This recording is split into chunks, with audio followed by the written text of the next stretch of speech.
Hello, all of you rolling beans out there, and welcome to the stream.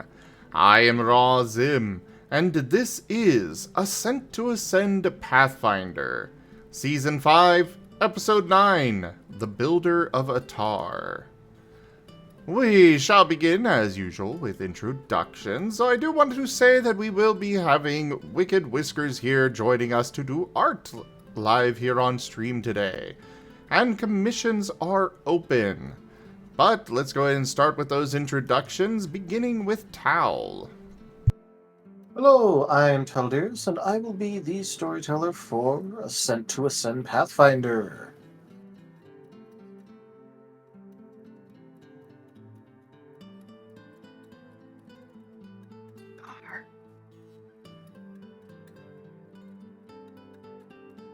Tochemay, microphone working? An auspicious start.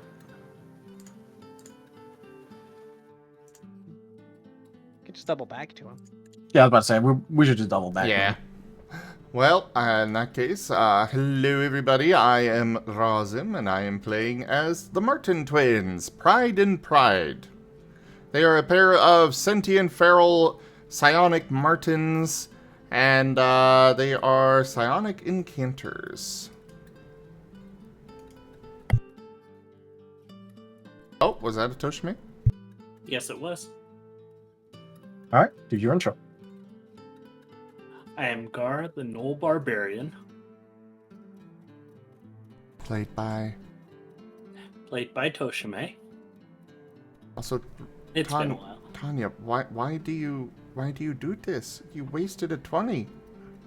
No, that's a required sacrifice. You only sacrifice one roll at the beginning of the game to appease the dice gods.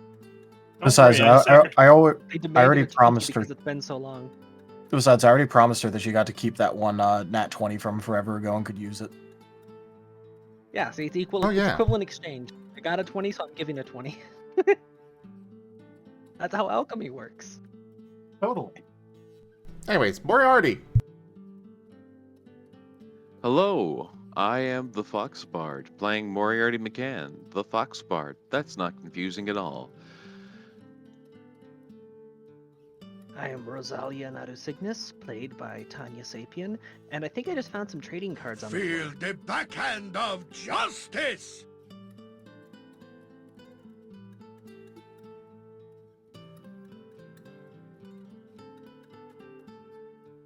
Are you done? Yeah, I'm done. Oh, okay. Hello, I'm Tibble. I'm playing as Timbledore Jägermeister von Glorious Borkenborg Wolfenstein. I'm the captain of the crew, a big wolven paladin,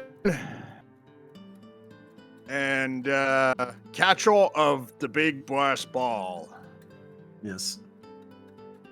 Blue shiny ball. Or in this case, yellow. It's gray. Oh yeah, no, actually. No, it's you'd actually be able Fox to is see it. yellow. 'cause- I You said can't yellow. see it because I doubled over. True. You know what? Fair.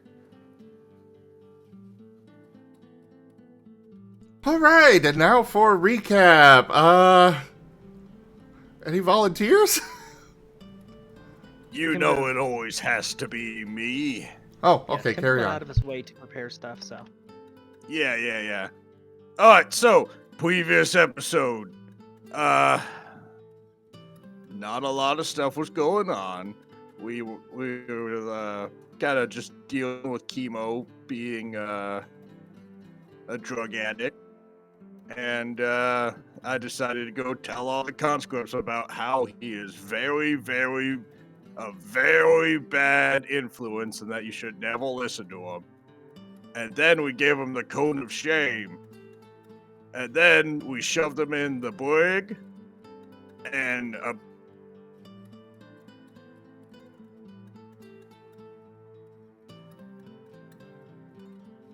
Uh-oh. Timber? Timber? Yankee fell into the brig. Oh my god. Here, let me offer another sacrifice here. See if that'll bring him back.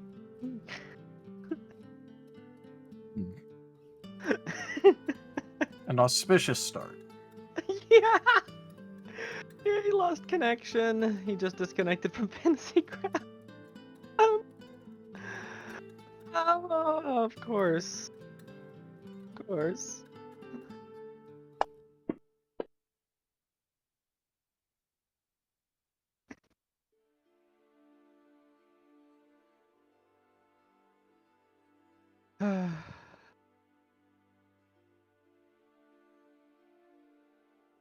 Hold on a second. Clear. Wait, that was exhausting strike. Fuck. Went to fire chromatic armlet. And Oh, he's back. Oh, he's back. yep, I'm here. I'm here. Where did I cut off at? You mentioned the brig. Okay, yeah. So Kimo was thrown into the brig, and we put the cone of shame on him. Shame! And then I went upstairs, and one of the conscripts, I think his name was like Morgan or something. He was a lesbian. Lesbian. Lesbian. Less vegan. Less Cats are vegan. carnivores. Yeah, less vegan. Well, anyways, I challenged him to find something that everybody could find something that everyone could like, and afterwards, me and the boys will. Pardon me. We were patrolling the dock, and then one of the dock walkers came up and was telling us that the end is nigh. And I was all like, yeah, that's gonna be awesome. I can't wait to tell everyone that the end is nigh. I can't wait for this place to be ended. Into the void. What's next?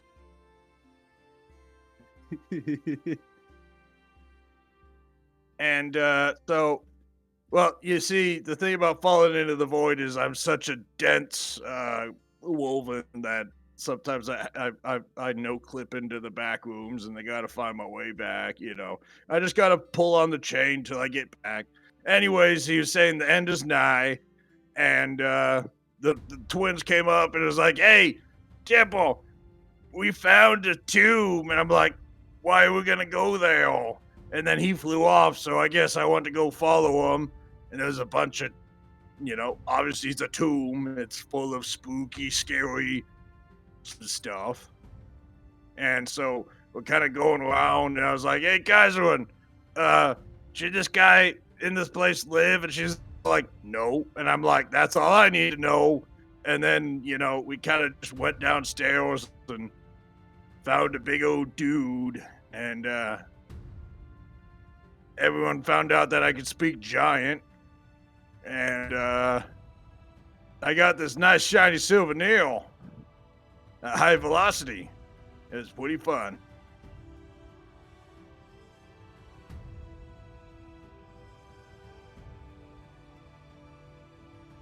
Oh my god, I just thought of something awful. Yeah.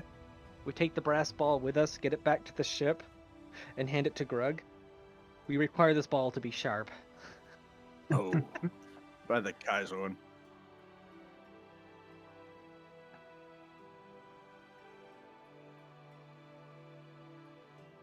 Well, that's it. Ta-da! The end.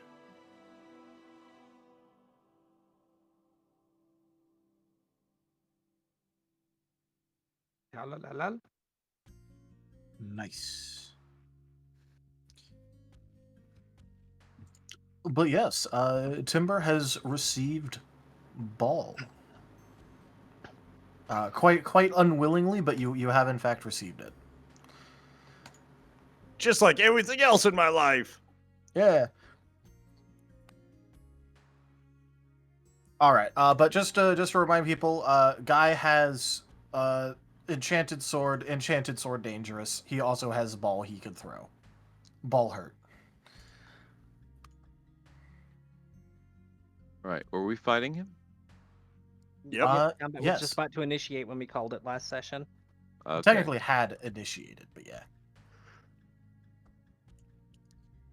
So this guy is like, he's like 30 feet tall or so. He's got a enchanted sword and a bag that is filled with like bronze spheres that he could throw in, and they deal a lot of damage. How big are these spheres?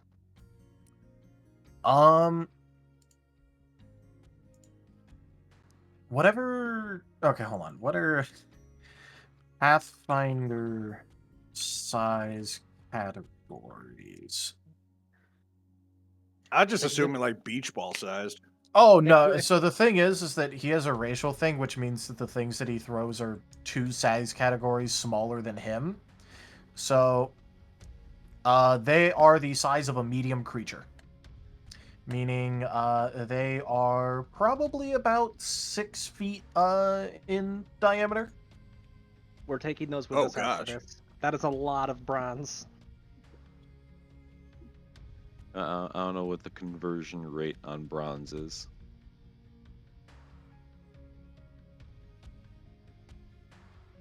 Just Well, us rolling at up least to it the was me. blacksmith. I could catch this thing.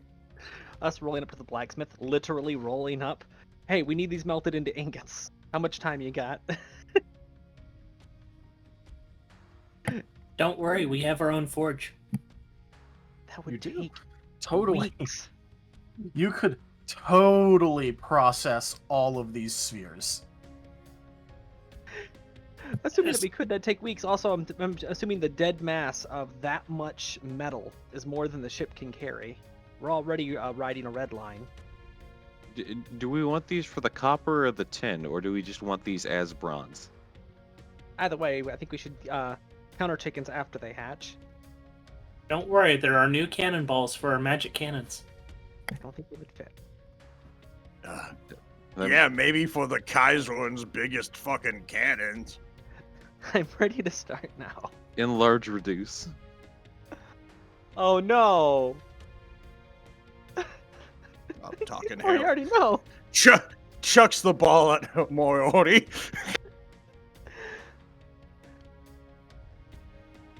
We need some Alright, I'm anti-magic ready. barrel extensions for the magic cannons. We have an idea. Look, you guys Let's are like, get started. I was about to say, this is like the equivalent of the discussion of gifting missiles in flight as they move over a country, so they didn't originate from you technically. But yeah, go ahead. First up, since he did attack, first up would be Moriarty. I attacked? No, No, the he guy- attacked. It was Turn his order. turn. Yeah, Turn order. it's your turn now. Righto. I appear to have spell slots used. I don't know if we had a long rest before we got to this point or not. Well, there was no combat to get here. Yeah. You mostly I don't just think went you through a very reset creepy area filled with spirits. You we're rested on warned the that- ship before. Yeah, Yeah. and we're warned that once you go in, you aren't coming out. Okay, so you should be at full everything. okay. Then let me go ahead Are and do all that of us- with my... At full? No. Timber got hit. Yeah, I got hit. I got some damage too. All right, well, in that case, hey Timber, guess what? Yeah. Go fast. Chicken butt. Ah, damn it, I was wrong. Don't worry, Timber. You can be dumb but faster now. I could be stupid and a quick wait. You got some haste applied to you. I'm doing Okay. 1,000 equations per second, and they're all And wrong. all of them are wrong. Yeah. Let's see. That's See, my brain is smooth, so it's more aerodynamic. Does Pathfinder have the thing where you can cast more than one spell a turn? I don't know what I'm asking. I wouldn't use any of this. Also, yes, if you could cast them as like a bonus action or whatever. Okay.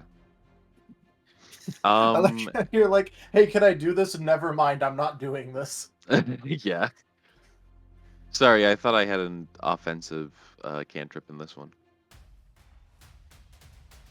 I will then Can't you like do bonus actions like healing? is that do I just I don't know how healing ward works, or if you still even have that. do I just roll heal to try and like restore hit points? Is that a thing I can do? I mean, it'd be an action which you already did for the haste. Okay. That wouldn't be a bonus action. Okay. I do know I let you keep a couple of your stuff from. Oh yeah, I've got Friday. Bardic. I guess I might as well double down on the buffs on Timber and give him a Bardic Inspiration. And then on top of that, I will can I like hold my movement action to just like move behind Timber to stay close to him?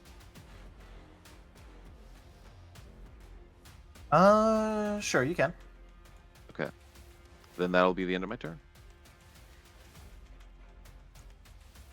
Timber, you have received an unwanted ball. Okay. Free action drops the ball. Let's see. Pride and Plead are on Temple's shoulders still, correct? Almost definitely. I thought their names Yeah. were Rainbow and Crowbar. Their name's always been Pride and Plead. No, it's Yeah, Pride Rainbow and Pride. Crowbar. Yeah, Pride and Plead. Let's just continue. Okay, so since I have two actions, I'm just gonna lay on hands both of them. I'm gonna tell Ulf and Randolph to hold their action and stand right next to me. If the enemy gets close, strike. I'm gonna tell Brutus to keep an eye on Moriarty and just keep shooting. Let's see. Trying to read up on what my lay on hands are. Okay. So it's 3d6, and I'm using 2 of them, so 66. I'm just gonna roll them all at once, so that since they're all going and Pride, anyways. Were you guys? I forget. Were you guys level 8 yet? Yeah. Yeah, In we're that case, level it'd be it's a d6 for every 2 paladin levels, so you'd actually be at 4 dice per. Oh, So okay. you can roll 2 more, 2d6 more. And they were good That's dice. how much hit points they get.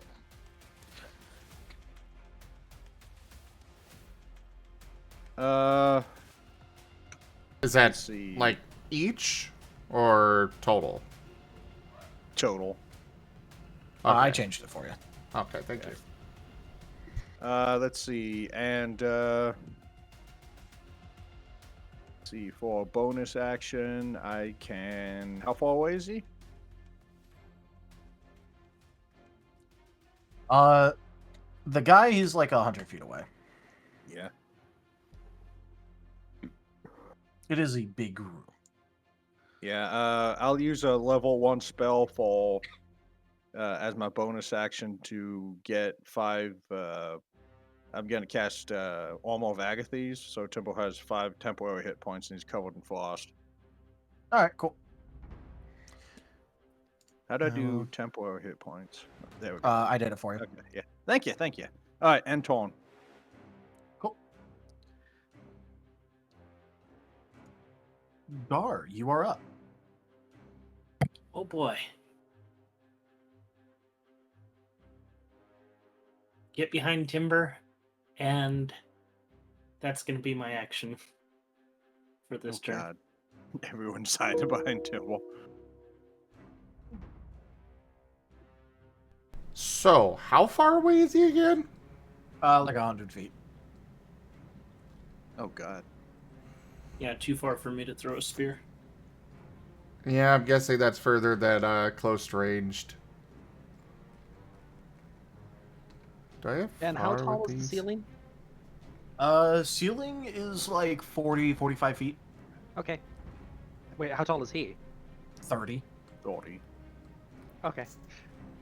I do not have any sphere, anything for making it further away, so As a reminder for people, there are columns that you can also take cover behind. well, yeah, but we brought our own column. I know. I'm just It's saying. named Timber. I'm just letting everyone know. The columns don't give buffs like Timber does when you're around them. True. But they do full on, like, they are not allied HP pools you are hiding behind. Move in formation straight towards it. I mean, that's literally Timber's fucking move. Next turn, at least. He's trying to buff up a little bit. No, I just thought of something awful. The portal staff. It can fit medium-sized things through, right? Yeah. Oh, It can fit timber. Return the through it. sender. Just drop him off out of the ceiling on him. That's 10-foot fall. bonk. Yeah, but then he's gonna. Honestly, I don't know if he'd even feel that. Like, Yeah. he You'd does just be have- giving him back a shot. Yeah. He does straight up have armored skin, so like Yeah. He has damage reduction. Okay, so is this guy within medium range at least? Well, time to recheck some spell range real quick, because I don't know what your you would have caster level 8, right? Yes.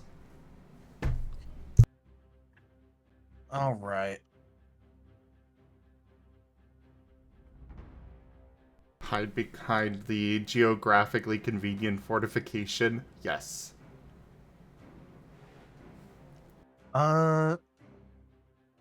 All right, so close is 25 feet plus 5 feet for every 2 caster levels, so yeah, out of that. Medium is 100 plus 10 feet per caster level, so your medium is 180.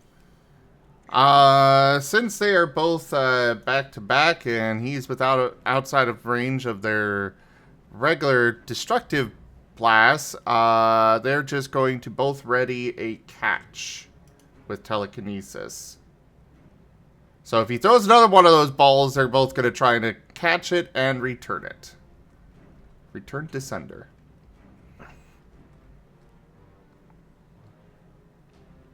So, yeah, that is it for both of them. Return to sender. Address unknown. All right.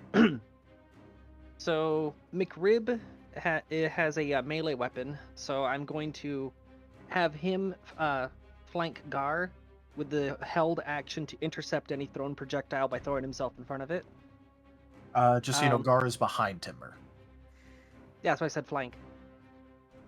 Yeah, but he's having his Wolven also flank him. They're going to be moving next turn, most likely, so... Yeah. Basically, he's on standing duty to intercept the first thrown projectile that would hit Gar. Or at least attempt to. Got Billy and Jeffrey. I'm going to have them flank off and take firing positions behind pillars. And Svefenthorn, I'm sending straight forward because unburdened, if he's not carrying me, his move speed is exactly 100, which happens to be the distance. I'm going to attempt to have Svefenthorn grapple his face to blind him. That's what my minions are doing. All right. Minion turns happen at the end, so whatever you're doing, I'm noting all that down. All right, I'm going to be using that nat 20 that I was given before in order to get an automatic success. Is it automatic success or automatic crit? for the chat d20s. For bone rattle or whatever. Yeah. It's automatic crit. Yeah, so you don't have to confirm, I don't think. Okay.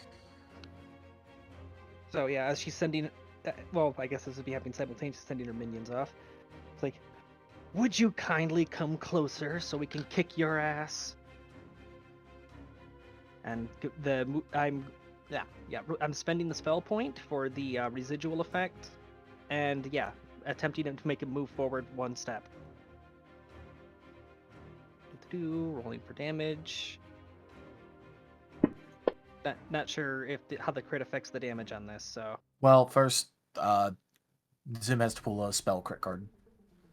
Oh yeah, I forgot about those. And I actually got really good damage on that. It's been a little while. The auto death card. Spellstorm, double damage. So you double the yeah. dice. So roll 4 more. Alright, So you just roll okay. the damage again. Whichever.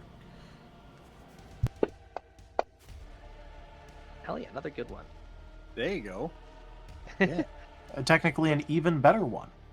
Yeah, that's 37 damage. I'm burning the spell point for residual effects, which is he has to roll a fortitude saving throw, which I feel like he's gonna pass. On a failed saving throw, the target is afflicted for a number of rounds equal to half your caster level, so 4 rounds. And as an immediate action, because I'm assuming it succeeded since it was a crit, that means he failed against necrotic damage. I'm using Death Knight's Purchase to give myself some health. How much is that? Equal to half your caster level plus 1d6 per necrosis feat. That's 5 necrosis feats. And of course, it's all ones. Hey, it's not all ones. There's a 2 and a 3 in there. I can count to that. And I don't have any fortune points to burn. Alright, that's 8 temp points for me. I guess since it's less than my damage, I'm not going to bother burning any spell points or anything, because that's shit roll on that. And I think that's my turn. Alright. Let me go ahead and Gonna add my 10 fortitude HP real quick. partial, half damage and no forced movement. So what's his DC there?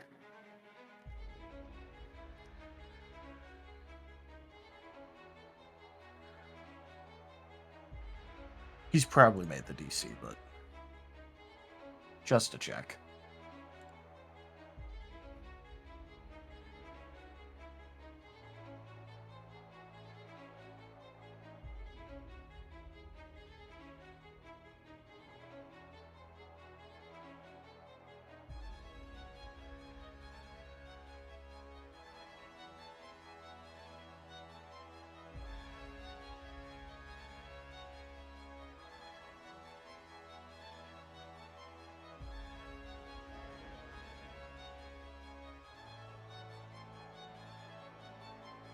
Were you able to hear me, by the way?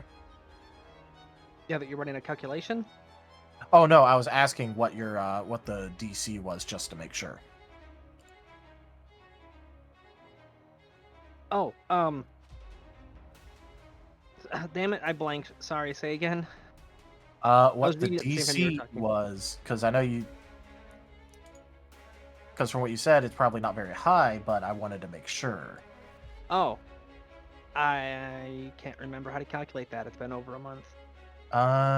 It's like 10 plus half caster level plus spellcasting modifier, I believe. Let me double check. 20. DC against my spells is 20.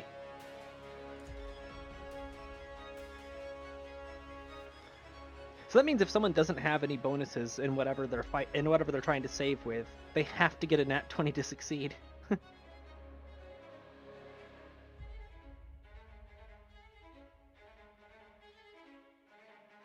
Yeah, because my intelligence modifier is +6. I got Necros 8, so that would be 4. That's 10, and then the base 10, so 20. my hamster to suck eggs.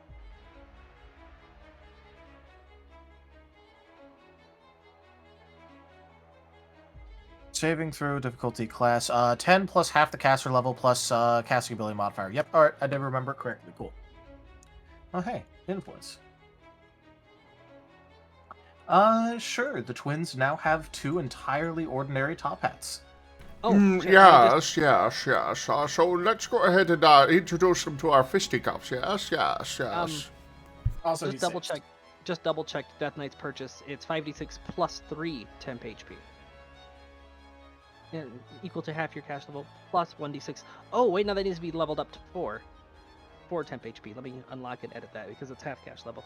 I'm stupid. Yep. So it's not 8, it would be 11. So it's exactly how much I'm missing then. So Interesting. if that's the case, since I can use it as an immediate action, I'll be spending the second spell point, unless I can't spend more than 1 per turn. No, you can dump spell points. All right, then I'll be using that to convert that temp HP into exactly how much healing I needed.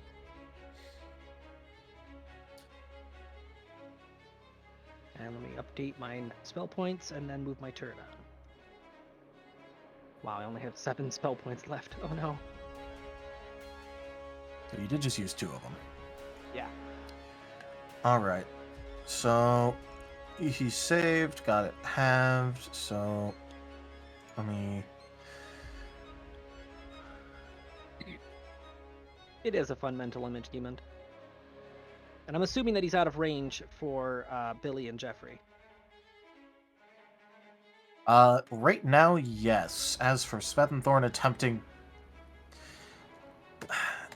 Okay, I just want to make sure, because I did remind everyone, he does have an obvious magical sword. Yes. Do you want to have Svethenthorn be directly all up in his shit? Well, if it's grappled to his face, in order to hit Svethenthorn, he'd have to hit himself with the sword. Well, that's if he successfully grabs. Also, 1 second. By the way, time that he spends ripping the bird off of his face is time that he can't spend attacking us. Possibly. Well, the Svethenthorn actually does have to... Until Go ahead. Svethenthorn goes crunch. Svethenthorn might go crunch. I can rebuild him. I have the technology. Everything is important is in a bag of holding in there, so it should be protected.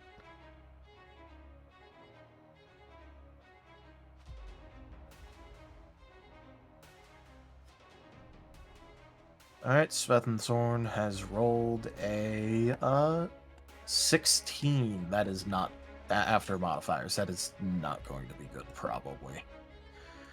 So he's able to successfully swat the bird away. Well, I have to roll a reflex save. Because that's what I'm making this. I'm making this a reflex. To not just get face grabbed. So imagine the POV that he has. It's like having a face hugger coming after you from aliens. He rolled a 17 on the dice, and so... Yeah, he's good. Alright, so as for everything else, minions and allies, hirelings, yada yada. Timber, both of the Ulf and Randolph form up around you.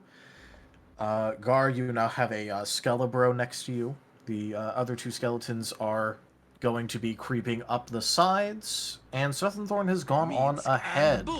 You forgot the bull! Is he out of range of Brutus's gun? No. Oh, Gimo Yeah. just vaporized that roll. Okay. I mean, the guy does have a reflex save modifier, Yeah. but You can always roll a nat 1. he could. You can also roll a nat 20. He could. He could also just roll a 10 and save anyway. Yeah.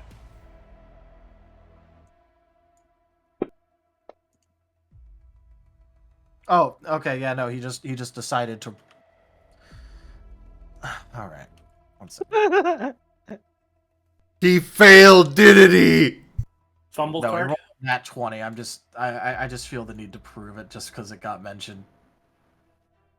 Here, where's Ascent to Ascend? There you go. Demon, you mocked the gods. Was it a 20? You could even see the 17 result that he rolled before it, followed exactly by the 20. On the plus side, he doesn't get access to that 20. On the negative side, that would have been Brutus's shot. Oof. That roll. He could still do it. He could still do it.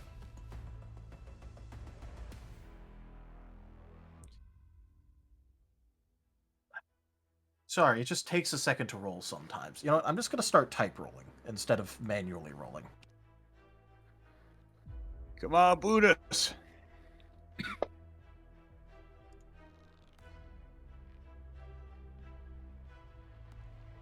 Well, it's not going to be a crit, but it will actually hit.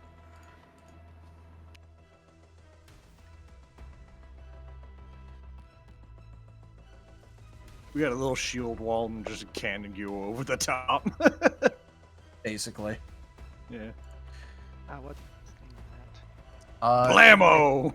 It kind of bounces off the giant's forehead, and like it did some damage, but like it's in a more Obviously annoyance. Like resisted. It yeah, rang his bell. it rang out a bit. Timbo torn back. Keep it up!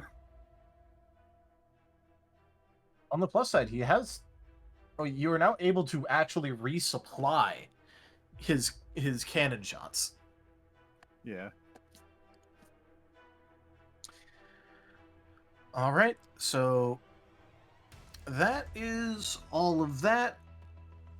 Now it is time for him to effectively just try and get this dumb undead bird thing, crab contraption away from his face.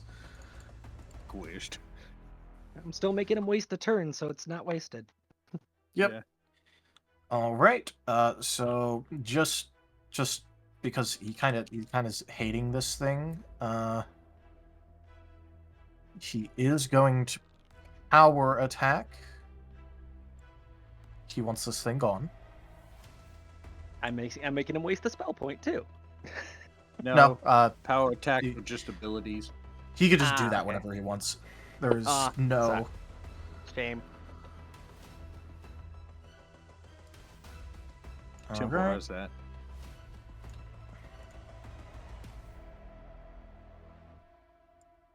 That hits. God, this is. So overkill. It's so overkill, and also it just for some reason does not want to do the draggy drag. It's I'll be fighting right you. back. Can you use the restroom real quick? All right.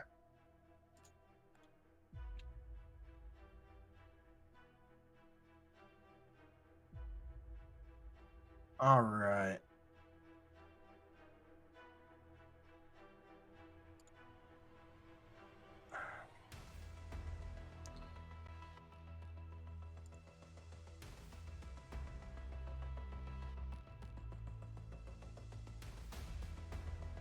So, yeah, Svethensworn's getting cut in half. The core of Thorn is a bag of holding. Yeah, but the actual, like, I know that. I'm just saying, if you Yeah. were to physically cut him in half, that would mean he's cutting a bag of holding. Is that a durable item that can take the damage? Or would it just spill its contents? Because there's a lot of stuff in there.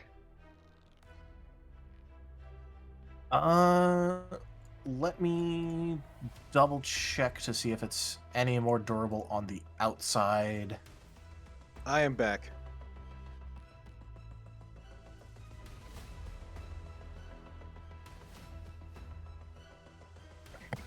As long as this weapon doesn't have Vorpal. It is keen. It's not Vorpal, but it is keen.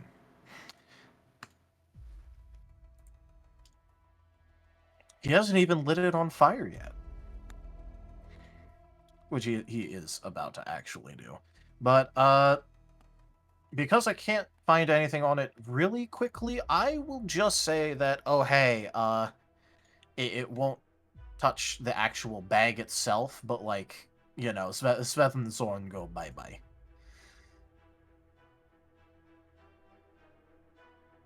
Just because I can't find anything on it. And one last detail, because this actually would be relevant. Which direction was the bifurcation? Because if it's down the middle, that means the wings themselves would still be salvageable for a rebuild.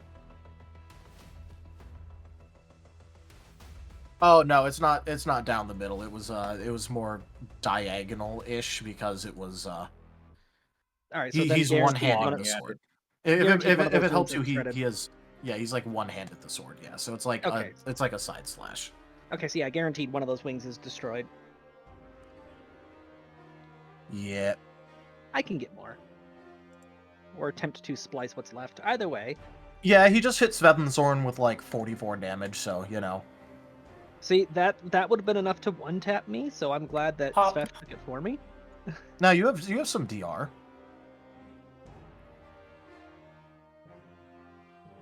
Don't you? I thought you had some DR. Mm-hmm. I have a 2 damage reduction. If I burn a spell point, I can increase that to 5. And I've got a note here for bludgeoning and magic, but I can't remember if that means that I'm stronger or weaker against it. That means that goes past the damage reduction. Bludgeoning and magic.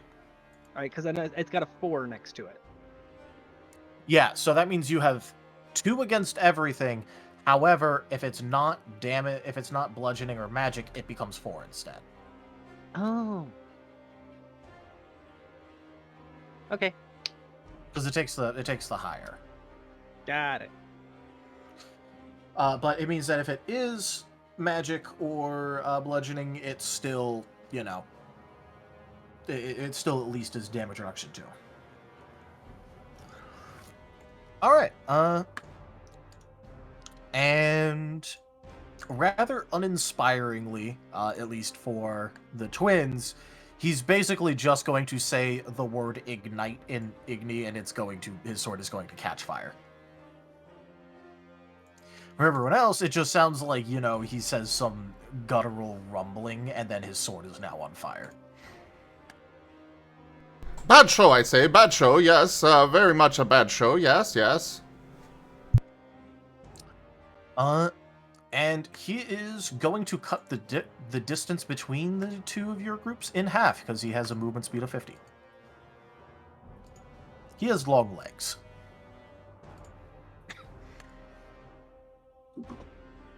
How close is he to Timber and I? 50 feet. 50.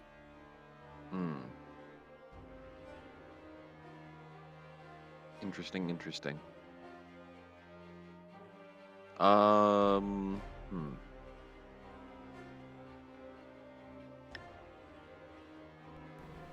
Once it gets to Timber's turn, I'm ready to play Imperial March. Timber is hasted still, at least, so there's that. Testudo, advance!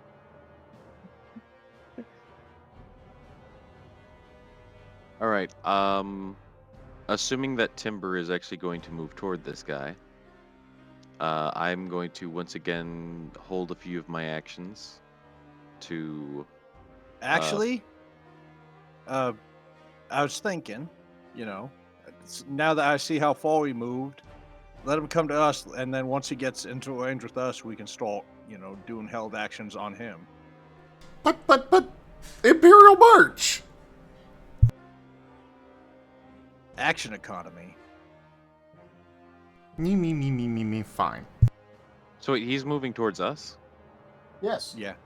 Oh, okay. I thought he like moved in between our group. Yeah. No, Next no, turn, no, he'll be right on top of us. Okay. Then He's yeah, fast.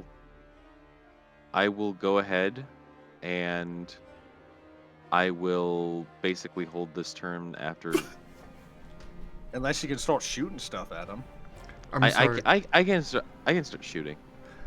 The image that just popped into my head was that he's got 50 foot long arms, and his sword is just like a toothpick. So he Well, just it's a reaches long out, sword. punches us with a toothpick. It's actually a matchstick. It's on fire. Oh no, new canvas. Of course, he probably also has reach.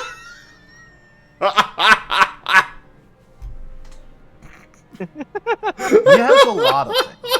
Yeah. What's going on? Let me look. Hug. Reach. Freaking Whiskers. Oh, I love having you here. Oh, I see. Yeah, he probably has reach, so I'll hold action to charge him. All right, so what I'll go ahead and do is I'll go ahead and I'll do a casting of Chromatic Orb. All right. And I'll make a pew at the guy. What kind? We'll go with acid. Acid's always a good one. I don't see a casting roll.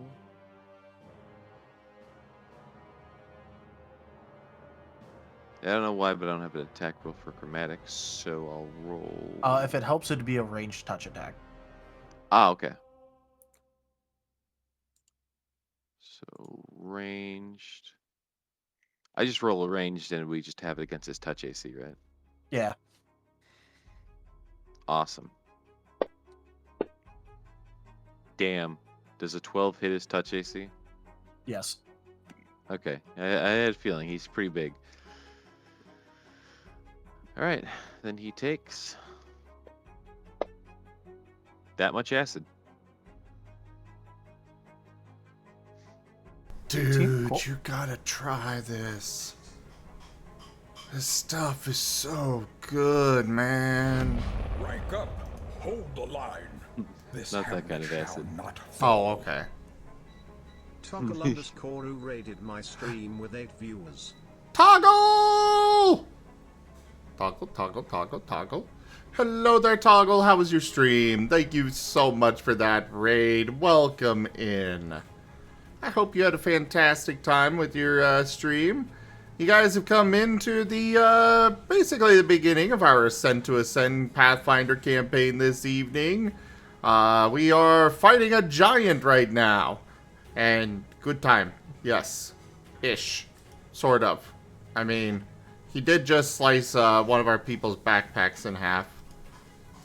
I mean, sure, it had a name and had wings and stuff and could move around, but it was just a backpack.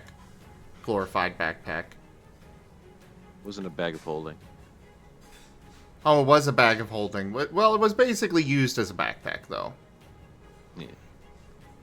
Right. I can rebuild Eh. him. I can make him stronger, faster, better. We have I the can make him technology. hold more. We have I the thought it was technology, magic. not the parts. You call Anyways. that technology? Remember, I can make bone horrors, which means I can improvise. All I need is feathers and bones. Anyways, for the rest of my turn, what I'm going to do is I'll go ahead and I'll give a Bardic Tagar as a bonus action. And then apparently at 7th level, I can start a Bardic Performance as a move action instead of a standard action, which sad I didn't notice that last round, but then again, it wouldn't have mattered last round. And I will basically hold my movement action to start Bardic Performance, Dirge of Doom, once the giant comes within 30 feet of us. Yeah. I don't know what that is, but I do just want to remind you that he explicitly is fighting you to make you kill him. So Dirge of Doom causes enemies within 30 feet that can see and hear the Bard's performance to become shaken.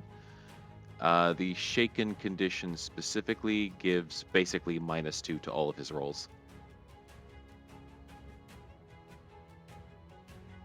Like attack throws, saving throws, ability checks, all of it. Attempt at debuff. Okay. Yeah. Which would come in very handy against something like this. Exactly my point. Yeah, what is it just that, or does he have to roll a will save, or? There's no save. It's just I need to be within 30 feet of him, and if he moves within range, he's within 30 feet. All right. Isn't he at Wait, okay, so who are you casting this against? Sorry, I was reading through a thing.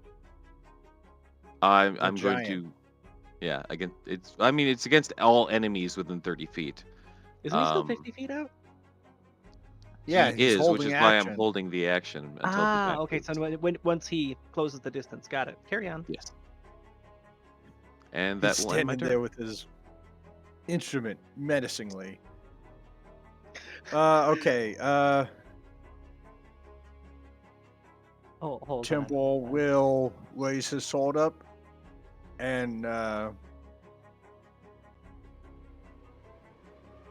he'll hold his There you go. action. What's up? Media sharing. That's Moriarty right now. Okay. Temple will.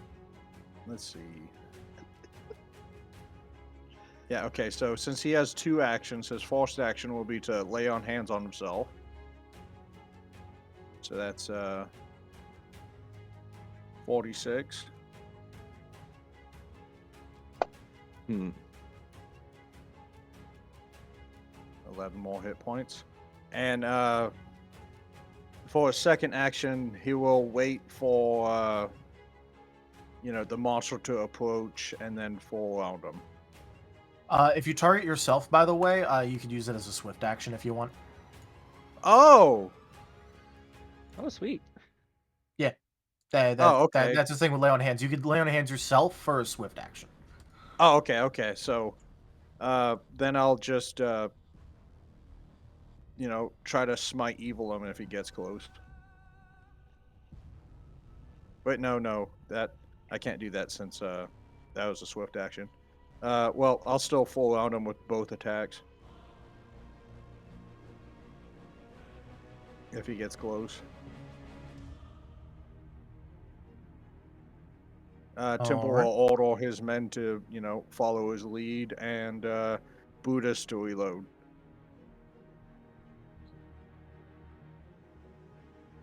All right. So you want both of the Randolph and Ulf to prepare, reaction attacks, and then Yeah, okay. reaction attacks. Once he gets in range. If he gets in range.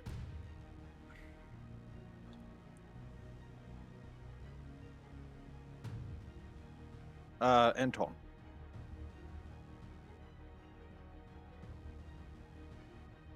Okay, hit the button on combat trick. There we go. Yep. And rage and hold my attack for Dragon Axe for when he gets close. All right. You are behind Timber, just as a reminder. Yep.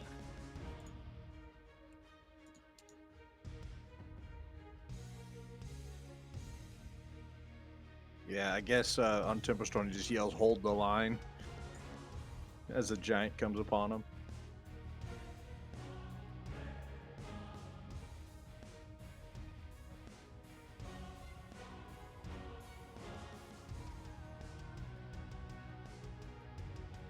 How do I edit my hit points?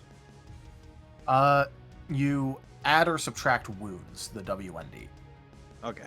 Not on the combat tracker. Okay. Yeah. So, if you healed 11, then you would write down 24 in wounds. Yeah, thank you. All right. There we go. For Pride and Pride, they are going to ready actions to blast him with destructive blasts when he comes within Blast range. him right now? He's still 50 feet away. It was 25 plus okay. 5 per 2 levels. Yeah, so it's at 45 for him. He's literally 5 feet away. 5 feet too far. So, yeah. As soon as he comes within range, boom. Now, and then he's going to decide to stay there. Actually, only one of them is going to prepare that action. The other one is going to prepare a catch action. Just in case. All right. And on. All right. You're walking when you should be running. I said, would you kindly get over here? I'm using Ghost Strike, and I'm using Curse. Curse is a form of Ghost Strike. It's a will save, so it'd be will save of 20. And the curse I'm picking is Greater Pain. Whenever the victim takes damage, he's staggered for 1 round. Is there anything I need to roll for this, or does he have to roll the save? This is a save or suck on him, so. Alright, I'm just gotta spend 2 spell points in order to do this. Let me go deduct those.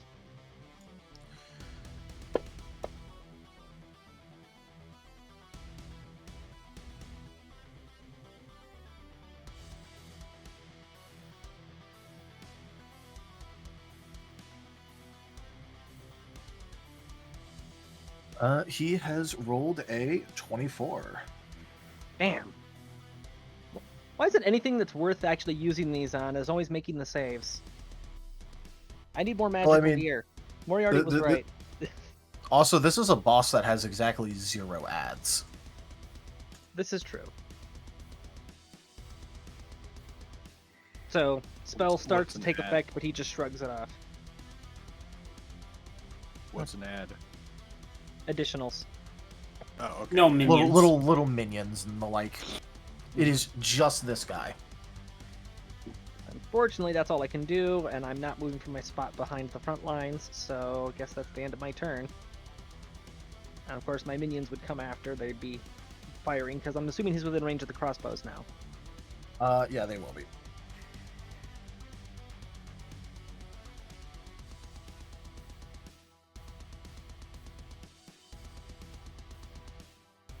Pew pew. Boom!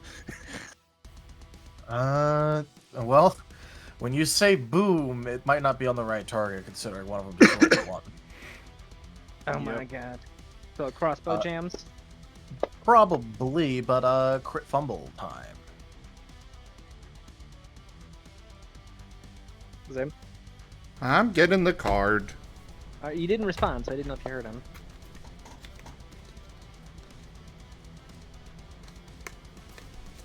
Oh, hey, there's the Brutus moment. Oh no. Ricochet! Make a DC 14 dexterity saving throw. On a failed save, take half the weapon's damage, and you are blinded for 1d4 rounds. How can they be blinded? He doesn't have eyes. He doesn't have eyes. It's in his eye socket. I'm about to say it's just going to go into his eye socket, but like he won't care that much. But How far away is McLib from Timble? Right next to him.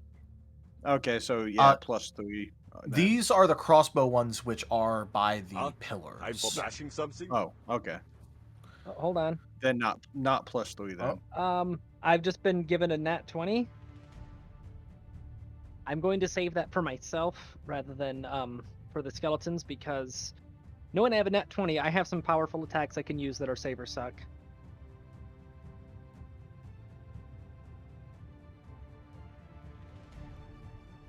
Anyway, could I also get a regular crit card for Brutus? Hell yeah. Every time.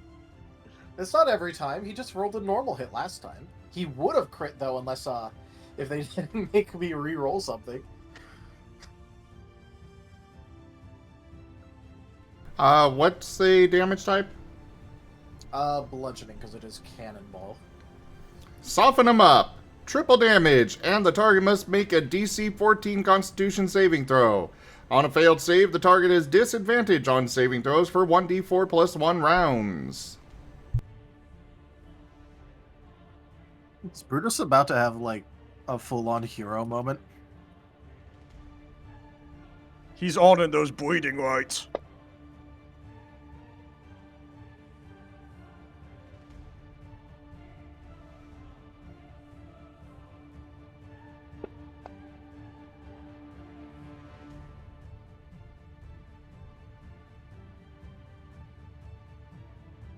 Well, considering the automatic modifier that I apply to those cards, let's roll that d4. It was how many? 1d4 plus how many 1. rounds? 1d4 plus 1.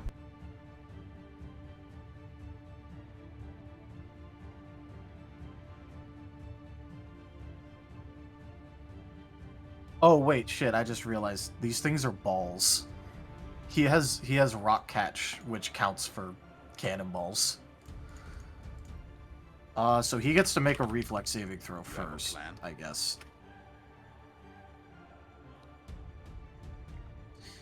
I do things is granted +5 to the storyteller. Oh god.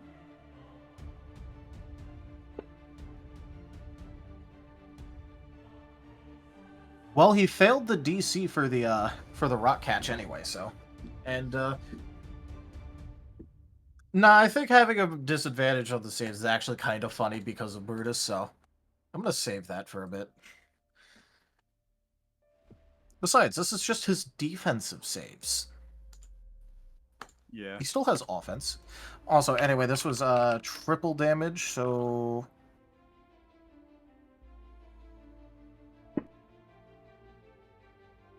If only it was a melee A attack, you would have got an resplendent extra offering. bonus dice. Tochemay tipped $50, Razim contract. Hell yeah, Thank Tochemay. you so very much for that tip, Tochemay. It is hugely, hugely appreciated. Thank you so much. That is the tip goal fully completed. nice. Alright, so next up would be the Giant's turn. Zoran.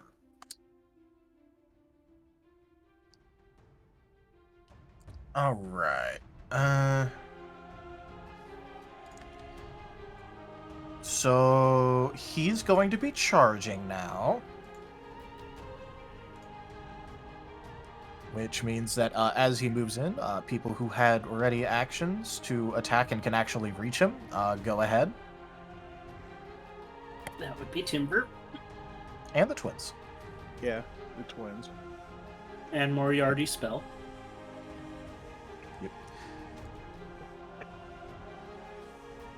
-2. But technically, it's not a spell; it's a performance. But also your -2 takes effect after the twins thing, so I know one of the twins was attacking. Yeah, that hits. Wait, so did you say that he's charging forward? Yes. Hey, he listened to me. I don't remember that. And then I get one more, correct? Or do I get another strike attack because he's hasted? I forget how that works. Well, the way that would work would be you held your thing, so yeah, you could attack again at your highest Attack. multi-attack. Yeah. Your highest With attack. haste, do I get any bonuses to my attack? I don't think you get any bonuses. I just think you have another standard action that you can use to attack at your highest okay, standard okay. action, which would use your highest. Okay. Also, how much is a Bardic Inspiration? I think your Bardic Inspirations are like a D8 right now, right? Or D10? Which are they, Moriarty? For my bardics, it's a good question. If we're, cause It scales with you. You keep, does scale you just with me. keep the mechanic. Yeah, you right, keep the because mechanic. this mechanic is the one that we're carrying over from D&D. So Yeah, because I want to use my Bardic Inspiration on my force attack. I'm pretty sure it goes to a D10 at 10th level. So I think it would be a D8 by now. Alright, so this D8 is for my forced attack. Oh, nice. Let's go. And then, Yep. yeah, and then a regular strike for, the whatchamacallit.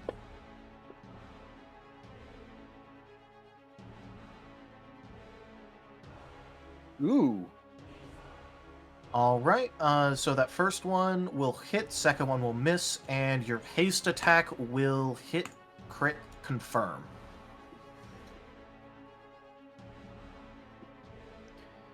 So go ahead and pull that card. Slashing. Quit. Roll another d20. Alright. You got the Deadly Precision card. 11, or 1 to 11, the target loses hit points equal to 1/4 of its current total. Oh, hell yes. Of its current total of damage it's taken, or health remaining, not Health including remaining. the damage it's taken? Okay. This early in the fight, that's as potent as that's gonna get. Yep, so 3, 2, I mean, if Timber had rolled a 20 on that, it would have been the target is reduced to 0 hit points.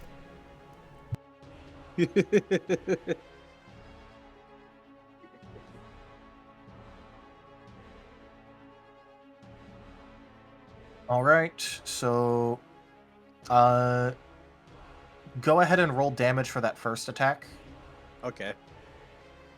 so that way I know what he's actually going to be at for the second attack Yeah, yeah, crit yeah, yeah, effect. yeah. Yeah. Just a regular hit. Yep. Oh god. I forgot to roll. It doubled it. I'll just have it. Yeah. Thank you.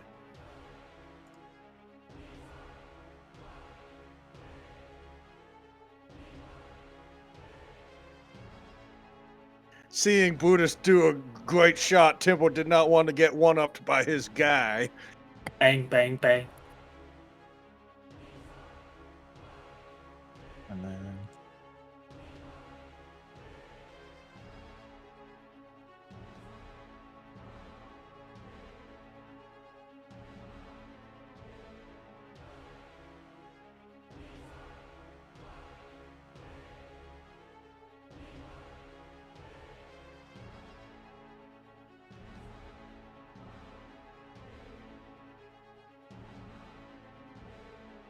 all right, his health has been updated. Cool. For the twins, only one of them had a reserved attack. It is a Blinding Blast. Is he considered undead? No. Okay. So He is a then, giant. is he vulnerable to Yeah. sunlight? Unknown. Well, I need to know because he the is damage. sensitive. He is Uh, sensitive, yes. so would you he say has that? low light vision? Would you say the damage die would increase then? The damage die size increases to D8 against undead creatures and any creatures vulnerable to sunlight. Oh, vulnerable to sunlight. Okay, no. So low light vision just means okay. Yeah, that's a different thing. I asked if he was vulnerable. He doesn't have sunlight sensitivity. Okay. Sorry, I just thought about a different thing. Well, he needs to succeed on a fortitude save or be blinded for 1 round. DC for that is 25. And for the damage he's taking, it is untyped. Ugh. 8 untyped damage. All right. Does he get a debuff from Moriarty and Brutus? Yeah. Although the Brutus one is just that he's gonna have to roll this twice. Yeah.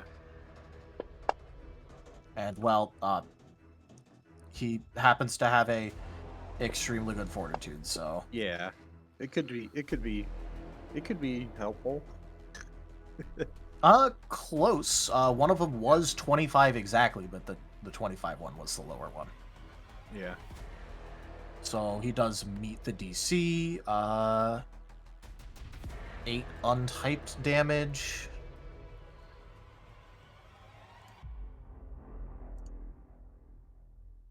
Cool. Noted.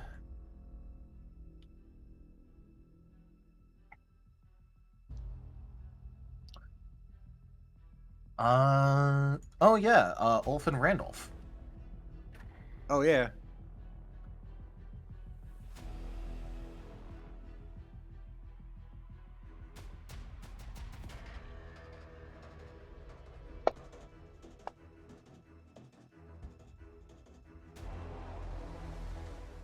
Ulf misses. Randolph hits.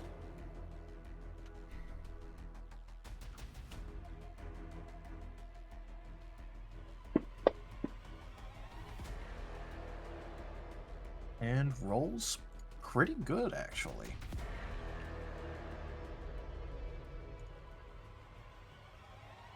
It's gonna change his health. Sorry, Fantasy Grounds is deciding to be slow with allowing me to edit his wound Change total. math, yeah. Yeah. There you go. It So did it. who's the what's total missed? Uh,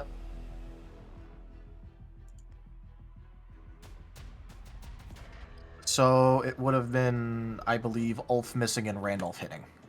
Okay. I think for Timber's crit, he's just gonna like bounce off of fucking the guy who missed. Because he got mad. Yeah. All right, and now for what this guy was actually doing. You said the twins had a catch ready, right? One of them did, Yes. yes. All right, that is going to matter because as a part of a charge action, he gets to throw something for free. I forget what feat it's called, but it is an actual feat out there. He can actually just straight up yeet this shit at you. So that catch is coming in handy. I What made do a good you? decision. What's the Good job. roll for that looking like? He needs to make a will save to negate it. All right, which he has disadvantage on and has a -2, so that would be.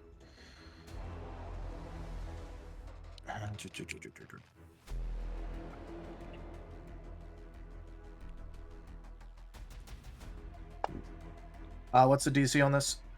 25. All right. Well, he would have easily passed with one, but the other one fails because disadvantage.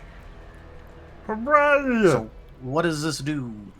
It stops it from doing any damage, and I can return it to sender.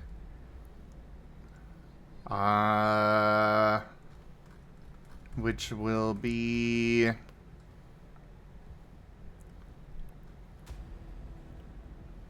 Let's see. It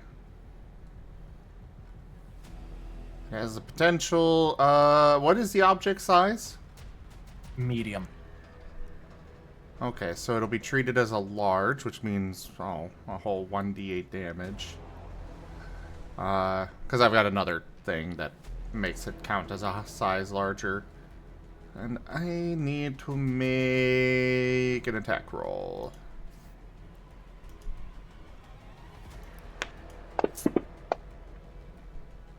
Ooh! Oh! Ooh! Bring him down, Legolas. That would confirm. However, before you do that, it is his turn, so he gets to attempt to catch a rock, which is the ball you're throwing back at him. Are we just gonna... They're playing fetch. They're playing Yeah. catch. Yeah, you guys Didn't might he just use be his playing reaction catch. on Buddhist already? Right, no, it's his turn. Yeah, it's his turn. It's his turn, so he yeah, gets yeah, back. yeah. Yeah, I was just trying to keep track. And Right. also, it doesn't actually use an action. It's just a once per turn he can do this. Yeah. It's just kind of confusing with all the the hold tones and shit. You said this counts as a size large now, though, right? Yes. All right, so that makes it slightly harder, but it doesn't matter because he decided to roll a 17 and an 18, which, after modifiers, yeah, both of those hit, even with the dirge. So he's catching the ball that you're throwing back at him. No. You have Blank, blank. successfully played catch. Here I was, so excited that I finally did something, and... I mean, I guess I at least stopped damage. Hated the attack. Yeah, And you, also you're now he doing can't try and something. do it on Brutus's shot. Yeah. Zim's just having fun with the kids. He's playing. Yeah, he's just having fun with the unspeakably ancient giant. And so as a part of this, he is going to now declare a cleave before he actually attacks with his sword. And he is going to attempt to cleave Timber and Ulf.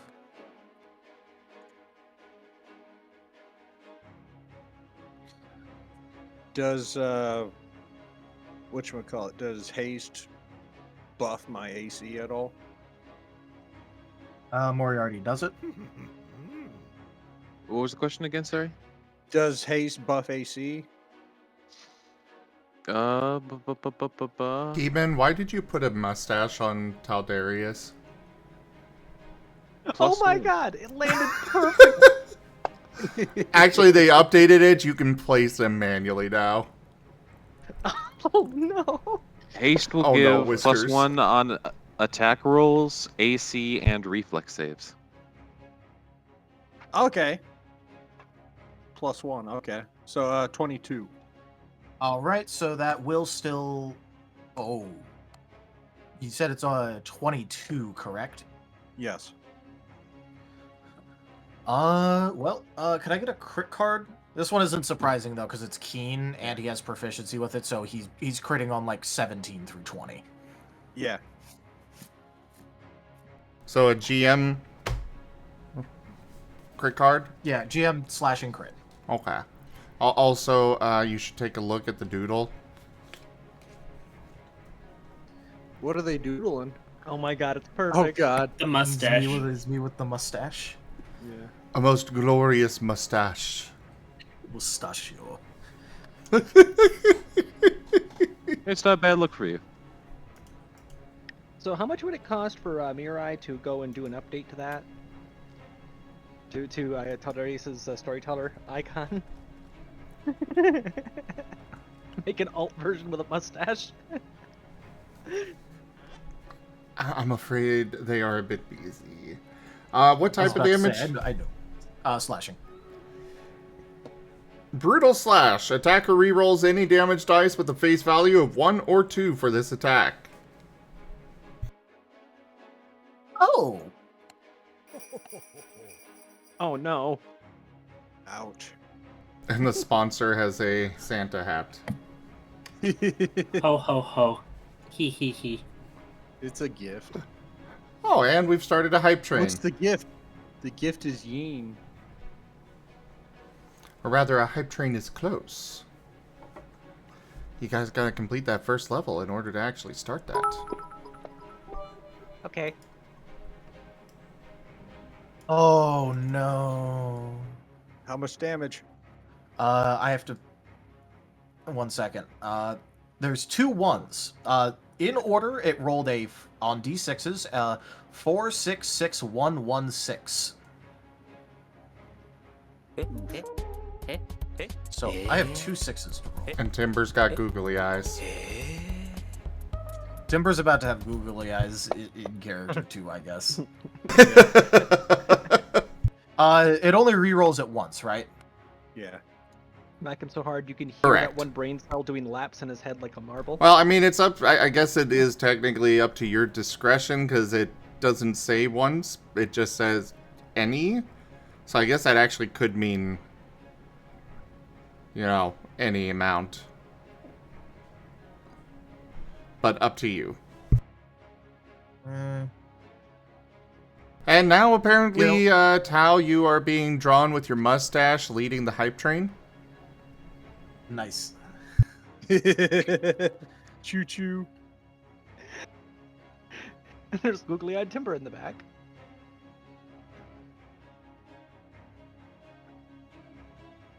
Oh, that temp HP is coming in clutch. Yeah. And Timber's being bonked. Well, you know, the one nice thing is he takes 5 damage just flat. It's magical ice damage or cold damage, whatever, from Homo of Agathes. Yeah. So, would you like to know why that temp HP is really coming in clutch? Do math. I'm bad at math. Ugh. The answer is that he's dealing 58 damage to you, which means that considering your already existing wounds, you would have been at a wound total of 82. However, considering the temp HP goes first, you're at a wound total Our of modest 77, fellowship so you're still up. expands. Praise the Okay. sun. And also, that got used. Yep. Sky, thank you for that gift sub, and Geeman slapped a patty cat on Rose. Why did it go to Moriarty? It wasn't done yet. Stop it. Stop it. Get away from the antlers. Got a bite. Okay, I spooked it off. And the next one is Ulf. Ulf, yeah, Yeah, who is also I have a getting feeling crit. he's gonna get Because he, fucking. he- Ooh. well, I mean, I guess technically speaking, he could roll a nat 1 on the confirm. Yeah. I don't care how much you wipe, Moriarty is not getting clean.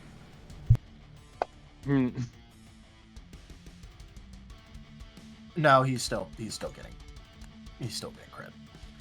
Okay, go ahead I'm and just pull gonna another assume he's crit. dead. Well, no, because he hasn't used his Yeah, he chains still has yet. chains. Yeah. He hasn't used his chains yet. So you need another crit Hello, card? Commander. In response Yeah. to your request, Tochemay! we have sent backup. Good luck, Commander. Thank you for We those are gift forever subs in as your well. And that is the hype train started officially. We're gonna have some distractions for a bit, guys. And now the Martens are getting clean. Yes, they are. Yeah, the guy crits on 17 through 20, so with his sword, you might there's going to be a fair amount of crits probably. Off form, you, as in the target, have disadvantage on melee attacks for 1d6 rounds. And now yours being I sprayed, don't Tal, think- for doing the crits. Hey, I don't look, think he's. Hey, there's been lots of quits going on in this game. Okay. Yeah, there has. Well, yeah, but the storyteller's including by not your allowed. helpful NPCs. I will go ahead and say I am not complaining. This is a good fight. Yeah, Ulf is going to have his chains popped, and he's just going to be on 1 HP. Yeah. You can probably. Just a quick thing. Whiskers is apparently going all out on this one. And Moriarty is apparently shooting Rose. Oh, Betrayal. But it's okay. It's with one of those trick guns with the you know, the little flag, that flag. comes out. It's still hitting me in the eye. And now Tal's got the thug life glasses. Oh yeah. Well, consider I was especially about to make sure to mention that. Yeah, good thing Ulf had chains. Otherwise, Ulf would have been dead. Yeah.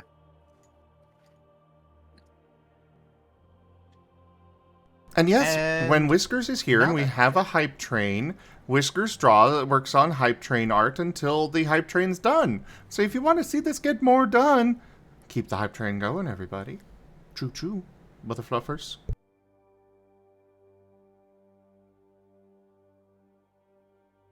Anyways, Moriarty, you now have a 30-foot giant, like 15 feet away from you.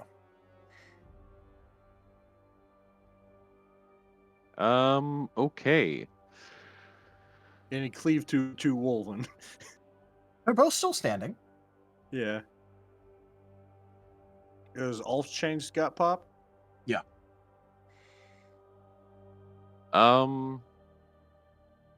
Well, I only need a free action to maintain the Dirge of Doom. So I'll go ahead and cast another Chromatic Orb. And the acid damage seemed to do well before, so I'll go ahead and hit that again. Bite, bite, bite. Yeah, time for Gar to go Tasmanian devil. Sharknado on this thing. 12 Yeah. hit before, so I assume a 13 does. Oh, hey, Moriarty, I love what you've done with your face. Oh, thank you. It's a marked improvement. Still not quite rabbit, but close enough. Oh, it's not a tornado, it's a sharknado. I see now. Oh no! Oh no! What heresy am I looking at? How could you do that to Santa Claus?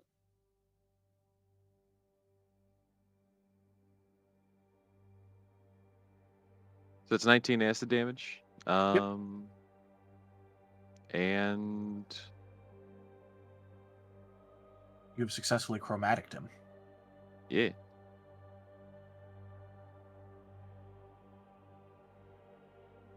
I think that's it. I technically keeping it up as a free action, so I could. Timber used my bardic, right? Mm-hmm. You did. Have another bardic. Probably want it. Yeah. And that's end of turn. All right. So,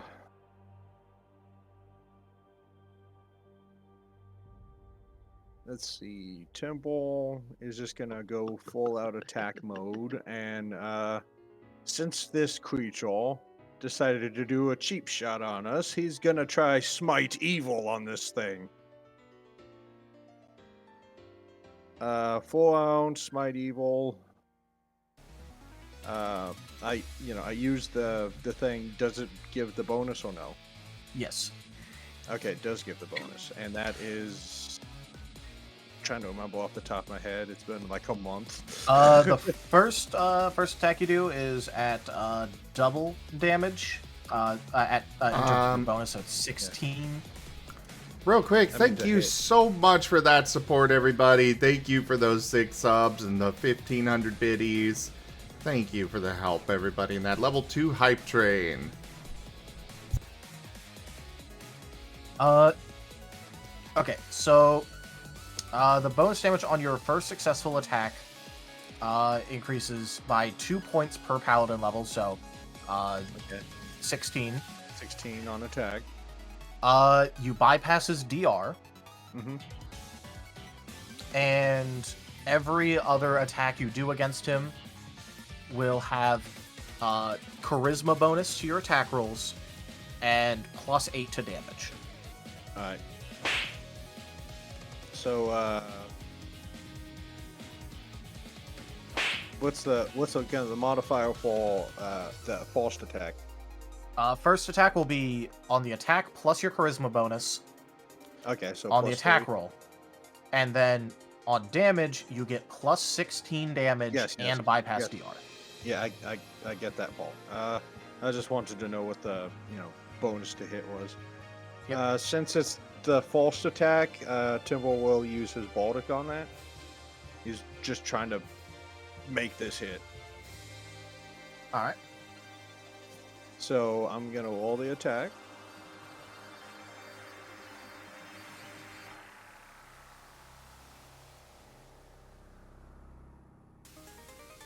And not drop it on Moriarty. And then here's the +8 to the the D8 for the forced one. My sinking ship is being made fun of right now. I just now noticed that on stream. Sorry, my focus was entirely on the hype train that Whiskers is drawing right now. And Timber with the haste, you get a +1 bonus on attack rolls and +1 dodge bonus to AC and reflex. Oh, okay. Okay, so that would be 24, and I'm pretty sure the 15 doesn't hit. Well, didn't you Bardic the lower one? Well, I wanted the forced one, but if you would let me drop it on the second one. Yeah, you can decide afterwards which one to drop it on. Oh, okay, okay. I'll Baltic the second one then. Because I'm pretty sure 23 hit before.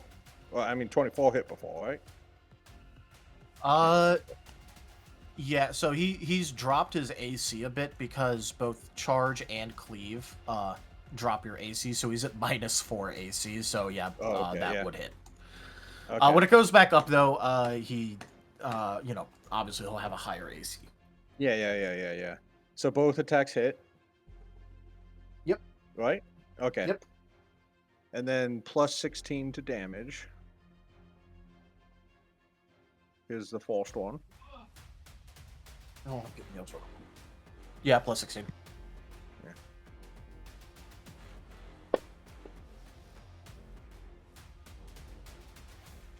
and then 16 to the next one.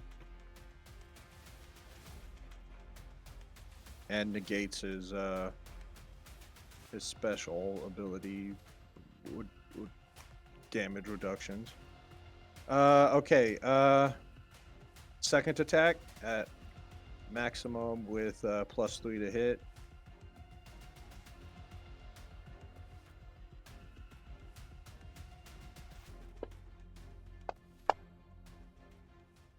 That's a miss, I think.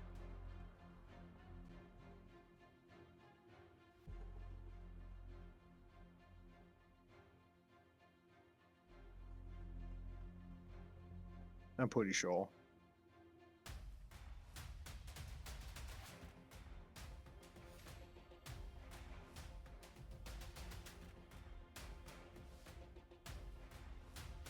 Hello? Hello. Hello. Okay. I was just making sure. Yeah, because I would use my swift action, huh? For the Baltic inspiration, right? Is that a swift action? Wait, no, that's a Sorry smite about with that, I'm swift back. action. Yeah, smite with swift action, so I can't do anything else. I'm pretty sure it's the 17 doesn't hit. Yeah, Okay. by the way, noticeably, it is a lot easier. Like, you feel your sword sinking in a lot easier now that you're going past DR. Yeah.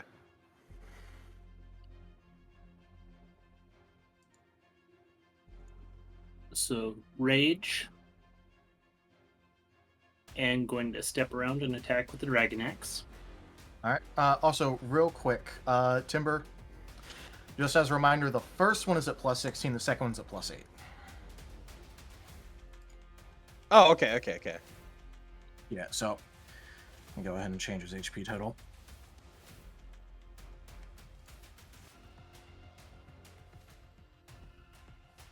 I love trying to change the lag. All right, yep. Go ahead, Bart.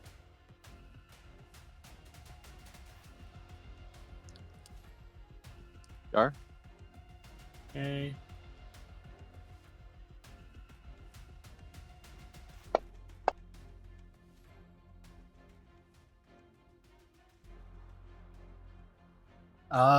First attack misses, second attack hits.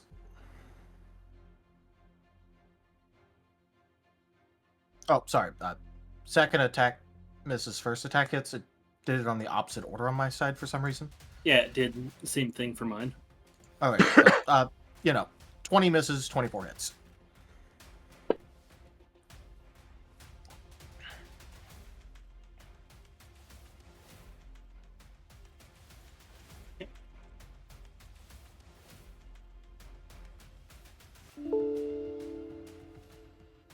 And that's my turn. All right.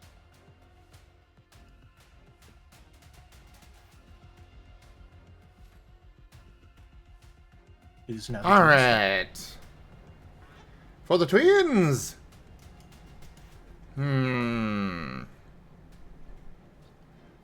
Double blast.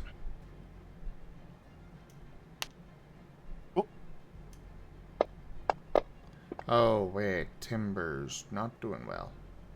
So one blast. No. Which I Timber's think not doing misses. well, and Ulf had his chains popped. Okay. Will one blast, guessing it missed? Unless No, that's that a hits. touch attack. Oh, It's touch attack, so that'll hit. okay, cool.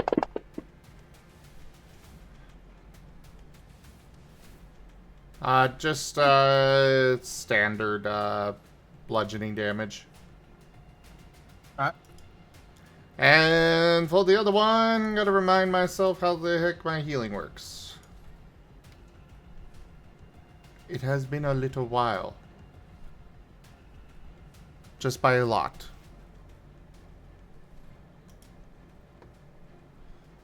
Let's see. Social time, blah, blah, blah, blah. Just to not hold up things, I'm gonna go ahead and advance the turn, but the other one's gonna be doing healing for Timber. Alright. Alrighty, I Total still is got that I've still got that nat 20 in the bank, right? Yep. All right. So it looks like you can listen. And she's going to bring up Chromatic Armlet, spin it to negative damage, and she's firing a shot. And do. Ooh. Got somewhat decent damage. Well, it's a magic attack. You get the nat 20 gets a magic card, right? Yeah, I was about to say, you might want to ask for the card if you're using it on this. Well, if it affects the dice rolls, then I'll just re-roll the dice. Yeah, true. So, magic crit card? I think he's getting it. Oh, right. Oh, That time I so did then not he actually- realize. Yeah. See, this is the time that I don't double check. Didn't want it anyways. Quadruple damage, and 3 items the target is holding or wearing are also affected by the damage type of the spell. And this is negative damage. So I guess some of his armor decays. Oh no, he doesn't have armor. He has skin. Well, surely he's not naked. Oh god, I just melted his toga. Like he has on like some shit, but it's like, you know, he doesn't have on actual armor. Alright, It's all so natural armor. do I quadruple the 14 flat, or do I roll 12 dice? Roll 9 more d8s. Hell yeah. 6, 7, 8, 9. Oh no! Oof. So that would be 14 plus 57. You turn off his sword. Well, it's just 3 items, so it's Yeah, probably pretty just sure. going to be some of his spheres that he has not used, because he still has like 12 of the damn things. So some of them are going to Congratulations, be heavily rusted. those perfectly prevolved spears are now rusted and go down in value. Yeah, we start looting his bag, and 3 of the shots are just like heavily pockmarked and fully patinaed. Looks like they've been sitting at the bottom of the ocean for a year, you know? Okay, I figured out how my healing works. Yep. Let me know when you're done, Rose. Not really much else I can do that turn other than backpedaling a bit to stay out of his strike range. She makes it look like she's just lining up the shot, but actually she's afraid of that sword. Casually that's hides negative- behind Buddhas. That's negative damage. Death Knight's Purchase. I'm not spending the spell point to. Oh wait, never mind. The spell point's just to convert the temp into solid, and I'm at full health anyway. So. Hide behind Buddhas. Yeah. Do I have a thing for? Okay, no, I'll have to roll it manually. Double check how many dice I'm rolling. 5d6 plus 4.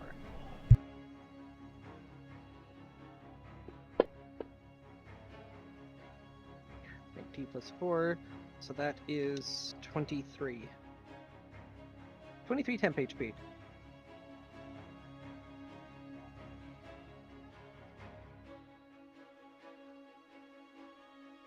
So just overwhelming black cloud, then a dark purple bolt of fuck you. And then she's glowing. I should move the turn on, shouldn't I? Yeah. There we go. Alright, Alright, so for the healing, we're going with mass healing. And you also have the deeper healing. And because they can move things around, they're going to be moving around some health to, you know, they can affect up to 4 targets right now, so they'll go with Timber, Gar, Moriarty, and which of the Wolven had it popped? All. Ulf. Did you say you're healing me? Yes, but they're gonna grab that healing and move it over to Timber. Oh, okay. I was gonna say I haven't been hit yet.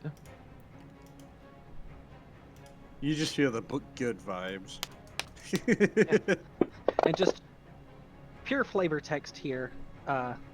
Pure flavor text. Rose immediately after that shot, looking at the chromatic armlet, quickly pats out a small fire on it. Okay. Yeah, pat, pat, pat. I think there's too many How- ghosts around here. It's overclocking my magic. How much damage is Ulf at? He has 1 hit point left. He has 1 hit point left, which, considering his max HP, he is missing 54 HP. Okay, so 44 health to him and 44 to Timber.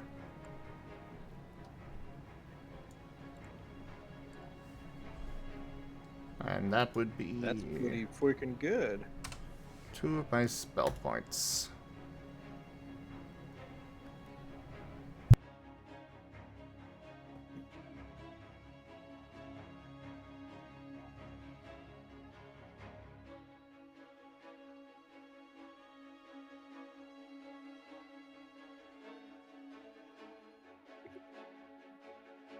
Storyteller? Yep. Jägermeister never gave the order to retreat. Oh yeah, no, I wasn't even asking that. I already knew that Ulf was standing right there. I just wanted to fucking say it. Oh yeah, like literally, I was already like, even if he doesn't get healed, Ulf isn't moving a single damn inch. So like, Yeah.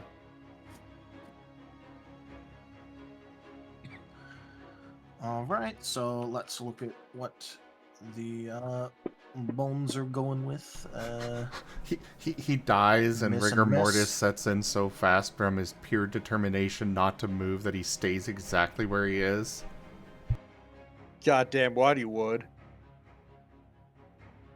I mean, that's assuming that like his body had enough integrity left in it to not Yeah. be And not be split in two.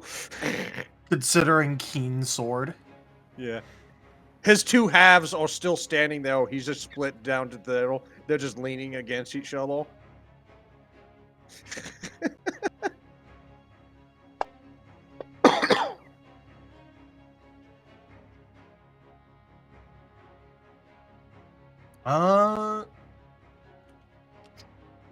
And then Ulf and Randolph.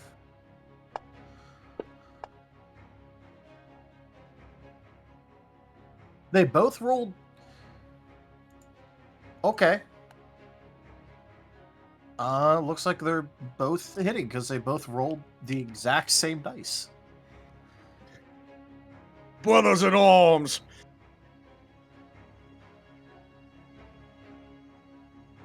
I'll just combine the damage total. That's fine. It'll be faster. Yeah.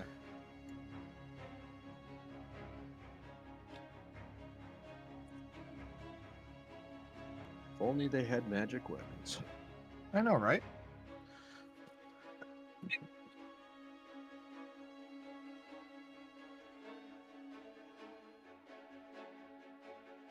Did Brutus hit? Or did he Brutus miss? did not. He shot and missed. Just ricocheted. Bong. It was a bad charge. Nah, like in all honesty though, like basically all of this guy's AC comes from natural armor, so like Yeah. they're not missing. It's Yeah. they're It's just the not. rounds are ricocheting. Unless he like rolls under than 10. Bounce.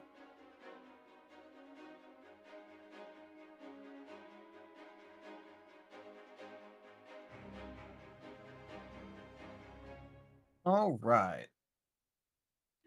Zorm is looking like pretty beat up, fairly bloodied as he's reached you guys, but now he's here. Now he's here and he's everyone's problem.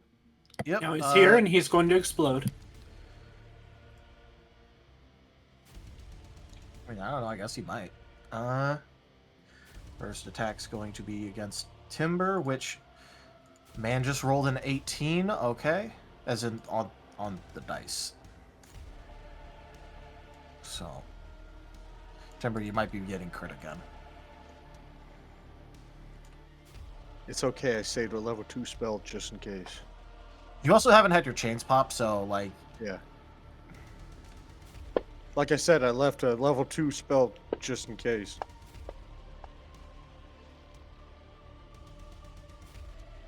So that will crit.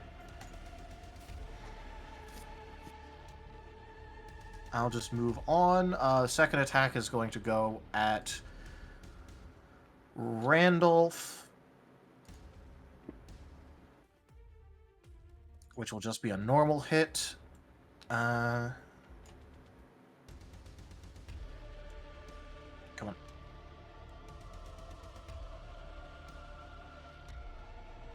Let me know when you're ready for the crit.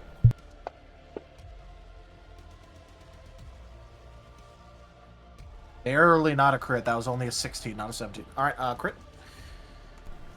Slashing, right? Yep. Bleeder. Make a DC 12 Constitution saving throw. On a failed save, you take 1d4 damage at the start of your turn for 1d4 rounds. +3 from Timber's. Oh no, that's Oh, that's for me. that's Yeah. on you. Yeah. But Okay. so you still get that, but that's on you. Okay. Let's see. What's the save again? Con. It's going to be a DC 17 because I just give an automatic +5 to DCs in this. But what save? Constitution. Fortitude. Oh, Fortitude.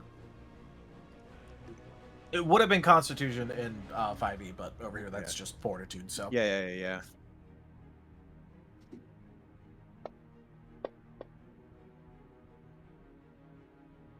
yeah, you're good.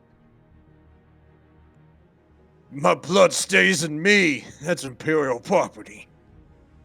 Well, he hasn't rolled the Yeah. damage, but okay.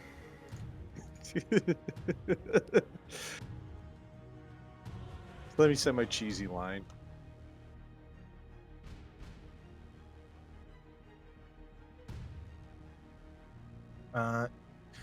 So let's see where everyone's going to be standing at in a second.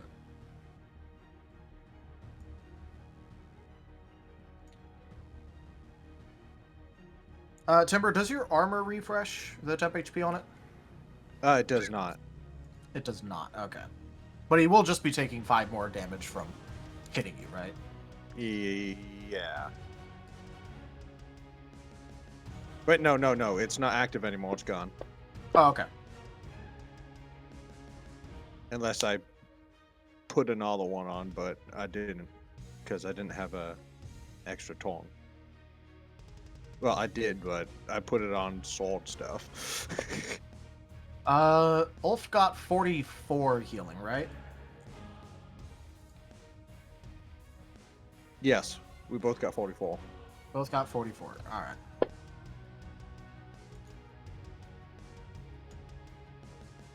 Well, at least he won't be dead. All right. Oh god, this Wolven front line is falling apart. All right, Timber, you're gonna be taking. That crit doesn't double damage, right? It's just has the bleed effect. Correct. Yeah. Okay, good. All right. So, Timber, please take 54 damage, which will put you at 87. All right, cool. I'm at 1 hit point. Yep. And so that will put you at. Oh, Yeah. Timber, your max health is 7. listed at 8. Sorry, okay, it was at 80. I was about to say. Yeah. Sorry. You know, Yeah, 8's the biggest number. I thought your health was listed at 80 instead of 88, but didn't realize that. Yep. Yeah, the 79. Okay, carry on. Randall's chains are popped, and Ulf is now laying bleeding on the ground. All right. Timber has a minus 1 since he's right next to him. Yeah. It would have been -2 if he wasn't there. Luckily he only has 1 attack left, and he's going to be trying to stab the twins now because He's spreading it out. Everyone that he can reach is just getting attacked once. Beep. Because he's just wanting to go down fighting. He's not specifically targeting anybody. Yeah, no, he's not.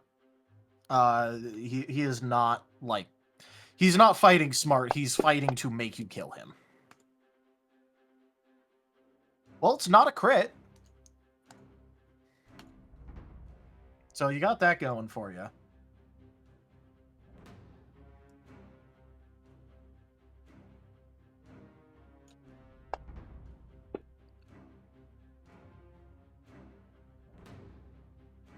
All right. So 33 plus.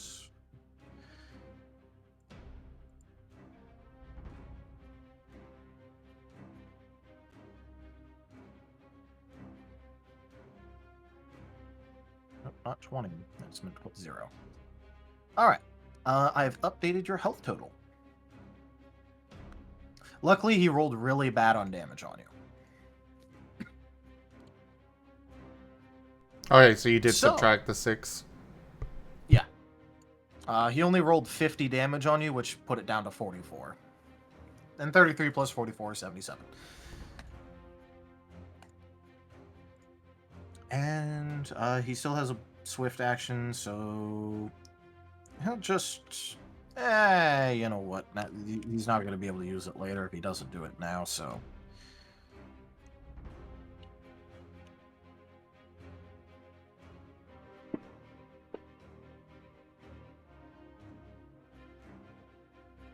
Alright, cool. Maybe that'll help him. What happened? He rolled a die. Yeah, he just rolled some dice. Don't worry about it. Probably healed some. No, he doesn't. He doesn't want to kill himself. What? Yeah, no. Remember, he's trying to die, so he's not. He's using trying to healing die. He now. doesn't want to heal himself. This would be so much worse if he was actively trying to not die. Oh, yeah. yeah. He would, yeah. If he was actually fighting for his life, this battle would be going very differently. All right, another Kerchu with the chromatic orb. I don't know why I rolled damage. I should roll an attack first. I I'm mean, thinking, I guess you could technically miss. Technically, I could, but I won't. Anyways, I could also crit. I as well. could, but I won't. could also crit fail and blow your hand off. You know. I could, or just you die. could explode again. Yeah. So that's 10 acid damage to him.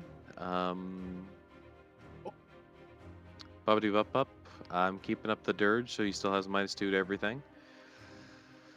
And who wants a bardic? Timber, did you use the last bardic I gave you? Yes, I'm going to use it again if you give it to me. Well, let's give it to you again. Actually, what? Oh no, I was just saying, Timber's really good at using whatever you give him. Yeah, he Yeah. is. Timber is Give it- assigned Yeah. your spells. I'm basically a pocket medic. Except No, I'm not a medic. I was gonna say the twins are the pocket medic. They literally have pockets on the back of his armor. I'm the Yeah, pocket Kritzkrieg. Quitchquig, yeah. You just put in the Um, octane boost roll. Yeah. So yeah, go ahead, take another bardic, and yeah, I guess that's the end of my turn. Alright, Faust. Alright, so the math's getting weird. I have -1 plus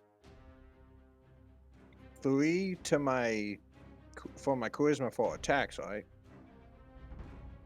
Yep. Okay. Let's see. And Moriarty, how long does that haste last? Because we're on round 4 now. How long doesn't it last? Like 10 rounds? I thought. How long does the haste last? Haste lasts for a good while. I do know that. Mm-hmm. I thought Yep. it was 10 rounds. Something like I think it's like a minute, so I think it is 10 rounds. But here, let me check. What's standard I think action? so, but I just wanted to double check. Yeah.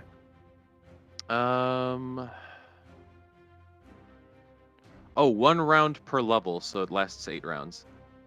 Okay. All right. So +3. So it's gonna be +2 because Timbal gets a negative once his boys are down.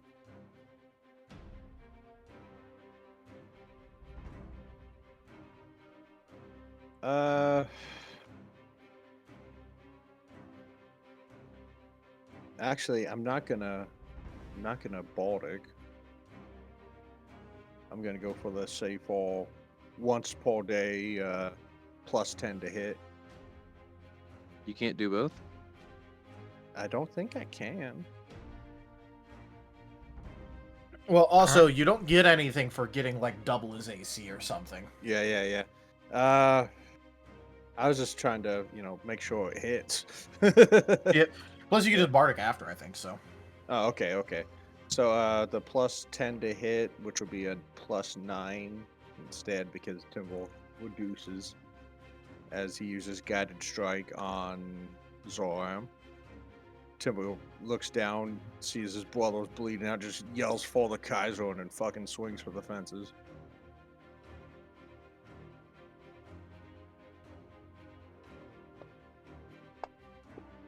Oh god. Uh-oh. Yeah.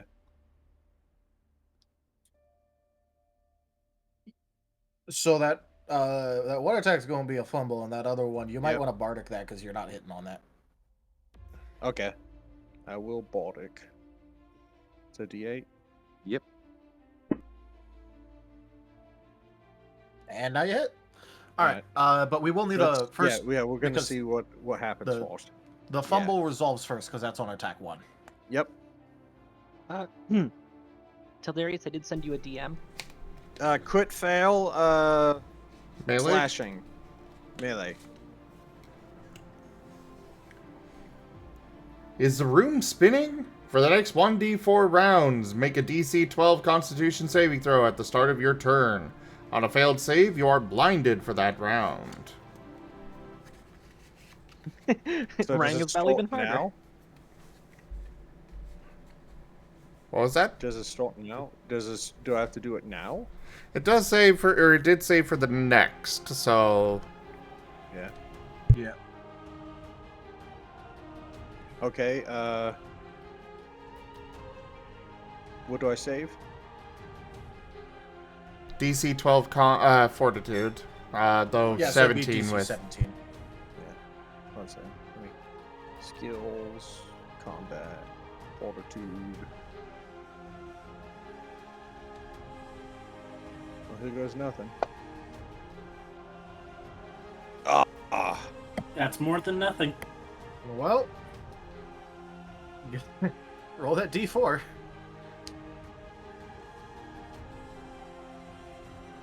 Okay, one second.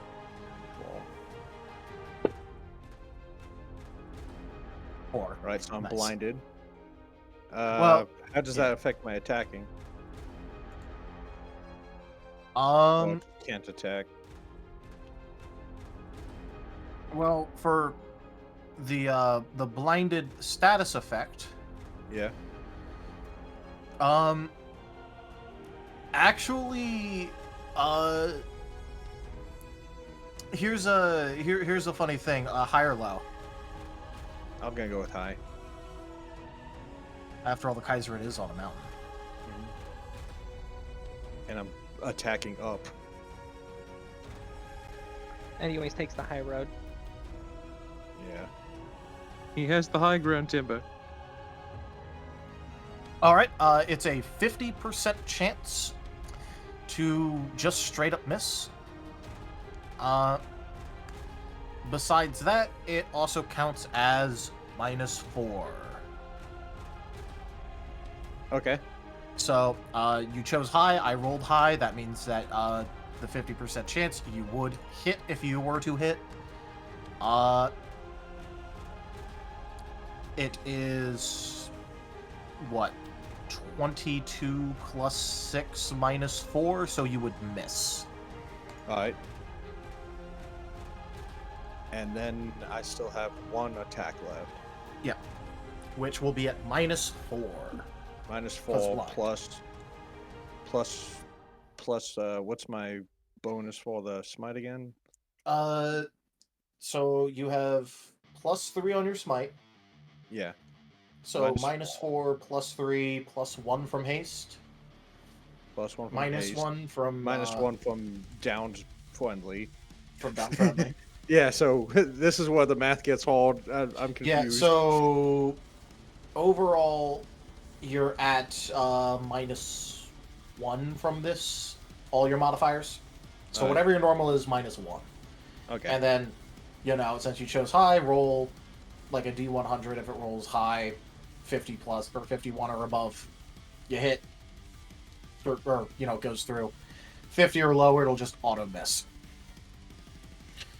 Because it counts as everything you're fighting having concealment. Yeah. Alright, let me roll first. See if this does anything. Is that 74 or 47?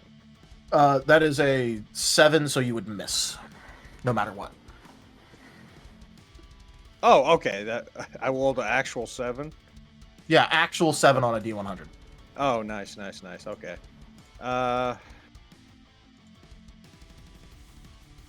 Alright. Let's see. I can't do anything. Temple will say, I can't see. And just passes turn. And I'll attack.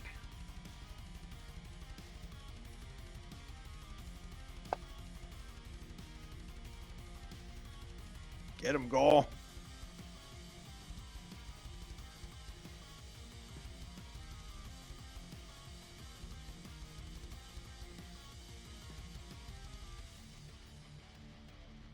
So I'm guessing that both those hit.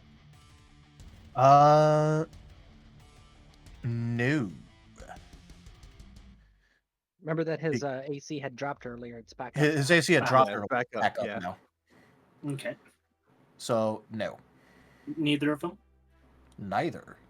He has an AC of 25 normally. Oh, So when he was at -4, he was at 21, and he was actually kind of easy to hit. it's up to you, Pride. Yeah, except Pride and Pride are, well, people are hurting. Bad. Yeah, but if he doesn't die this turn, people are dying no matter what. Yeah, but they don't do much Yeah, damage. speaking of which, who is it that was downed, and are they still down? Ulf is down and is still continues down. to be down. Yes. Yeah, All right. I say finish the fight. The Wolven signed up for this. If it helps, Ulf is at -9. That does not help them want to just attack. It's more information for you. Yeah. Hybrid of table talk and in-game actions here. You would notice that Rose is currently setting her armlet to positive energy. Oh, she can heal? Yeah. Yeah. She can do every damage type with the armlet. Okay, in The that upgrade- case, the I guess upgrade I'll... the tunnel applied to it. In that case, I guess I'll attack. Hopefully they actually do something. Well, you're pretty much almost guaranteed to hit so long as you don't roll a nat 1. He has a touch AC of 10. Oh, okay. He is a wall, and you can touch a wall easily. Yeah. He is a 30-foot tall, bronze-skinned giant. He's actually pretty easy to touch. Well, both of these are bludgeoning damage. Oh my god, what are those rolls? Oh my god. Like I said, I don't want to do the damage because I roll terribly for damage. Guess we'll just say that was due to fatigue. Alright, you said it was Ulf that's Battle down? fatigue. Just kill it!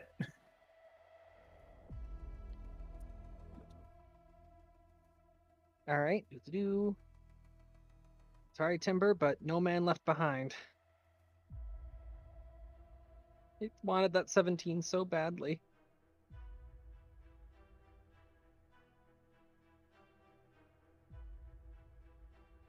Alright, so that is on Ulf, and I think that's the entirety of my turn since all of my minions have pre-scripted functions right now.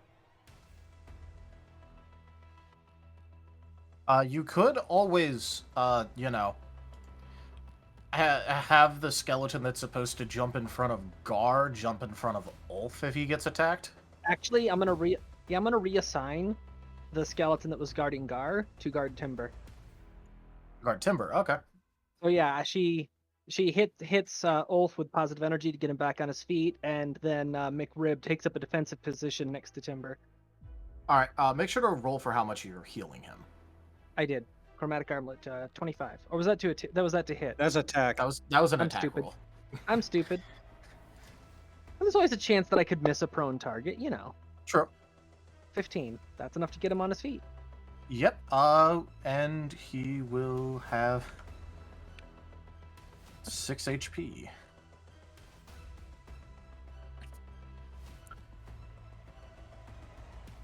Well, he will be getting back up to his feet, and he's going to be trying to attack anyway. I didn't hear no bell. Damn right. Well, also, if you're, like, bleeding out on the ground, it's also hard to hear any orders to fall back if they did exist, and so to him, swing, swing.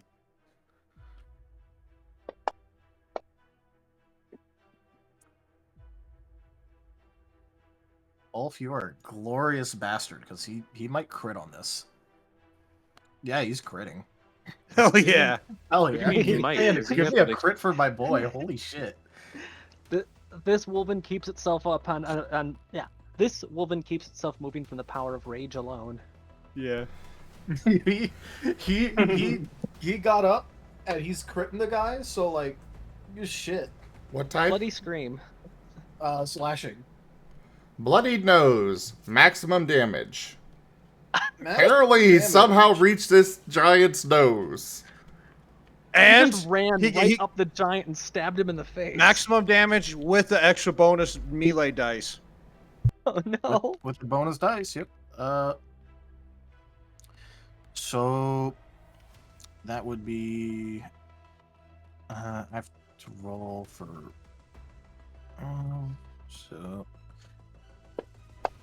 rolling for Randall's damage real quick. Respectable.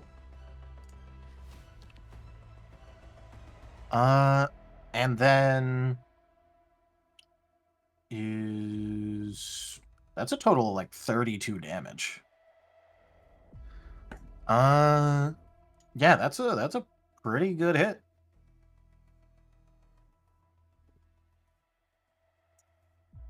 Does Brutus hit? I forgot to roll for Brutus. Come on, Brutus.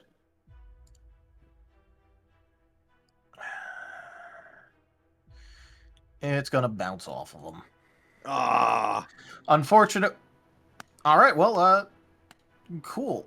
Another crit, maybe, for one of the skeletons. Okay, no, it's just a normal hit.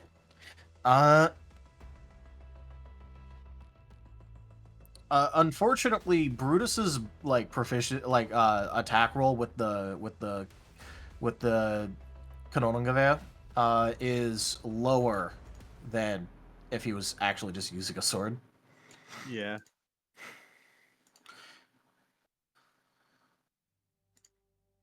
Or bayonet. Yeah. You know, if he was stabbing someone Wait, with his gun, it'd be wait, at higher. that close, don't guns have touch AC? I thought they were touch AC things, right? Brutus was not right behind you guys. He was back a little bit. I thought they were in like a Ah. Tetsudo tech formation. Yeah, I thought he was like right behind Timble. Oh, no, because Gar was right behind you. Sorry, not Tetsuo, Testudo. Nah, two different words, two different meanings. All these close.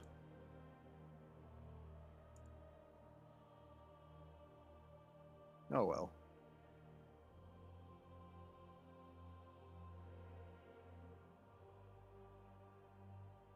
You know what? Sure, why not? I'll just let him hit.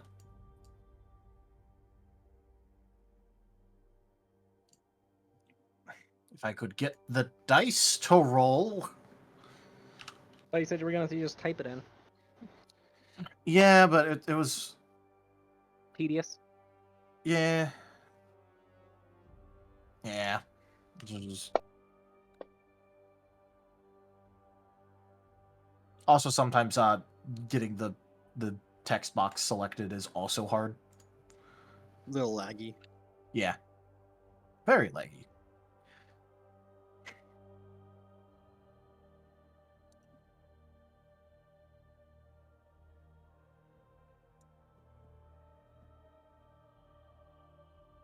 All right.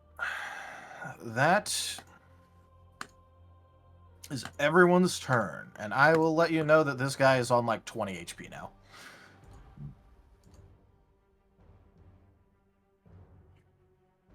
It's okay. Tempo doesn't know this. Timber doesn't know this. He's blind and deaf. And he doesn't know what 20 is. True. That too. It's better than 8, which means he needs to keep swinging. Yeah. Even if it was lower than 8, if he's still standing, he needs to keep swinging. Yeah. It's just a non-exclusive, set of conditions. Temple has no idea what's going on right now. He can't see and he can't hear all. Yeah, all right. So Timber's like, kind of out of it. So first attack is gonna go against twins, and that might crit you. That will crit you. Yes. I like his ordering. He rolls a 17 on the dice and then a 4 on the dice. Oh boy. What is... slashing.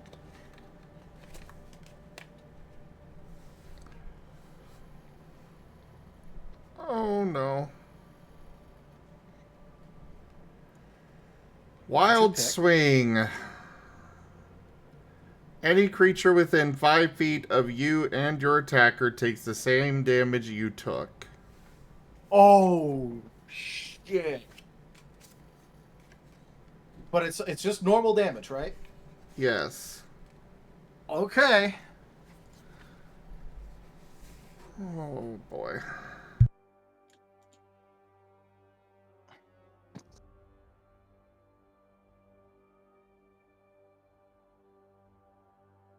I'm trying to grab the damage dice. Fuck it, I'll just type it in again. It's not selecting.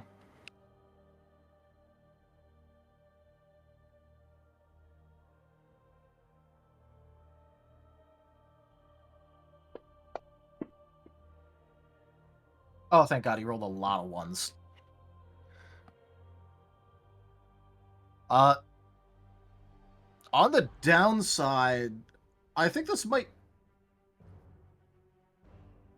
Yeah, twins, you're gonna have to pull some shit here. Because everyone's taken 45 if they're within 5 of you. Good thing that I did that backpedal earlier, huh? Yeah, which will also include the skeleton, so he's not going to be able to do a glorious sacrifice because he's just going to die from this anyway.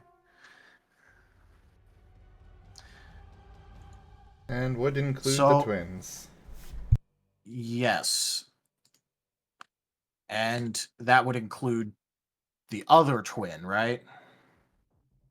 Yeah, they both take damage individually. So they are unconscious. Plus 45. Oh no, they aren't unconscious. They die. You're at 167 wounds out of 139. Oh, you're right. Which means Timber is going to take that damage. So Timber's going to fall.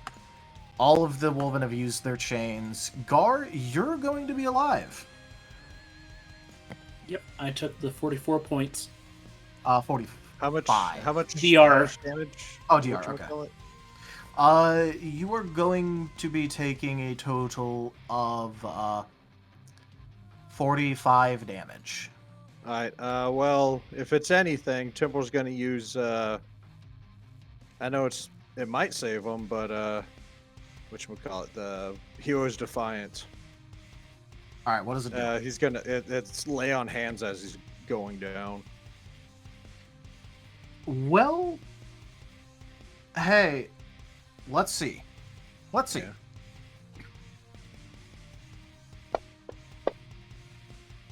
Yeah.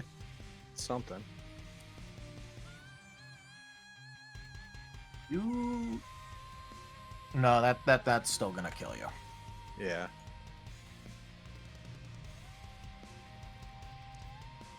So.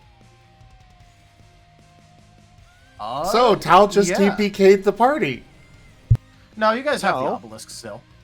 Also, half of you are still alive. On that note, actually, because Chemo was previously attuned to it, and I don't know what's going on regarding Kerr and Chemo in this game, so... If you guys wipe here, the obelisk is just gonna revive you. Okay. I mean, we still got Buddhist, Roselia, Moriarty, I think, Angar. Yep. and Go. Yeah. So he has ran out of targets to attack with his multi-attack, so instead he is just going to be stepping forward. He only had to attack once.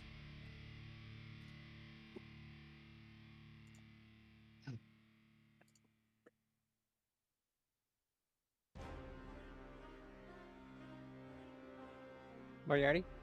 Yeah. It is now your turn.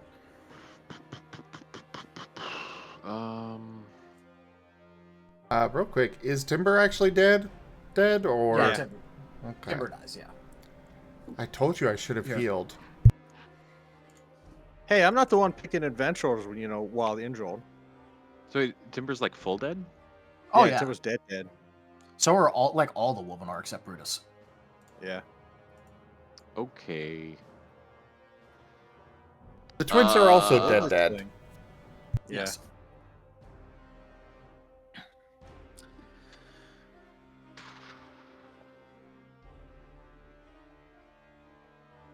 All right. Fight like hell.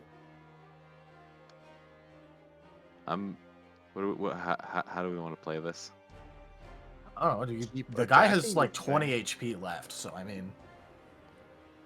I'm looking at Rosalia and Gar. Do damage. Yeah. I can still attack. Grr. Yeah. Boost Gaul. Do damage, boost Gaul. All right. Free action, continue Dirge of Doom. We're gonna give Bardic Inspiration to Gar. I'm going to. Heroes never die.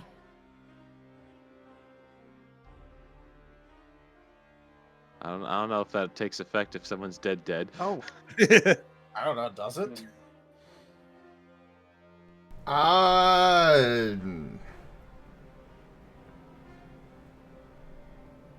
I mean, we Could say it have restores allowed them it. to It Could would say that it rest- just takes them back to an unconscious state rather than actually being dead. Well, it would restore half of their max HP, which would bring them back to life. We've not been in a situation like this, so I'm going to leave it up to storyteller discretion. Perfectly valid to say no to bring him back. Valid to say yes, whichever you want. Rosalia, you've got resurrection type stuff, don't you? I could turn him into a zombie. You don't have like. I guess Turn 'em into, Revivify is like, like a higher vampires level and thing, shit. isn't it? I'm a necromancer, not a cleric. Necromancers can bring people back to life without like making them zombies and stuff. I'm pretty best- sure. Okay. You, okay, best I you just can see do is Buddhist vampire. in the background looking at you very fucking angrily. Best I can do is vampire, Moriarty. I don't know if we want vampire Timber for several reasons. Oh, if I was going to bring anybody back as a vampire, it'd be the twins. I don't know if we want that for several reasons. Oh god. Keep shooting! He can hear him from beyond the grave. His words I'll have let a the- mind. By the way, I'll let the twins be have a Ethereal Restoration on them because it has not been their turn yet while they were dead. I think that's a fair ruling for it. Okay. So they have been Cool. ethereally restored. The twins have reviving stuff. Then I'm pretty sure. So Yes. the way that works for the twins, they're gonna need to be able to pump enough healing into those that are dead to bring them back to less than -9 or more than -9 HP. I assume you can do that for Timber. Hopefully, that's Depends on the 30. dice. Depends on the Yes. dice. Oh, All right. also, your Wolven infantrymen do die later, like more negative than other people. Okay. They're tough. They survived shit like this before. And who has the 1 health point HP potions? That's a good question. 'Cause, yeah, I I mean- believe most of those would be in the former Svethenthorn. Yikes. It's in the bag, though. Yeah.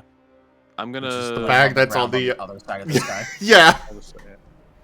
I'm going to do my movement. Not that it matters, to try and put myself with as much distance from this guy as possible, and then I will, I guess, just go for the damage. Put out another chromatic. This is going to be a 2nd level, 19. Too bad that's not a crit.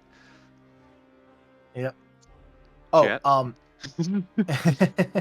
also, as an aside, what Die Hard does is it makes it so that way if negative hit points are equal to or greater their Constitution score, they die.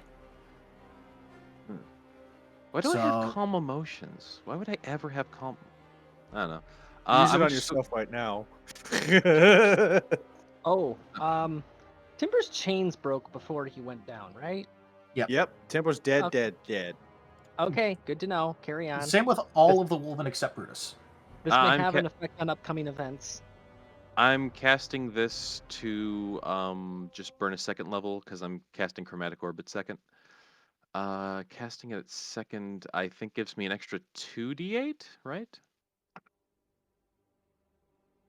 Let me double check that.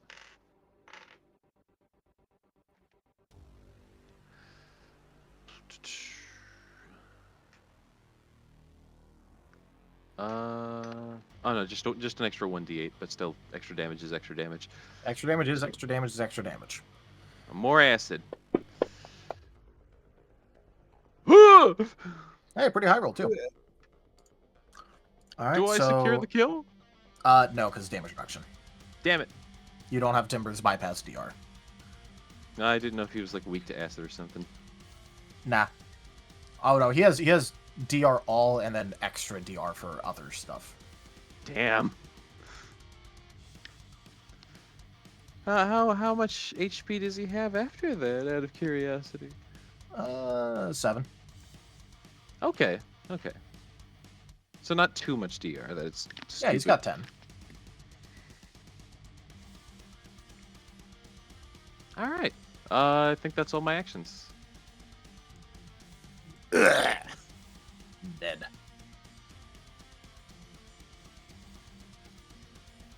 Oh, whoops.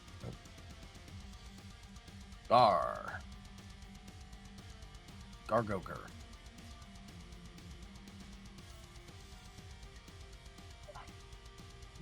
Oh, tell Darius I sent you a follow-up to the previous message. Oh, okay. Let me go look at that. You might find some of those things funny. 1 hit, 1 miss.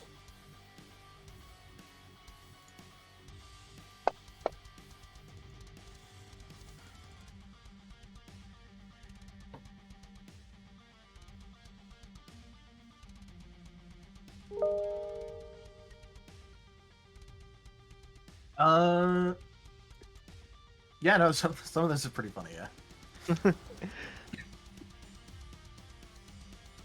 So anything in the future that happens in reference to that, I will actually be including those as flavor text. Okay. Also, twins. For Pride, gonna do mass healing. How many Wolven are dead? 3. 3. Also, remember, when they go dead, they are no longer in your collective. I know, which means I cannot spread healing around. Yeah. But I have 1 round to get them up.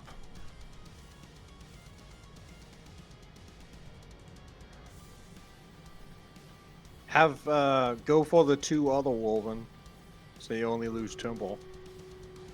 I mean, I can't really do much on that. I can't increase my single target healing. I can just spread it out more. So, It'd 3... be easier to pick up the 2 other Wolven. Yes, but it doesn't really matter.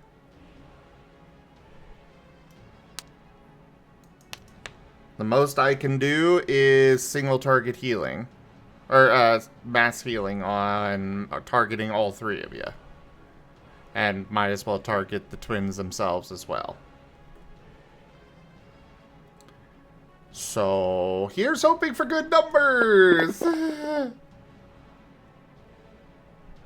That's a good number.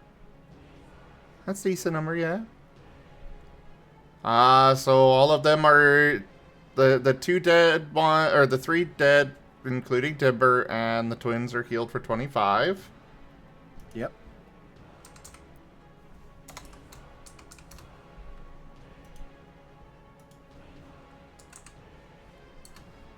Does that get any of them back to life? Okay, let me double check. Actually, I guess it doesn't matter that much. I'll just do the No, other it healing wouldn't. as well. It would not bring them back to life yet. There's another 28. Good number. In that case, yes. They would all be back to life. Because that is a total of 53 healing. Hooray! If it wasn't for the fact that I gave them the Die Hard feat, one of them would still be dead. But thanks to Die Hard, one of them is now not dead. Good job, But I'm twins. guessing still bleeding out. Oh, Oh wait, no, healing would Yeah. stabilize them, but... Also, Die Hard means that they automatically stabilize if they are not dead. So they just, if they're not dead, they ain't dying. Alright, Timber, you got healed for 55 points. Or whatever it was. 53. 53. Which would put Timber at 60 wounds. Okay. Please, don't get hurt more. And just in time for Zoram to go. I know, Rose gets to go. Rose and Brutus. Yeah, I was about to say, Brutus is about to make a bayonet charge if it's still standing. And No, I if just Timble can't could decide. see right now. Oh, do I expend the charge or not? We gotta drop this guy, so I'm gonna have to expend a charge. Question is, which element do I use? You know what? I Yeah. feel like he might be coming for me next, so I'm gonna go with the negative damage. Give myself just a little bit more buffer. Assuming it hits. Hits. Now I have to say the stupid thing. Use the element of surprise. I will slap you. He's at 1 HP. I'm not even lying. He's at 1 HP because 10 damage reduction, 5. He was at 304 out of 310. God My damn it. skeletons haven't gone yet. Come That's on, true. Jeffrey. Come on, Jeffrey. Well, Bruce is going to be making his charge first. Brutus gets the kill shot. He might be able to bayonet this guy. He. Oh, because he's. Oh, that ain't gonna be good for Brutus, but he's damn well doing it anyway. So, do. Got abilities. Go back to Death Knight's Purchase, because I don't remember what I'm supposed to roll. It's like 5d6, and then you have a modifier. Also, is there a cap on how much Death Knight's Purchase I can stockpile? So from any one source of temp HP, you can only benefit from the highest of that source. So if you roll more than 23, your temp HP would become that. I don't think I did. No, I don't think you did either. I mean, still. But it's worth the shot, and it did damage. So I'm doing things.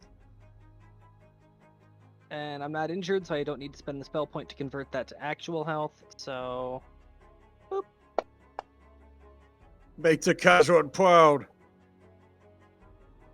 So he's flagging right now. Is what Timber would probably be noticing.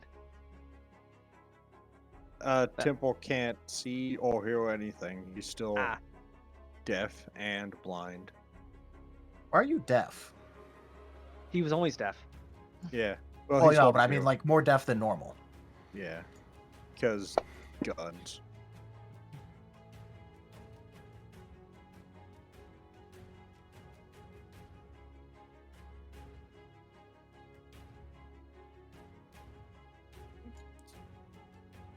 Here's the roll results of Brutus's charge. In Ascent to Ascend chat.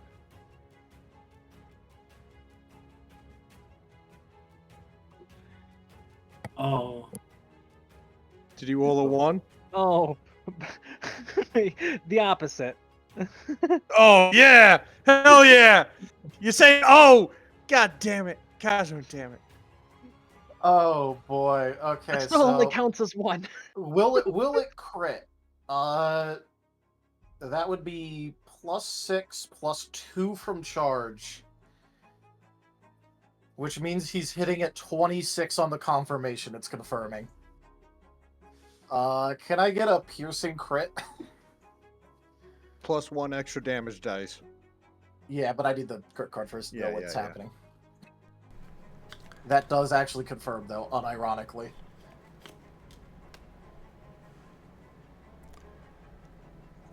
Slashing? Piercing. Piercing. It's a bayonet. Stabby. Ah, okay. He's stabbing. Crud, because the slashing one would have meant decapitation. Oh well. Pressure point, quadruple damage, and the target must make a DC 18 Constitution saving throw. On a failed save, the target is paralyzed. Well, let's roll that quad. Plus the Including extra that- damage dice. Yep, which he's probably gonna kill him. Pierce the metal. Considering that's gonna be 12 d8s. Yeah, he's dealing after damage reduction 66 damage with that bayonet. My man just got killed by a wolf with a bayonet. Fixed bayonets. Wait a minute. He killed It's him with all a crit. it comes prefixed. The bayonet never comes off. Hey, Yeah. wait a minute. Wait. He got the kill with a crit, right? Yeah.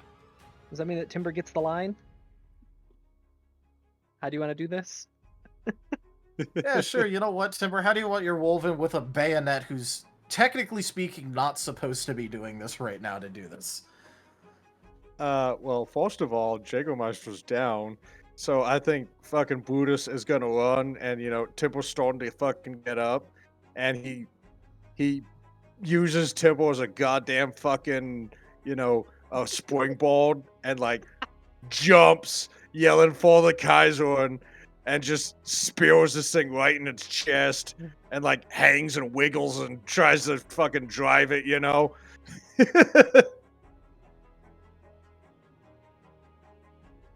Hey, that works for me. Shot to the heart, and you're to blame. Well, Well, it wasn't a Wolven always shot. go for the chest. Stab Does to the it give heart. them Either a way. bad name?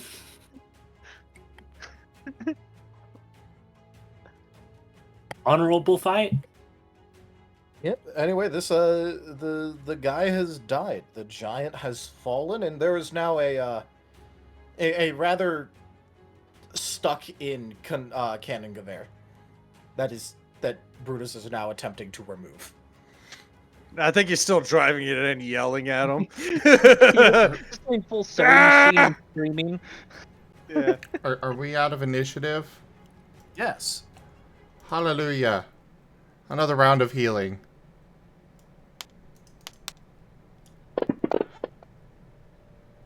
So Ulf was the one that Temple saw go down, right? Yep. And Ulf, before the twins are healing, Ulf is still down. Randolph is also down, but not as heavily injured. Ulf is only alive because he is wolven. Yeah. I think that is the best descriptor that I could give to the amount of wounds on his body. And Brutus is busy stabbing the fuck out of a now dead giant with a bayonet. Based. So, Okay, both of those are going to all three Wolven. One of them is going to Gar, the other one is going to the twins. Is Moriarty wearing his undead necklace right now? I believe he was when we walked in. All right.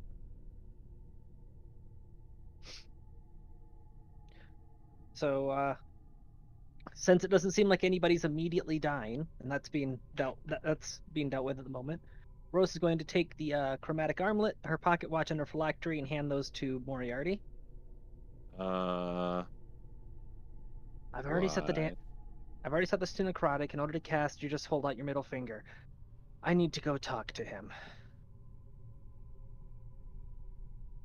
Moriarty starts putting it on. All right, she's going to take. Was there? Before you go, remember to tell everyone, out of character, remember to tell everyone about the 4 coins. Just say it. Yeah, that's Dimple actually. doesn't know this. Well, actually, what I was about to do is she's going to stuff 2 platinum pieces and 4 copper pieces into her cheek pouch, and go over and begin performing last rites while slitting her own wrists. What?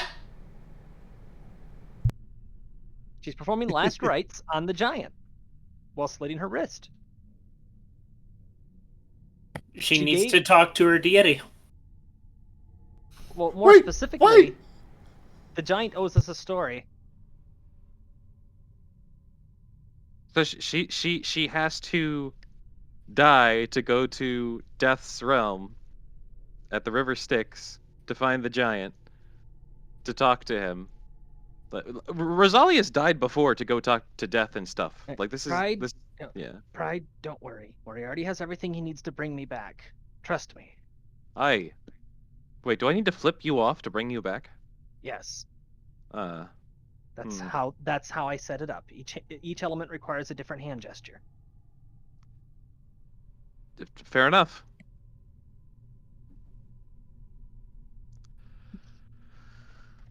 So yeah, she's performing last rites, but she has the required coins on herself. Hey, Timber, don't forget to update your health. Yeah. You're now at 22 wounds.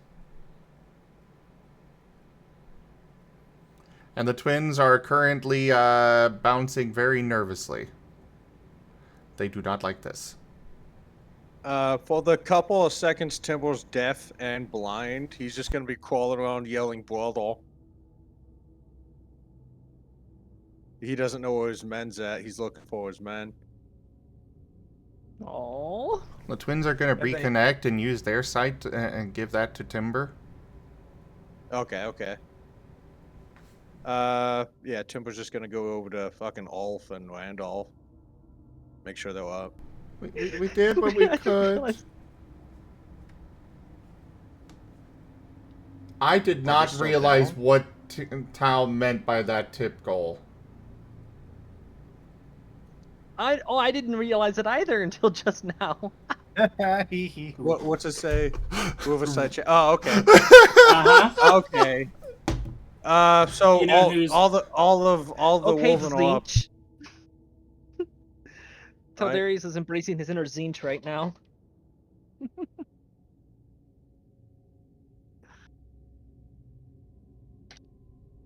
So since Rose is going to the River Styx, does she speak giant?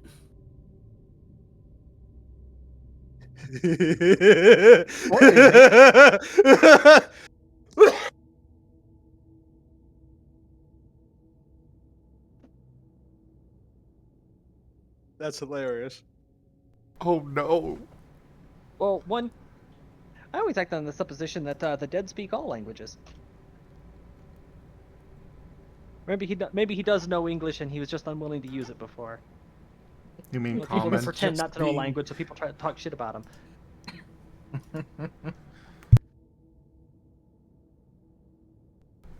She literally died to go have a conversation with somebody that she can't understand. Don't worry, I have plans for it. Oh God. P5, You don't speak word.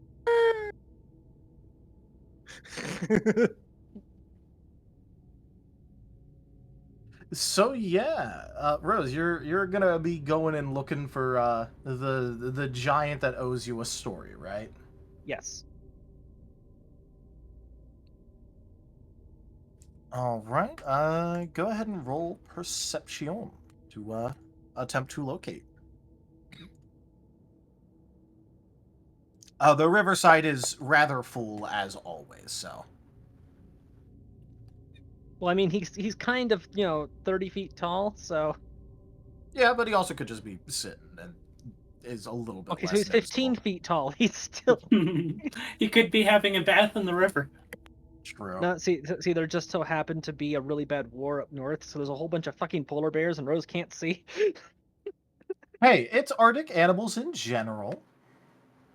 Could have a couple of wolves and Arctic foxes and the like around. They're still bigger than she is.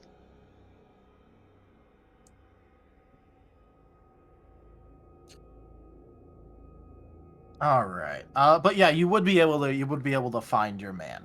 And next to, well, like kind of like more next to where he's kind of waiting is a rather amused looking Chiron. Or Chiron? Charon. Charon. Okay. Sorry. Other one. Oh, I'm tired. Hey, Sharon. This guy's with me. I'm here to pay his boat fare.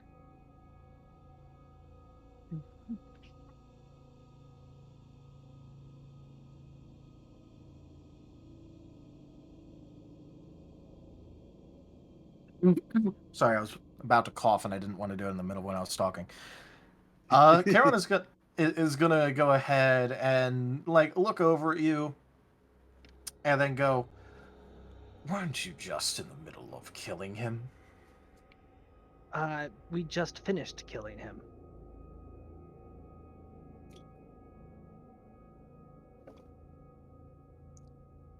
And now you want to pay his fare. Yes, because it was an honorable battle. We were giving him what he wanted. He's a friend, and he wanted to go down fighting.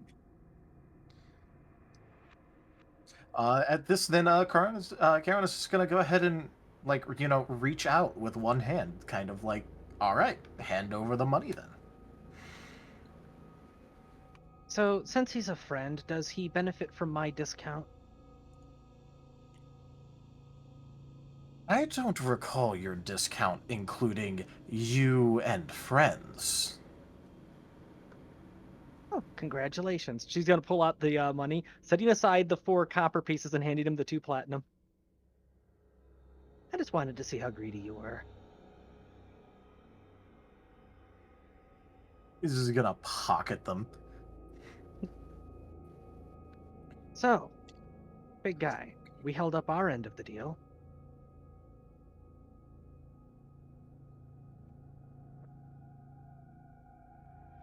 As you're talking, Charon is just gonna smile a bit more.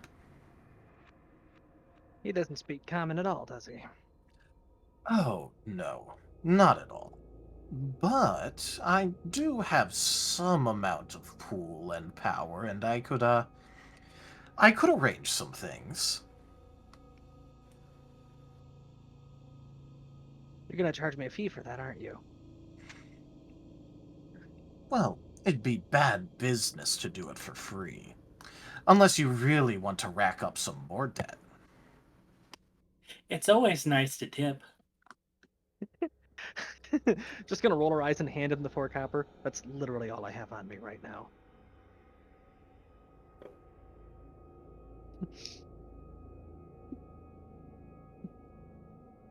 Well, I suppose that it'll do enough. And he's gonna pocket those and reach out with like, tried to play the Reaper and he pulled an Uno reverse. hey, look, 4 copper's 4 copper. That's more than he would have got if he did nothing. No, I ain't gay, but $20 is $20. That's like infinity more than 0. Because 8 fell over sideways.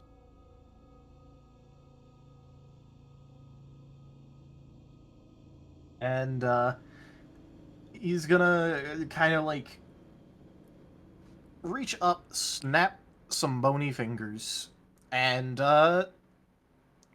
just go, for the duration of your stay here, you'll be able to speak giant.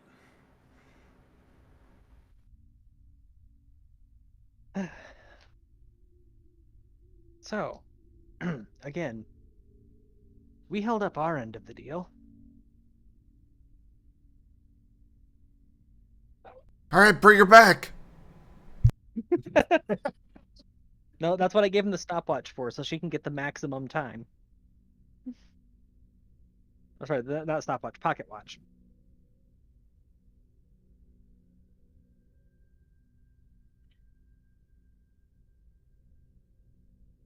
Well, I don't recall making it much of a deal. I more forced your hand into actually going through with it.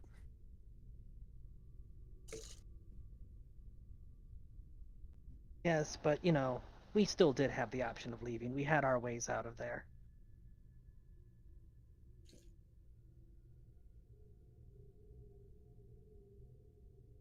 I'm literally jumping between dimensions in order to carry on this conversation.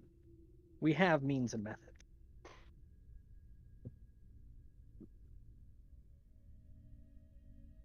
Well, let me put it this way. As a bit of advice, if you're going to try and hold things over people, at least make sure you're actually withholding it as of yet. I don't know, Sharon, do you think that you could just give us a few minutes, do one patrol before coming back?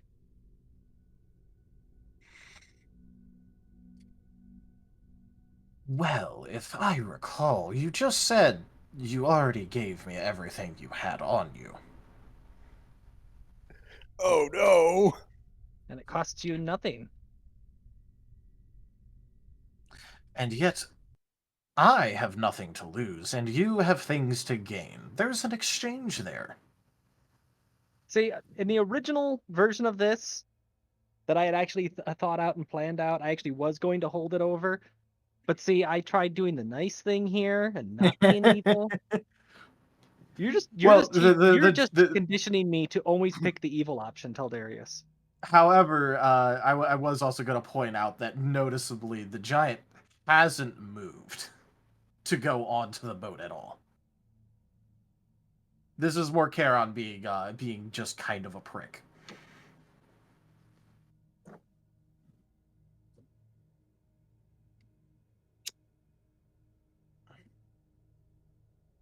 Damn it! Now I can't think of what next words to pick. You're making me second guess everything. Hee hee hoo hoo.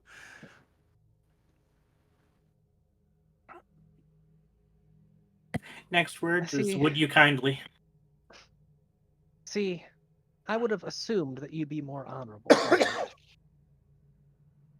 We were proposing an offer. We said that we would kill you in exchange for your story. You forced our hand into killing you. That was you accepting the deal.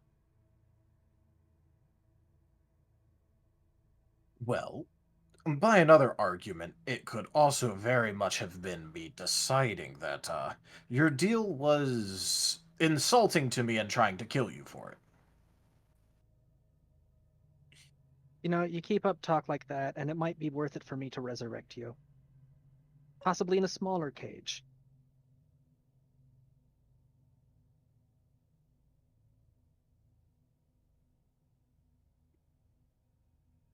We have your body, and I don't need consent to bring you back as a vampire.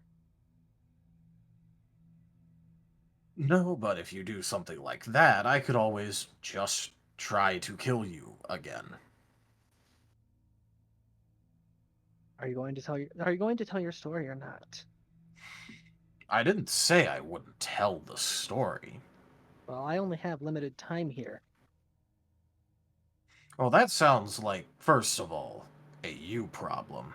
And second of all, something that maybe you lead off part of the conversation with instead of mentioning it later.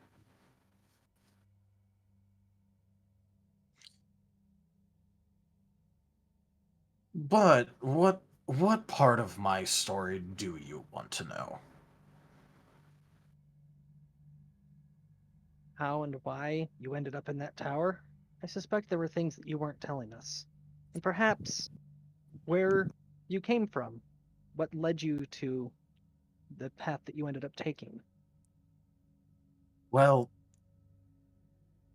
I didn't go on that much of a path. I was born on the island, I lived on the island, and then I was entombed on the island.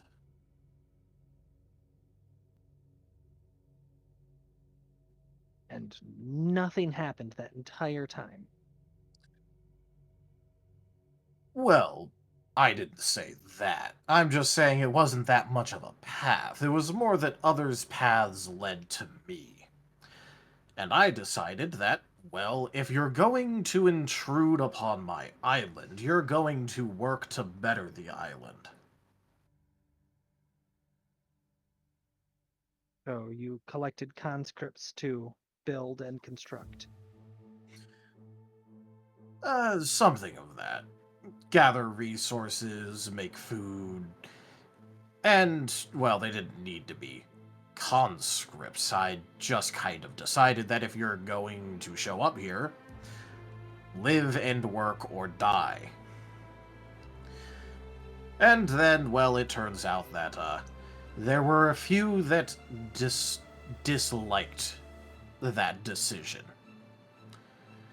So, they decided to imprison me in my own creations and keep me trapped there for as long as they could manage. Turned out to be a very long time.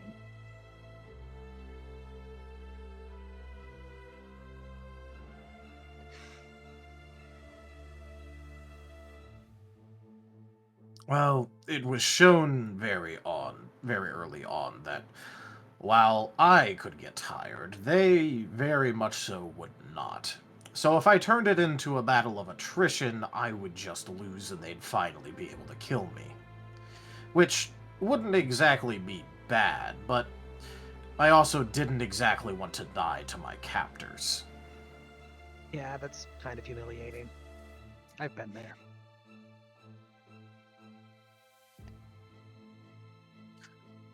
So, one day, this holier-than-thou guy shows up and starts demanding that all of the people that I've collected as workers be freed from their so-called slavery.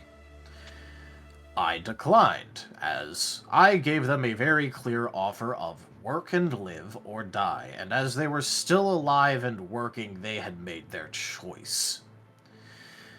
And, well, he managed to entrap me, entomb me there, and then repurposed the island that I had painstakingly built.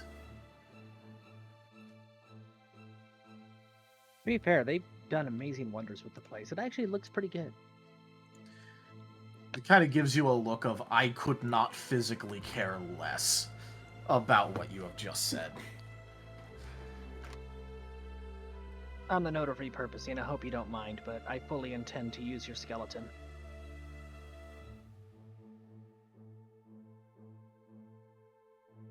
And what exactly are you going to do with a skeleton? I've got this concept in my head of a walking carriage.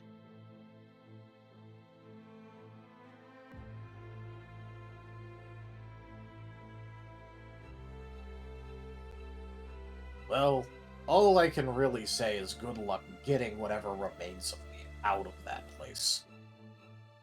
You think the ghosts are going to bring it down on our heads?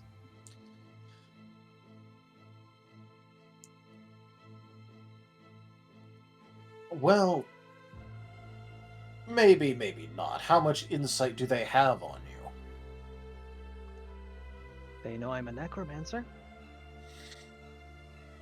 And do you think they're going to let a necromancer take the body they've been guarding out of the tomb so easily? Do you think they're going to hang around now that you're dead?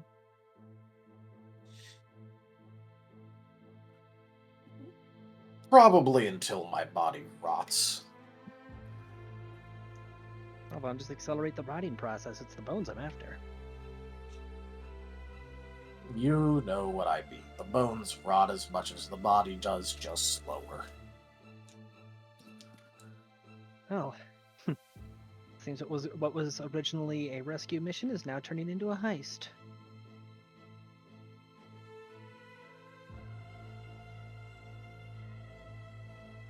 See, I'm a builder much like you. I don't let good resources go to waste. And, quite frankly, your body is a wealth of prime-grade resources. You should actually be commended. Every single part of your anatomy is... Damn it, I don't have the word. There's a word here, and I'm blanking on it. Useful. Every part of your body is premium material.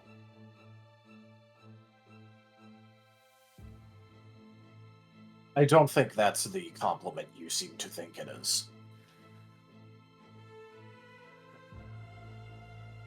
Well, you know, cultural differences.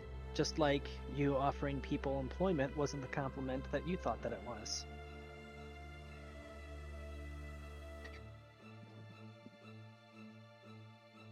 Wasted potential. I think my time is almost up, and you've got a boat to catch.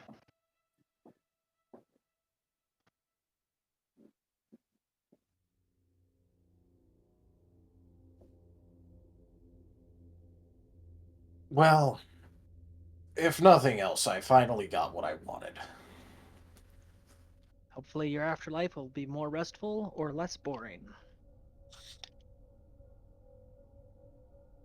And he's just going to get up and finally get on the boat. Yeah, just 2 tugs on the rope. It kind of like dips and sways a lot as he gets on it.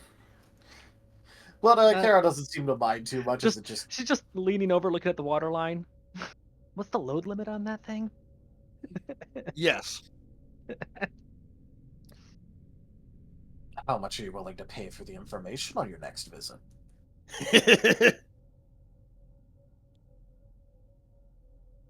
Sharon, has anyone ever told you that you have a magnanimous and altruistic personality? Now, flattery is very nice. However, it isn't as lasting as gold. No, I'm not saying that I'm calling you that. I'm just asking if others have. I suspect not. Now, you see, I would care a lot more about your opinion if you had any amount of money to give me. As it stands right now, come back when you're less poor. And he's gonna push off. Come back when you're Just- little richer. Just shouting to him, I enjoy the banter. Meanwhile, the living world, Go to sleep, go to sleep, go to sleep, little Moriarty. What are you doing? So she's just sitting there, poking at the tether holding her to her phylactery, waiting for the string to go tight. Or does wonder. it flip off? Actually, yeah. Question: if she were to yank on the cord a little bit at her end, would it make the phylactery pulse or twitch or anything? Oh No, no, no. the Just phylactery leaps. would go to her side. It just leaps out of Moriarty's hands. I was gonna say no, it doesn't do that because then there could be the risk that if you let it sit somewhere, that it could topple. Fair enough. I dropped it. So yeah, she just waits for her timer to run out. And Rose is bleeding all over her canvas. I assumed we'd patch her up. Yeah, she only needs to bleed out until she's dead. Well, not Which is a lot of the blood. twins aren't going to do that. She clearly planned this without them, so they're pouting. Also, like, does she bleed out? It's like slow and sluggish, and it is the equivalent of like going. How are you bleeding coagulated blood effectively? Yeah, remember she is half undead, so She is half undead effectively. So yeah, you notice that when she slit her wrist, the blood that was coming out looked like it was already a day old. Yeah. Alrighty. You should probably drink more water. Yeah, Moriarty flips her off. Do you want me to roll the damage on the chromatic armlet? Yep. 13. That's 10, that's 31. 11 is 30. 28. Oh, wrong tab.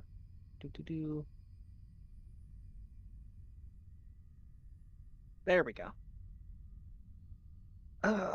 That was an enlightening conversation.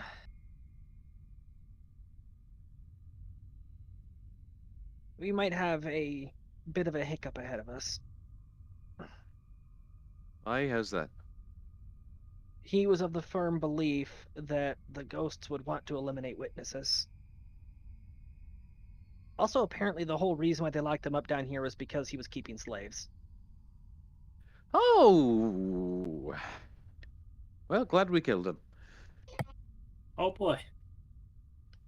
So is the island going to fall apart now that he's gone? No, the island should be perfectly fine. And he seemed entertained when I proposed the concept of them bringing this building down on top of us. It's just us that they'll stop if we try to leave here with any part of him, or possibly if I personally try to leave at all. Why you? Necromancer. No, they don't want to take any risks. So we can either bum rush past the ghosts or go around them. Could theoretically fight them, but there's a couple hundred, and I am exhausted. Tim was like loving his eyes, trying to get him to walk again. Didn't you ask if we could...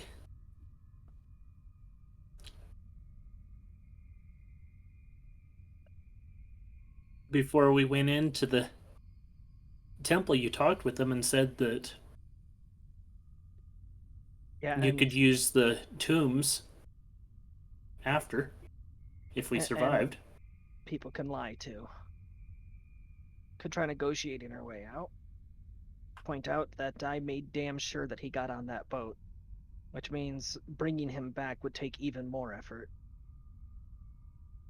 Also, he's contentedly resting, so again, bringing him back would take more effort. You'd be forced to use a method to bring someone back who doesn't want to come back, and those are always more complicated.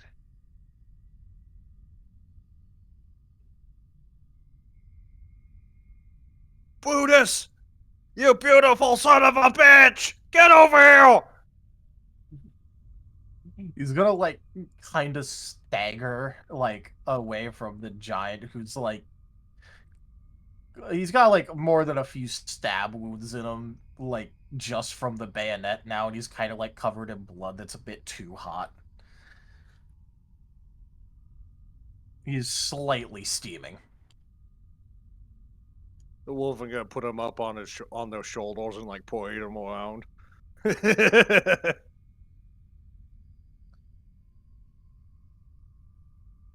I mean, hell, he'll go along with it.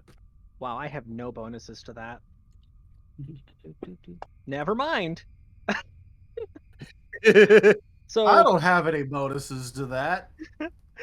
Moriarty, Rose is going to go over to you. She's going to kiss you, then start heading over to where Svefenthorn went down. And you may notice that she has grabbed the phylactery, the watch, and the armlet.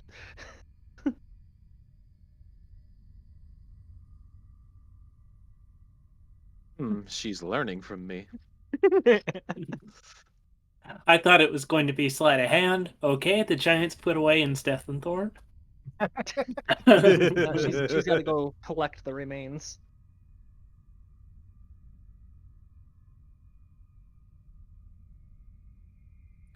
So, bag of holding for the orbs. I don't know how much capacity mine still has in it.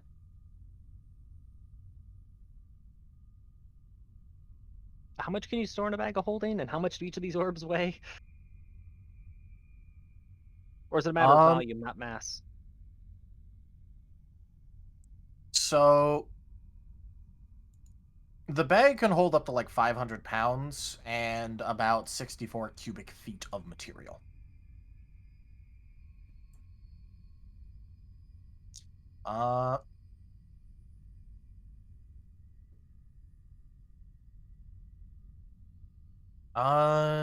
Volume of sphere by diameter.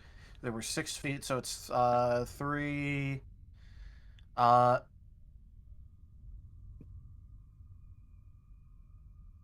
So that would be what, like each sphere is technically speaking like 113 cubic feet. So I wouldn't even be able to fit one of them in. No. You'll just have to use your Marten of holding. Yeah, the twins could pick all of them up pretty much. They could? They just go full Ascendant Wizard. They have them spinning in a circle around them. Oh, I you mean mean- like that? But also just with like telekinesis, like you can lift a couple tons, right? Yeah. Yeah, you should be able to pick up like at least most of them. Yeah, they can carry them by floating, yeah. I got all I need right here. And what did you get, Timber? 0 casualties. Well, no, never mind. I'd love to respond to that and then do a thing, but I can't because I'm currently heading over to Svefenthorn.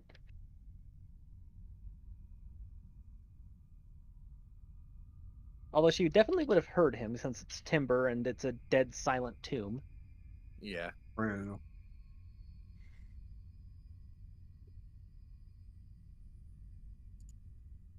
So, since we are in a tomb, Rose, do you have everything that you need to fix Stephenthorn here? I was thinking about that. I mean, to be fair, Temple's fond of McRib and Jeffrey, but he's not so fond of the new thing. The boat rower? The Stefan Fawn. Ah. It's too alien.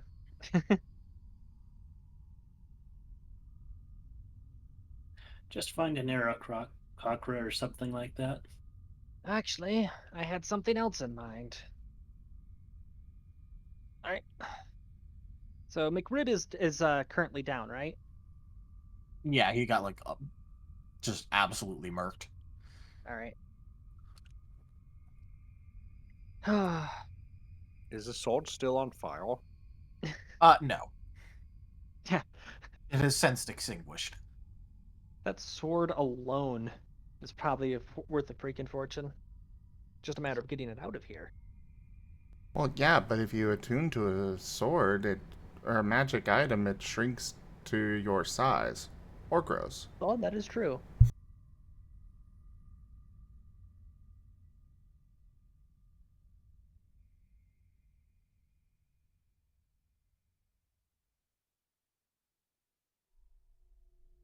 Just going through my inventory right now to see what my options are. Tipple tries to see how fucking heavy this sword is.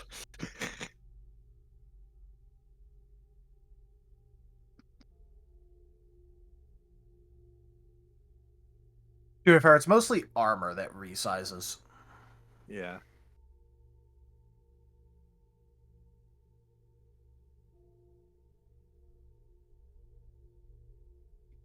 Oh my god, I just realized something.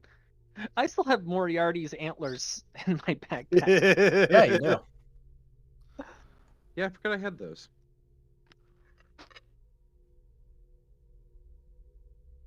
And Tipple's gonna look at Brutus and go, I think this should be your trophy. You get the finishing kill. I don't know what we're gonna do with it though. It's pretty big.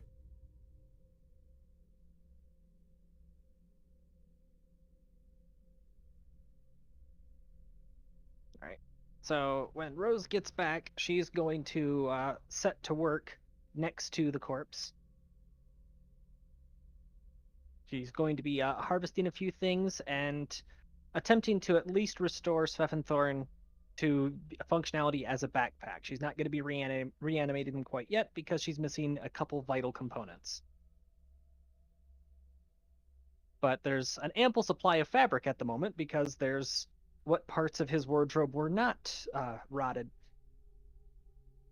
Yeah.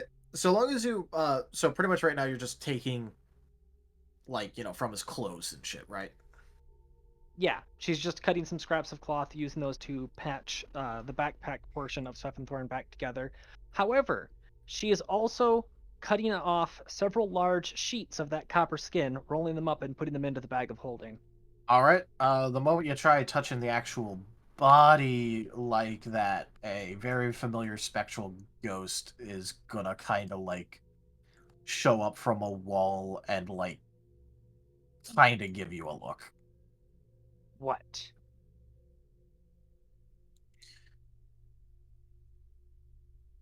Do not move the body from the tomb.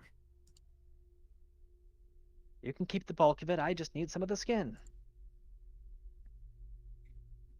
It's not like I can reanimate him from a scrap of flesh.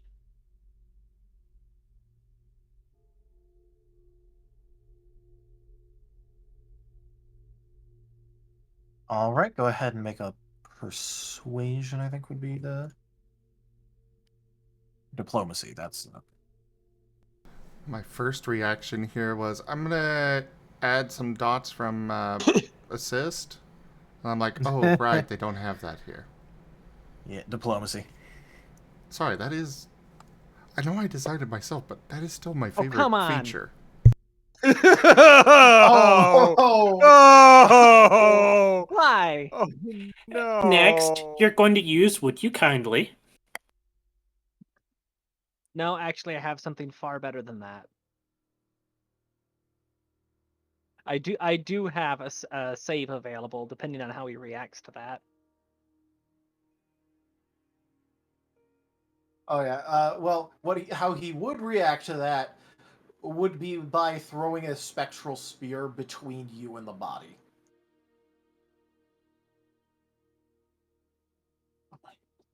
Fine. I'm a necromancer. You don't trust me. I get that. You want my word that I'm not going to bring him back, and you want to be able to believe me? Is that what this is? I don't want your word. I want the body to stay right there. Why? So you can gloat over your victory? That he's finally been slain? No, so that way I could be sure. that he will not escape. All right, fine. We're doing it this way.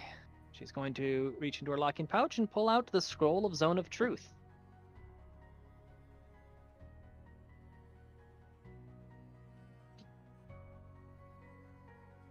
Do you know what this is? He'll go ahead and try and identify it. Why not?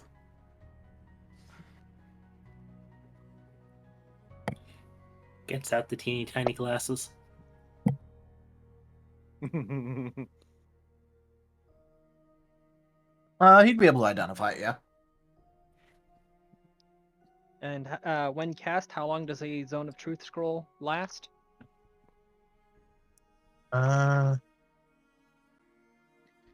Zone of Truth lasts for a minute per level, so you'd have a minute.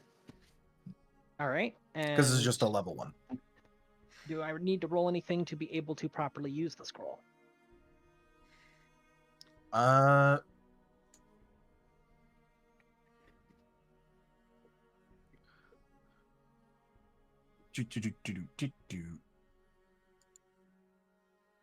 Let me double check, because I think it's use magic device. Use a scroll, yes. Use magic device. I have a plus 13 to that. Come on, don't give me another 1. It wanted a 2 there. Yeah, no, you'd be able to use the scroll. Right. She's going to position the zone so that both herself and the Spectre are in it. I have no intention on bringing a slaver back from the dead. I have no intention on giving him any sort of escape from the eternal death that he earned with his heinous actions. All that I plan on doing with this, first, that skin, I need it to repair the pet that he killed. And for the rest of him, I was thinking a carriage would be humiliated enough for him. To make him, his remains anyways, eternally serve others as he made others serve him.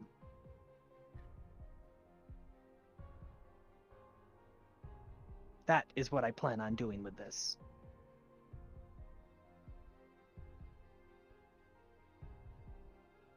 Little vengeful, but I'm into it. Yep. He's gonna look over at the body, and then look back at Rose, and go. The very moment a single scrap of that body is used in any sentient undead you ever make, I will return. I am yet to make any sentient undead aside from bringing back my own father, who was taken from me by people that similarly love to keep slaves. And yet this changes my statement none. I didn't expect that it would, but it would help you understand where I stand. I will be watching. And the spirit is slowly going to start to fade. Think that was the single most profitable use of a scroll of truth ever? Probably. No, there's a full story campaign with the Zone of Truth. Let me remove that from my inventory. So is it time to eat giant yet? Do I just like delete the? Oh god. Oh yeah, you Yes, just you delete do. it from your inventory. Temple's gonna like do a little fist bump to his shoulder.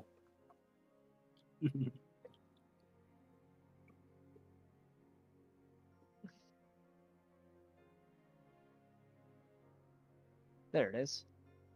Boop, and confirm delete. Okay. And she's going to go back to harvesting the sections of skin, because she's got an idea. Finding giant birds is difficult, but assembling a giant pair of bat wings from an amalgamation of bones and leather, that can be done much easier. And if they're shiny and bronze, that just adds to the style factor.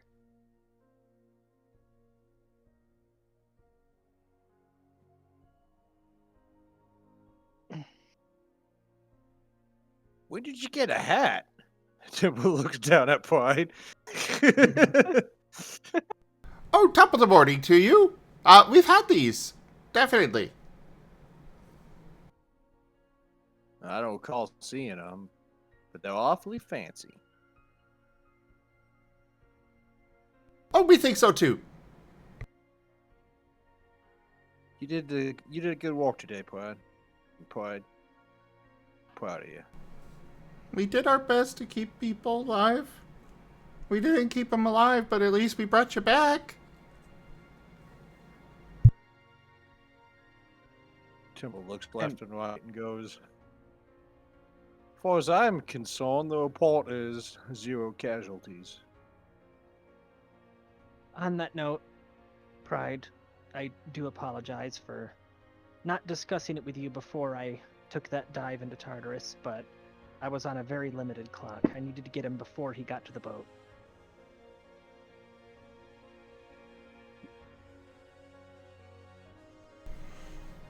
He will sigh. They both do in unison, as usual. And nod for climbing up to take their spot in on the back of Timber's shoulders. So, where are we going? By the way, Timber, I'm just gonna let you know that Brutus was going to go and bayonet stab the giant one last time. Look at what he rolled. Hold on a second, let me... Rose just wiping some splatter off of her face. I think it's dead. Brutus has decided that Another nat 20. maybe maybe the bayonet is the best part of the gun. Of course, it's the melee part. That's why the Kaiserman put it there.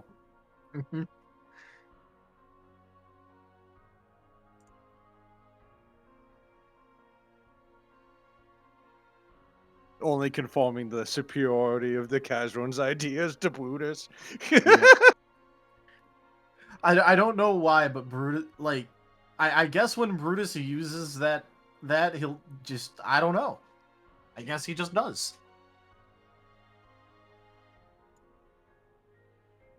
I'm so proud of you boys.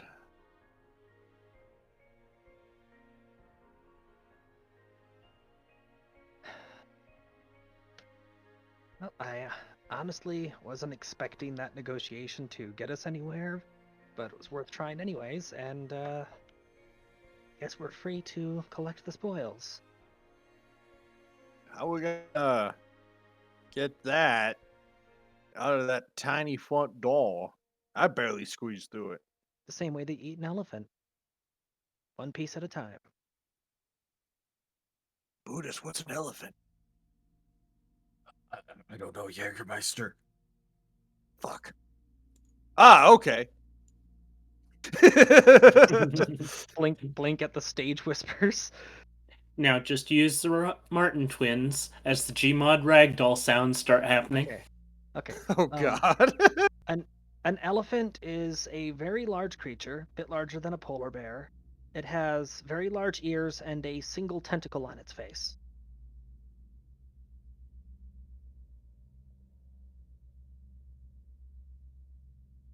I'm dumbing it down to timber terms. Taldarius? Yep. Did Timber fight anybody with elephant mounts? No. No. Elephant mounts are not exactly popular in this world because very naval focused. What are you gonna? Yeah. You're gonna have to transport that elephant mount wherever the Exactly. fuck you go. So no, it's not very. Yeah. Timber's just she's explained an elephant, but to Timber he's thinking of some sort of horrible abomination with tentacles because he's dealt with fucking void beast monsters before. Ugh. I mean, presumably wherever elephants are native, that would be like just a great ground cavalry unit, though. Also, elephants are native to warmer climates, and the Wolven hate warmer climates. Yeah, this is true. They go there anyway. Well, yeah, because we deserve to suffer. Yeah. Okay. Well, all I can think is that we take. But what they we can literally, get. their basic weapons is literally the elephant gun. A little bit of a elephant punk gun, you know. Um, Rose, if you really wanted to show him an elephant, find him a druid. this is true. Gar Moriarty. hippies. Actually, no. Wait, no. Rose would know fully how to butcher meat, wouldn't she? Mm-hmm. Yep. And she works with corpses. I was about to ask Gar and Moriarty to help, but actually, no. Yes, Gar Moriarty. I know the anatomy here, but these cuts of meat are literally bigger than I am, so I may need a hand. Right. Now you know how it went with the last time I butchered something. You got your face all bloody?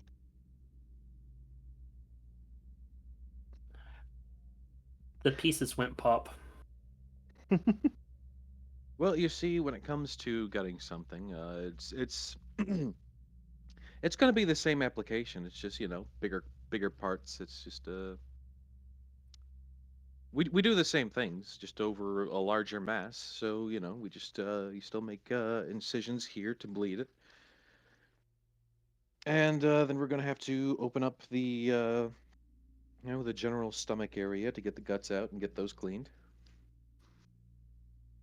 And Rose, so that you know, since I did rage, and I still have the -2 from being revived, the negative levels, I'd be rolling a -10 for butchering.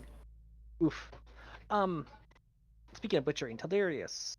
Yeah. How much in weight of bronze giant hide was she able to harvest? Because she's looking for uninterrupted square cuts, like just a solid sheet.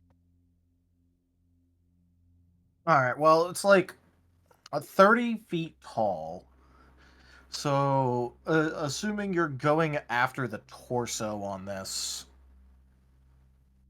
Don't go for the chest. Boo just poked a bunch of holes in that. Yeah, Well, yeah, but only you in got the front. back too and all that. Yeah, You true. got the back and you got the arms. Yeah.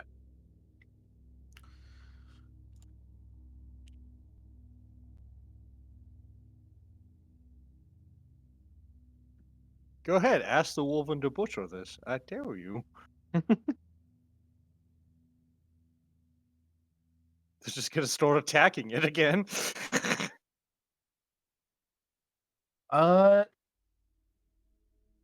So with just torso, it's like what, like a third of your height generally? Between a quarter and a third?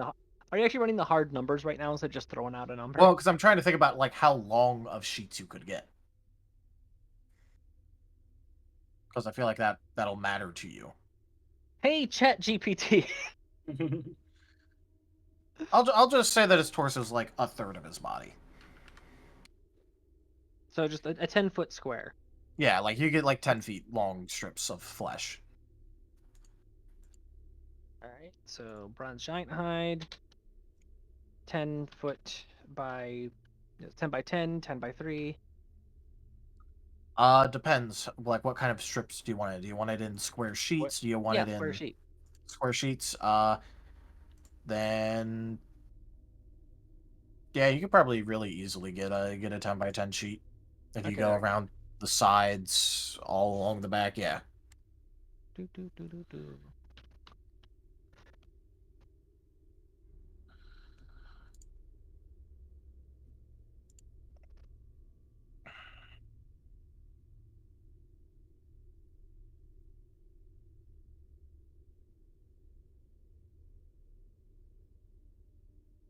You know, one of the twins does have craft leatherworking. Would that be able to help?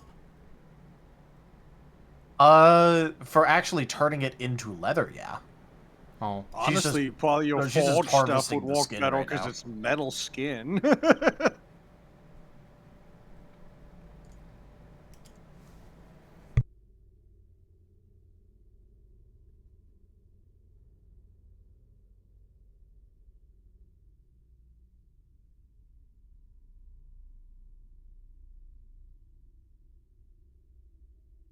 But for actually turning it into leather, yeah, this will help. Right now, she's just getting the raw material.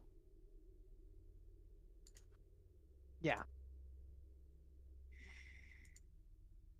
Just thought I'd ask. Yeah. I just need a weight number to put into my inventory here. For shits and giggles, I pumped it into GPT, and GPT said 700 pounds for that much rawhide. So apparently, according to GPT, by the equations that it used, a square foot of rawhide is 7 pounds.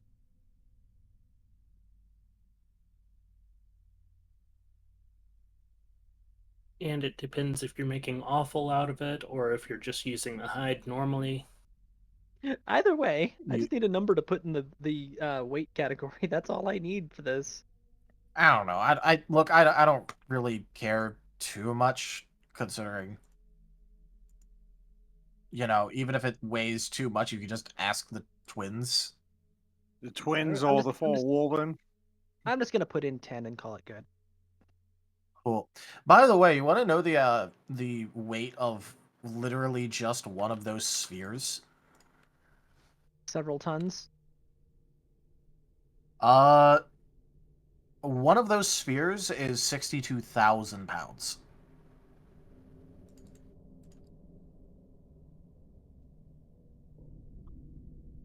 We are bringing that back with us. That is a lot of raw metal. So that's the Martens moving it. 6,000. 6,000. Is it 6,200?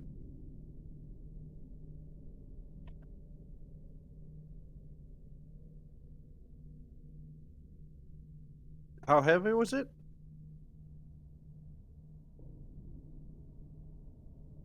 Each one is about 31 tons. Oh my god. Because I quickly went, oh yeah, by the way, there was 3-foot radius spheres, so, get the total okay, that's 113 and change. How much does bronze weigh per cubic feet? Oh, 550 pounds per cubic feet. We can use video game logic, right? Yeah, no, I'll let you take it anyway. I'm just letting you guys know the actual IRL amount of bronze. Remember, video game logic, where you can scrap a massive pile of tires and get 2 units of rubber out of it. Meanwhile, you scrap a doorstop and you get 10 units of rubber. It's okay. He threw something. He threw that at Timble, but obviously Timble's denser than that, so he was okay. Denser than solid bronze. Look, there's a reason that when he threw one of these things, the damage dice on it was 2d8 plus 19. It dealt some damage. Oh yeah. Let Timble brag about how dense he is. Yeah. Now, each Marten is walking along on those balls.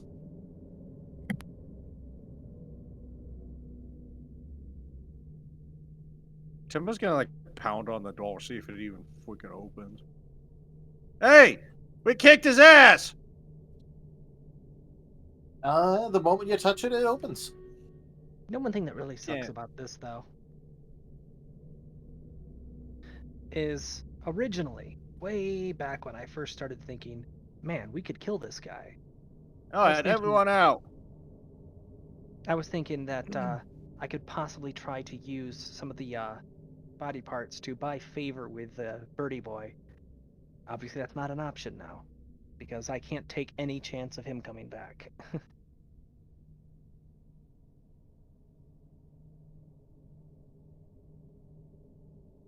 Well, you have an extra spirit following you now.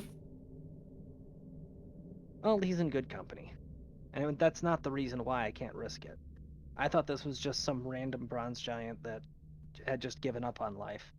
Knowing that he was an active slaver and a very skilled architect, yeah, no, I'm not giving that kind of power to our friend.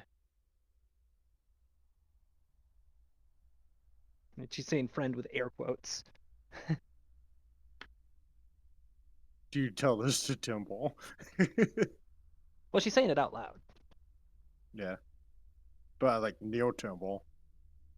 All I'm right, assuming the so twins are running their connection thing. Yeah. so Yes. how much of all of the available loot are we bringing with us out of here? I'm assuming it adds up to more than even the twins can carry. Unless they're just dragging him rather than keeping him floating in the air. I don't think it matters for them with their telekinesis. Yeah, it doesn't. Lifting it off the ground doesn't change anything compared to just dragging it.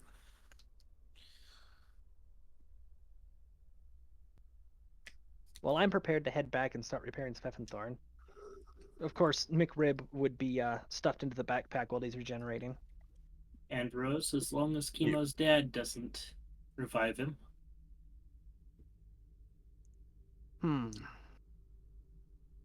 Huh. Wonder why the Kazon would say not to use somebody like this. He's got a good walk ethic. But As he he's has to pushing accept shit. coming back with revivification. Being revivified, fully and intact, requires consent. Bringing them back as something lesser, such as a vampire or ghoul, does not require consent. And they can also be enthralled. Somebody like Dragomas would actually have that at his disposal. Fuck, I hadn't considered that.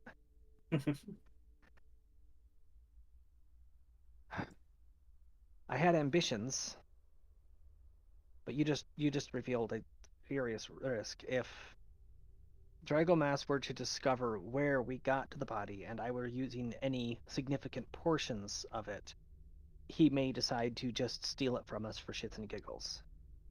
So I would have to either significantly deface it so that it can't be recognized as specifically who it was before, or only use some small individual pieces and no single amalgamation that would make bringing him back any easier. Huh. Why don't you just redact with this? Why don't you just redact everything? As he's shoving stuff.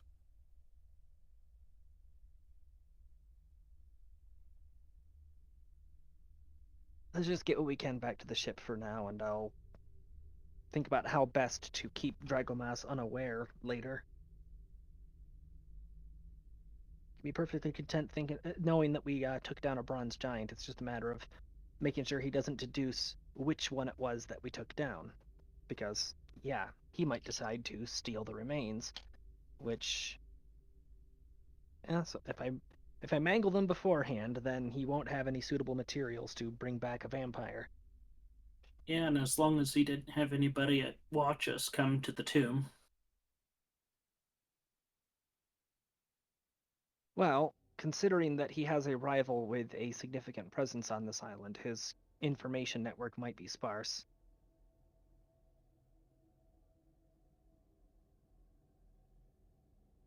And then there's Chemo.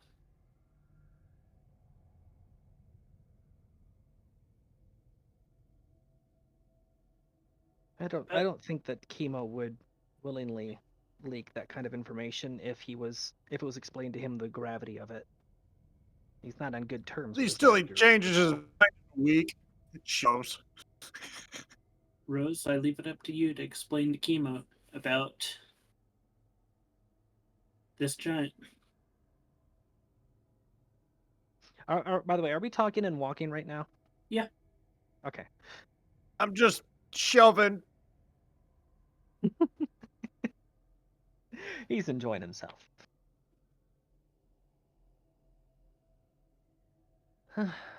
I'll tell you what.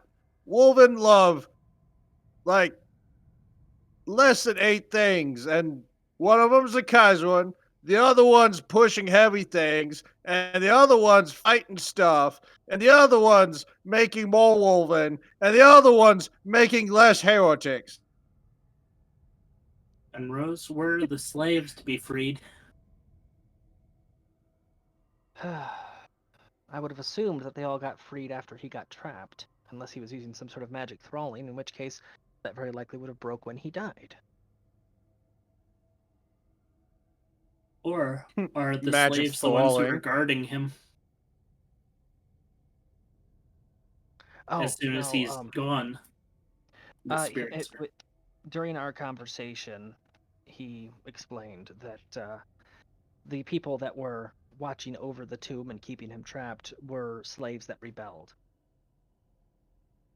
Storyteller. Yep.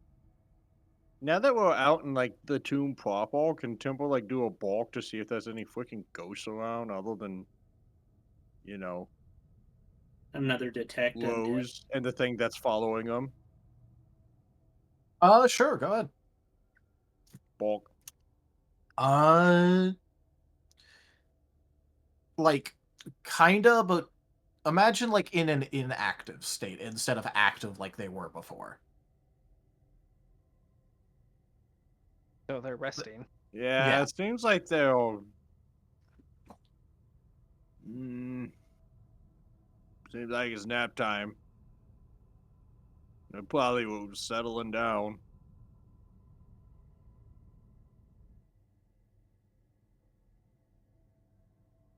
You know more stuff about ghost stuff than me. Usually I just bought them.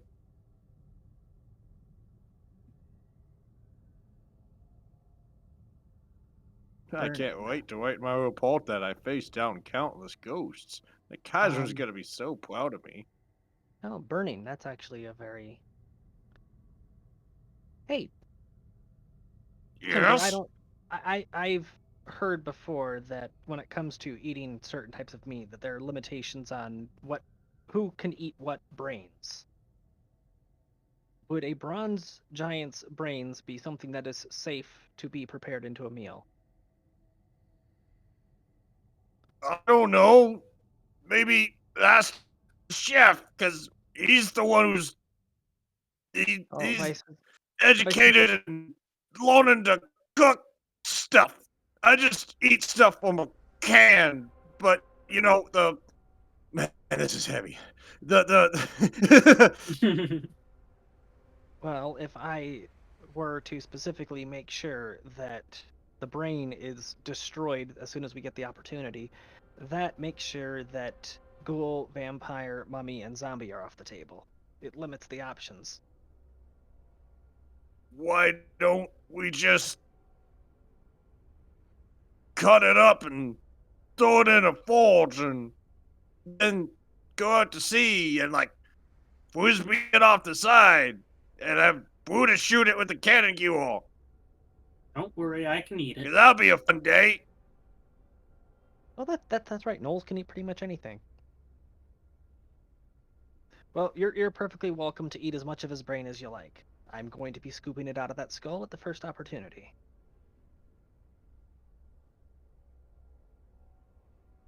That'll work.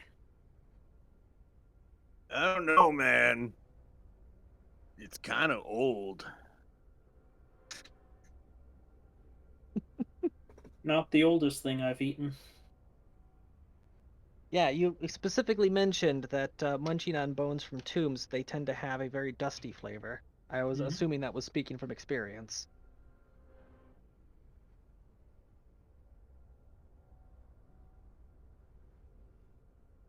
I don't know. I might have eaten a couple, like a patrol once, but Yeah, I'm sure that the list of ingredients for those Imperial rations isn't very discerning on where the protein comes from. only the finest, because the Kaiser demands it. And the Kaiserin also doesn't waste resources. Only the finest. He has to say that. He's in post-victory bliss right now. Keep pushing, man. We killed it. We drag it.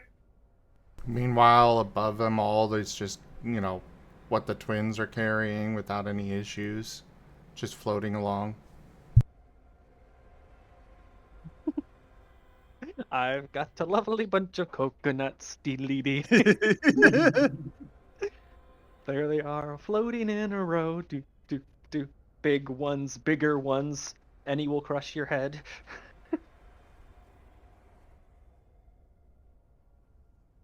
Give him a fist, a twig of the. Yeah, give him a. Yeah. Give I him a can't word twist, flick of the wrist. a wrist. Yeah. And now everybody's dead. Oh, everyone's dead? Okay, I guess my job here is done. Zinch, get back here. Put hold on to talking about chaos bullshit, and we need approval superiority. I'm no longer calling you Endy, I'm calling you Zinch. I mean, okay, have fun with that, I guess. That's the kind of thing Zinch would say.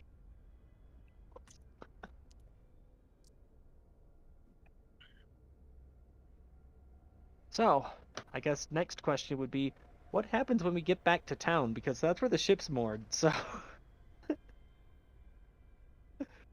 Yeah, you kind of don't have it like any sort of discreet way of getting this over. So Make it a parade! They still got their festival going, right? parade an already butchered and mutilated corpse. Let's cover him in paper mache and have him floating and slowly waving. Okay, Pride, listen to me. The non-woven citizens scream when Woven parades regular-sized skulls around on pikes and stuff, right? They kind of get sensitive about that. We could just drag him to a remote section of coastline and bring the boat to him. Yeah, we could float him over to the boat. Don't need to have a dock.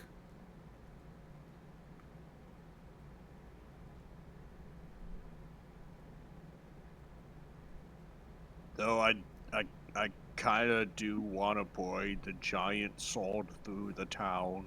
That would be pretty cool. And if nothing else, you can get our minions to help. Oh wait, our orphans. Gotta call them right. Conscripts. You know, you could just cut off a finger, sling that over your shoulder. If anybody asks, then you can tell them the tale of the monster you slayed. And that you brought that back as a trophy.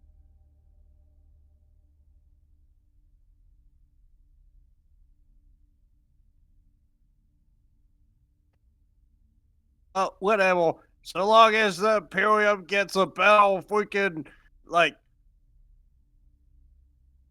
always told about him about how cool we are.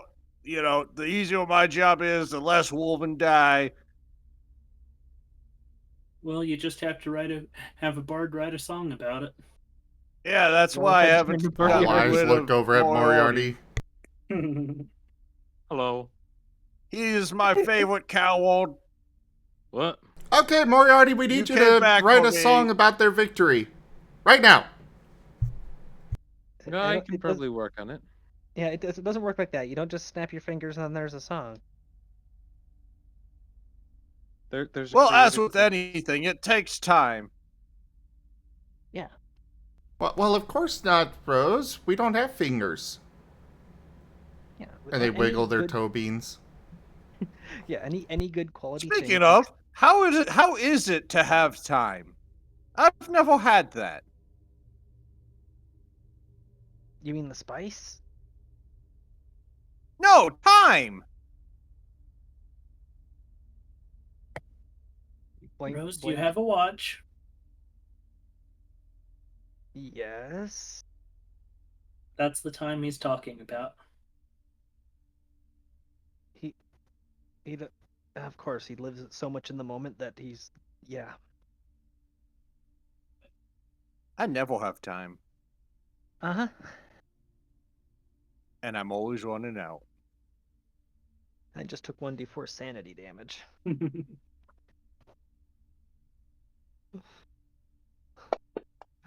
That was before I got cursed, but even now, it's even worse.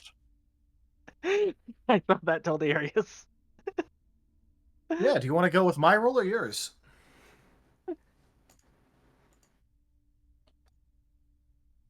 Alright, well, let's get this back to the boat. Somehow, get cleaned up a bit. Got a big o celebration tomorrow about ending this island for good.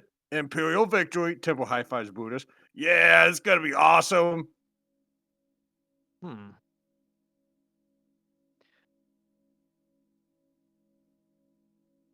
Moriarty, I need your moral compass for a moment. Aye. We currently have more meat than we could possibly go through before it starts to turn, even if we salt it. And we also need to make sure that large chunks of the body are disposed of in a way that they can't be reanimated. Mutilated. And there are ways to make really good impressions on the people in the town. So if we were Don't most to- people frown on eating things that can talk? Sentience. Yep. But if the meat is cut into smaller portions, I don't know. I don't know how meat flavors work. I know that some people can recognize which animal the meat came from. I'm just saying it's an option, but I feel like that's a Hey, moral Todd compass Darius. thing. Tipper's gonna walk over to the Buddhist and wipe his finger on his breastplate, and take a taste of what this hot blood tastes like. Giant's blood. Yeah. Well, I Yeah. mean, it's a little bit weird because normally you're just used to eating your rations. Yeah. So it's kind of weird having something that's not in rations that you didn't have to decan shell it to reach it. But it kind of tastes a little bit spicy and kind of metallic. It It's tastes like like licking a victory. can. When you're almost out and you're just licking the can because you're bored. Break up. Hold the line. This That hammer or it shall just tastes not like fall. Buddhist, one of the two.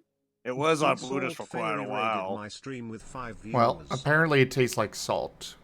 Very salty. Salt Fairy is rating. Hey, wait a minute. The Salt Fairy is rating. Nobody said perfect.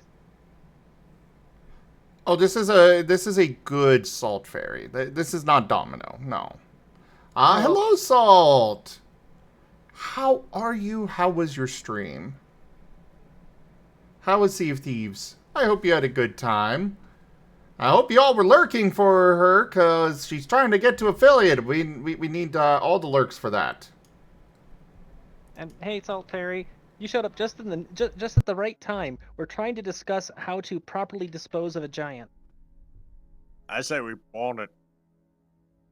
Yes, burn the fire giant. Well, bronze, but the guy that was using fire. Yeah.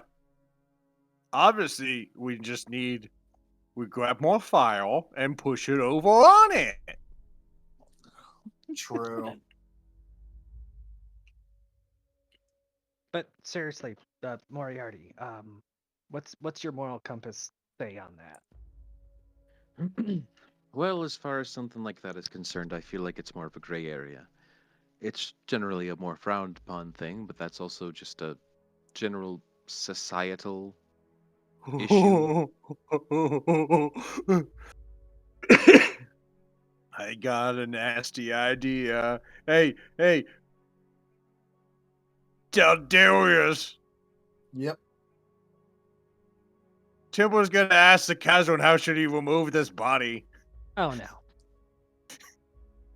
And Rose, if nothing else, you could also sacrifice it to a god. That too, aye. Burning it would be fine. We could use it as chum as well. Yeah. Chum doesn't necessarily have to be fresh. Doesn't Can have to I be roll fresh. a religion check? Roll Good for the religion. fish.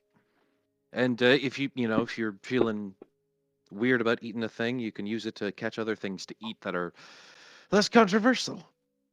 Unfortunately, no response for you, Timber.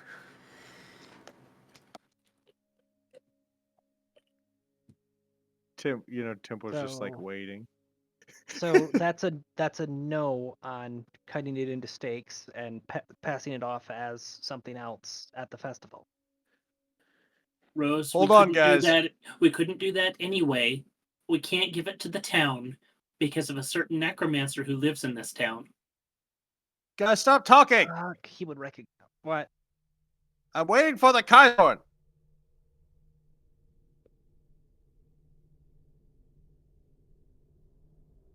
Any moment now. No answer.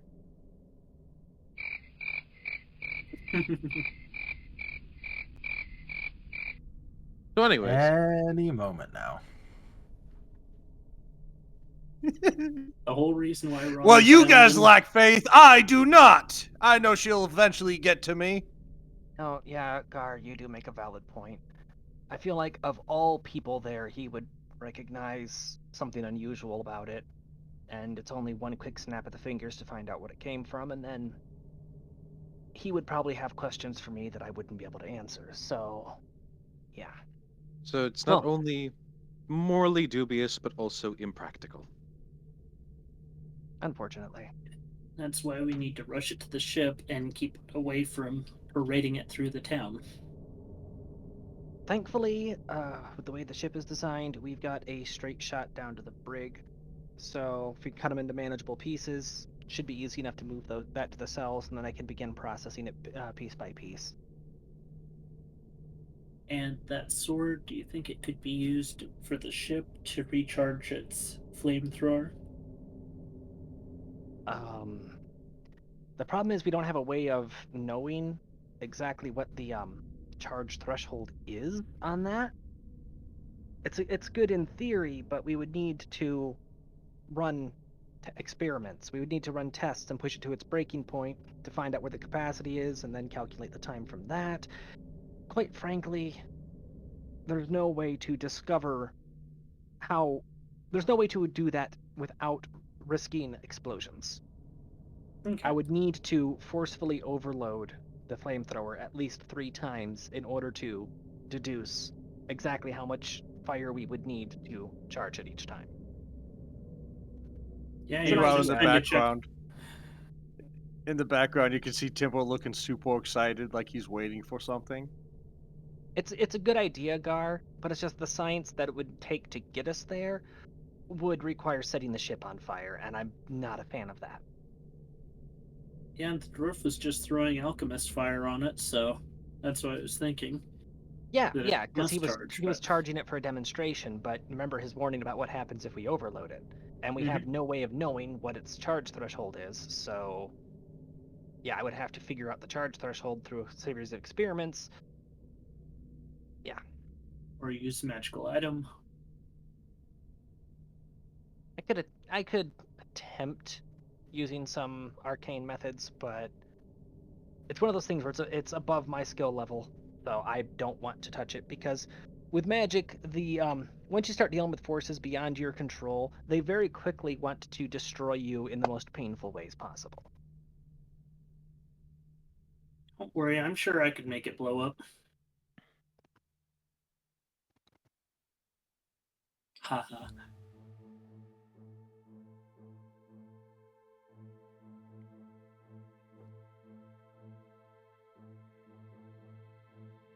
Or Timber over there. Poor Timber. Eventually. Hey, twins, I just thought of something. Bronze is What can we do? used in bronze is used in a lot of architecture, isn't it? Just thinking that you've got that construction friend of yours. We don't think we've heard of bronze being handled in anything, really. Bronze is used more as a filigree. Yeah. Oh no, my past wealth is showing. We had a lot of bronze adornments in our estate, so I just kind of figured that was normal. It is used a lot in accenting and trim on a lot of things, though. Well, I'm sure we could probably talk to our to our boss and or old boss, partner, whatever. That works. You could probably take it off our hands. Yeah, and it would also further ingratiate ourselves with the people of I want to say Atar. That's not it. It's the other one. What's the name of the town? You mean Relago? Relago. Thank you. It'd further ingratiate ourselves with the people of Relago. Well, I feel like bringing that much bronze onto the market all at once might past wealth is showing again. Well, even if it crashes the market, I mean, is that really a bad thing necessarily? It'll mean more people can afford it.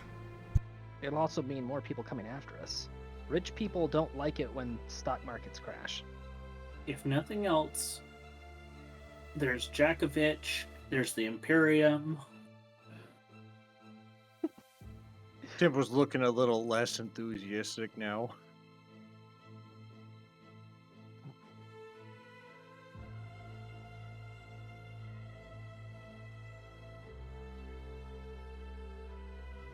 Well, there's always the option of melting a couple of these down and having a stockpile of bronze cannonballs.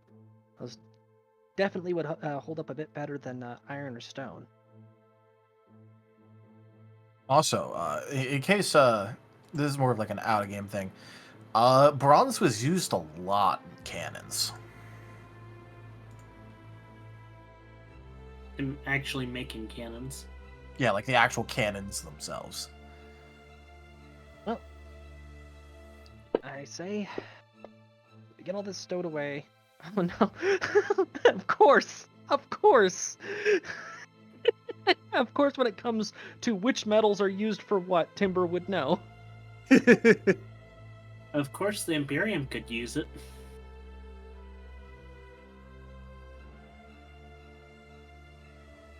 I know what we should do with these.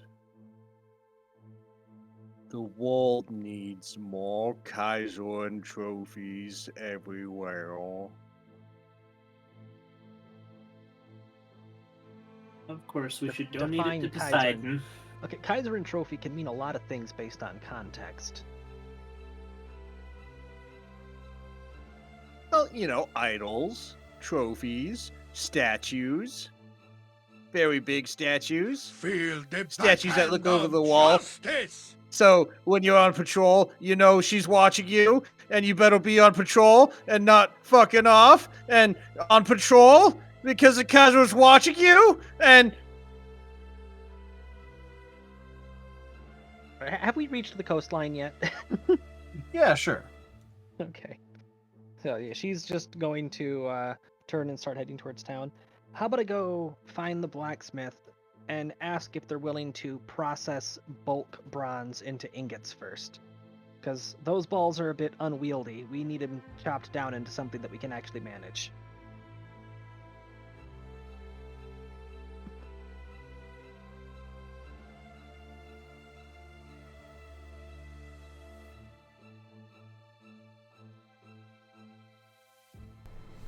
Couldn't weaponsmith and armorsmith be able to do that? Yeah. yeah, but do you have the forge big enough to deal with these massive balls? Oh, I am very Yeah, good at dealing with big balls. Oh my god. The forge... Well, the forge on they the said ship they is- won't. They just roll them in. The forge on the ship is just a small anvil and a glorified ceramic bucket. So, I mean, I don't think we have the hardware No. we need. The twins very specifically got a proper forge. Did they? I know Yeah. they wanted one, but... They were very insistent on it. Adamant to the dwarf about it. let me bring up the image of the new ship real quick here. I don't remember us actually having a proper forge on the new ship. Oh, they did. It's going to take it a moment to load. I mean, Tao can just speak up and verify. I was so proud of it. It almost made me feel like it was almost a fraction of the tiniest little sliver of hope that this might possibly could be the mirror of a dream in a bubble of an Imperial ship. You get enough air in there, Timber? No. He's trying. That helmet? I'm still Also, waiting on the I'm guys just to get having back fun. to me. You guys talking about this, but no, they did get like an actual like forge set up against recommendation. Okay. Because originally it That's was the- recommended that you just it would just be the normal like repair kind of stuff that you could easily get and then use, and then it was like, no, I want actual one, and then so they got actual one. Yes, so that And they that's can why I forge was bread. going on and on. That's why I was going on and on about, because I remembered it was a bad idea, so Timble wanted to do it.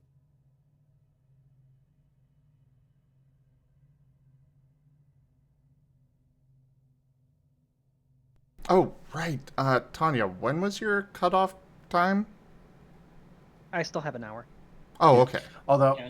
Although I have a bit of an earlier cutoff time just because I also have work in the morning.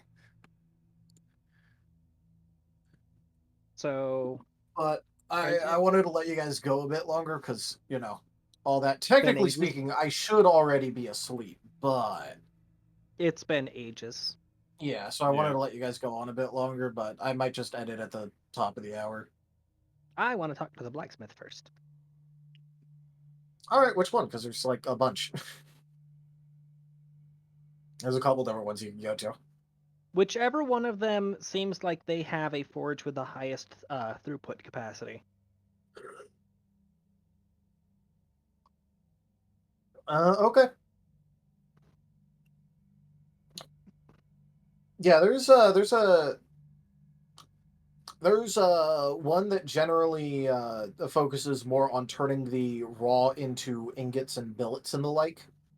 So they tend to have a pretty high throughput of things, just because they got to work with the raw material, and that needs bulk. So yeah, there would be one that would focus on that kind of stuff. Sure. Excuse me, got a minute? Yeah. Let's need something commission. Oh, bit of a question. How are you at handling bulk items? Specifically for melting them down. What, like melting down weapons and the like? Well, it's not necessarily. I guess you could use it as a weapon if you had a big enough arm, but I can't see that happening. We've come into possession of some very, very large bronze spheres that we need melted down into ingot, and we don't have the necessary hardware ourselves. So large is in how big? Like, like a foot across, or? They're about as tall as I am. Oh, Rose, these things are 6 feet in diameter. Yeah, that's So, about like, I don't want twice to your give the guy a size. heart. I don't want to give the guy a heart attack. We have. That's a lot of bronze. Yeah.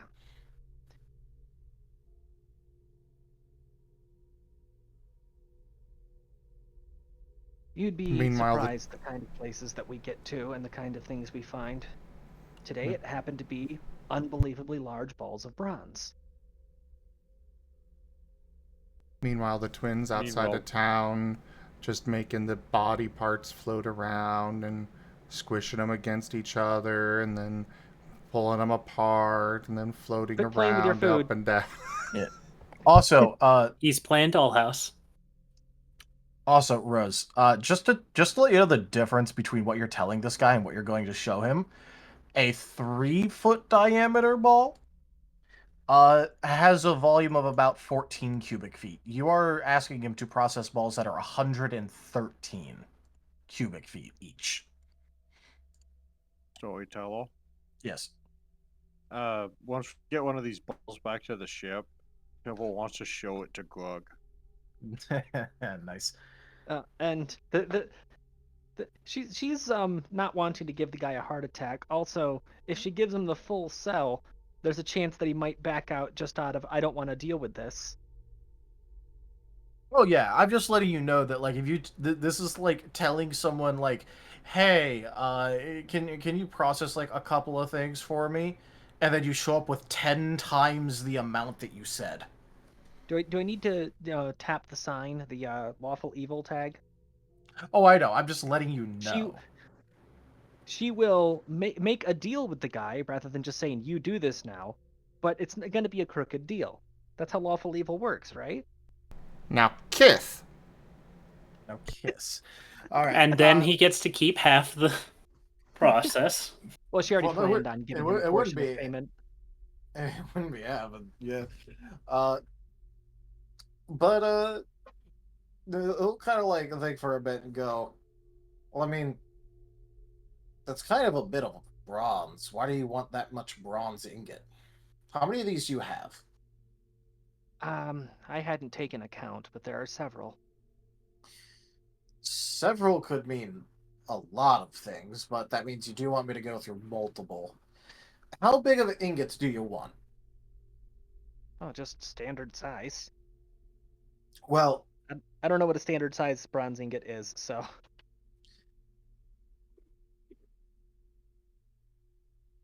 Could just say fuck it, kilogram each.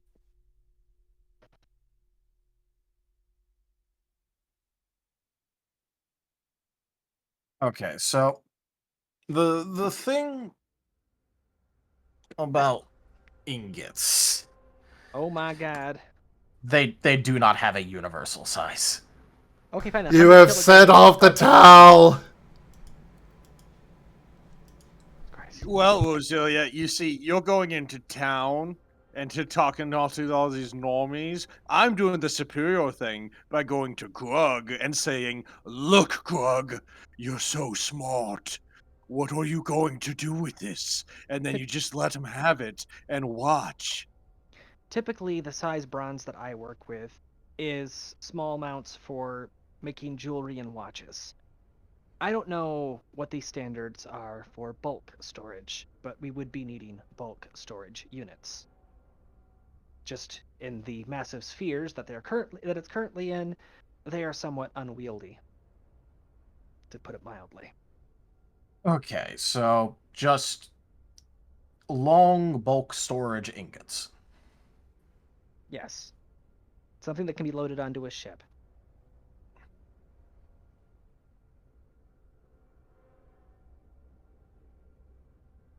Trade good size.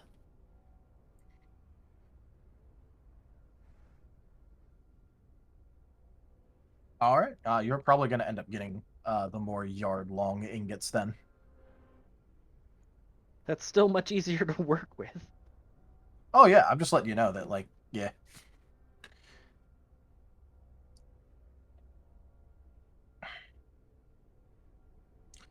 All right, now how much was... He had 14 of these things. This volume... You have 14 of these things. 13, yeah, sorry.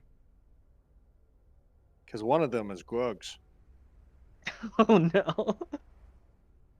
Just runs up to it, hugs it. Ball. Yeah. Temple came back with a ball. 5,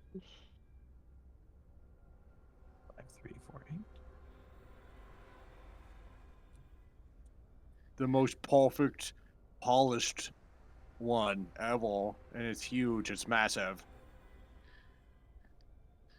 I am going to steal this child from Chemo, and there's nothing he can do to stop me. All right, so if it's 13, you want to know how many tons you're asking this guy to work? A lot. 404. Tons of bronze. Well, I was going to offer him 10%, so that's still, 40 tons of bronze that he gets to keep. I think that keeps him stocked for a long ass time.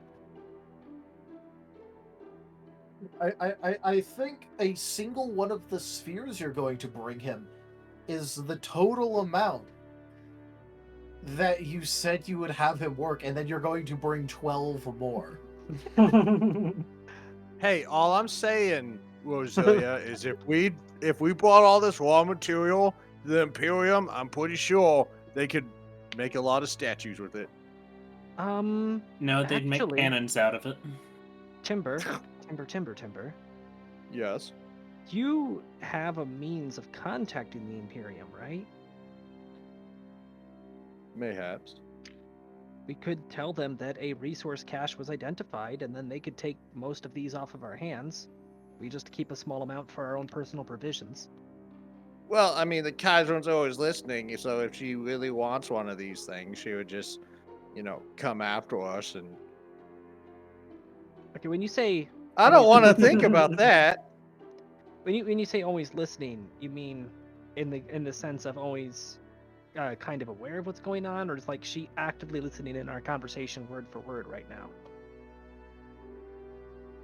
More I like love the Kaiser.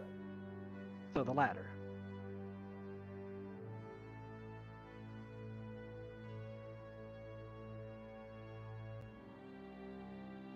Temple blinks.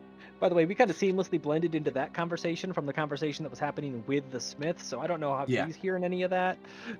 Well, Timber's back at the ship. And you have the Marten communication network. Yeah. This is true. So yeah, just mid-conversation, she just holds one of her ears. Hold on, I gotta take this. Has it wrapped around her head like a headset. They got the ear, they got the microphone kind of thing. Meanwhile, back on the ship, Timber's yelling out loud, "I love the Kaiser," and all the other women are like, "I too love the Kaiser." They think that he's just still in that post-victory bliss. Yeah. And it's time for me to hop into the hammock. But yeah, your hammock, nice. But yeah, no. The guy would kind of be a little bit confused, but like he'd take the job if it's just like, oh yeah, make some ingots of bronze, and then that's about it. Just gotta work it from a sphere, like get it into pieces, make them into ingots. Like he's thinking it's not gonna be that difficult. Like time consuming, but not difficult. So, in terms of payment for services, I understand this is going to be a very large order. Rather than paying in money, would you be willing to tax the resultant product? You keep a portion of what's produced for yourself.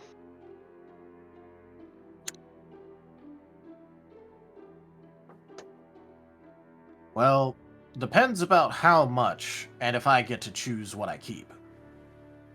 I was thinking we just agree on a flat percentage. Quality.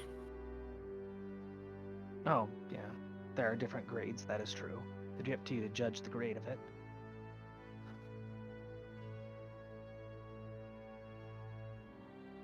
All right, and what's the what do you got in mind for the flat rate?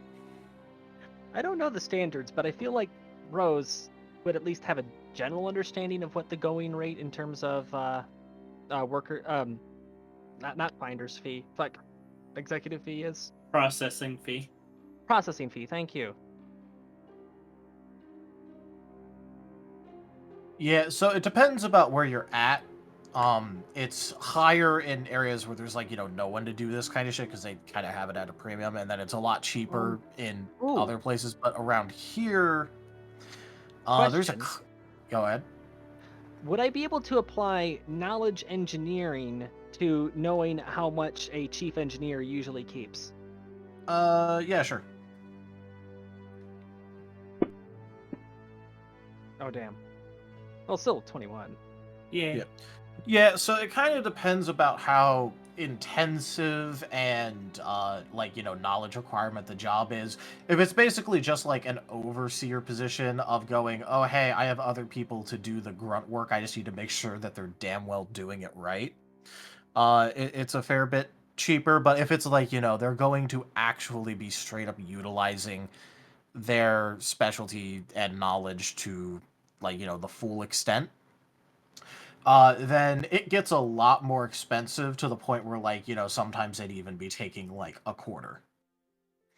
But that's if, like, you are asking them, like, the world of them, and they're having to do everything in their knowledge full hands-on. If it's more like, oh, hey, I just need to, like, watch over these idiots, it hovers more around, like, 8%. To make sure Alright. nothing goes wrong. Hey, look, I have a forge. I can pour it in. I was thinking somewhere in the ballpark of 10 to 12%. Storyteller. Yep. Rose gave Temple a really bad idea. All right. Oh, no. Yeah, Oh, he's no, he gonna rolled a ask the 5. Kaiser. Yeah, he's gonna ask the Kaiser on how much, how badly she wants a lot of bronze. All right, make that religion check. Yeah. The amount of bronze this is the kind that would actually show up on like national budgets. So Yeah, this is like a tenth of the amount of random shit that American farmers happen to find. Also, I swear to God, the amount of natural resource deposits that random American farmers find. Yeah. When up from the ground came bubbling crude oil, That is. black gold, Texas tea. All right. With a 23, you'd sort of like end up getting like, the nudging response of even one of these would be a, like, quite a couple Boon. cannons. Not high quality cannons, not ship cannons, but like infantry cannons. Oh, whole crap load of bronze guns.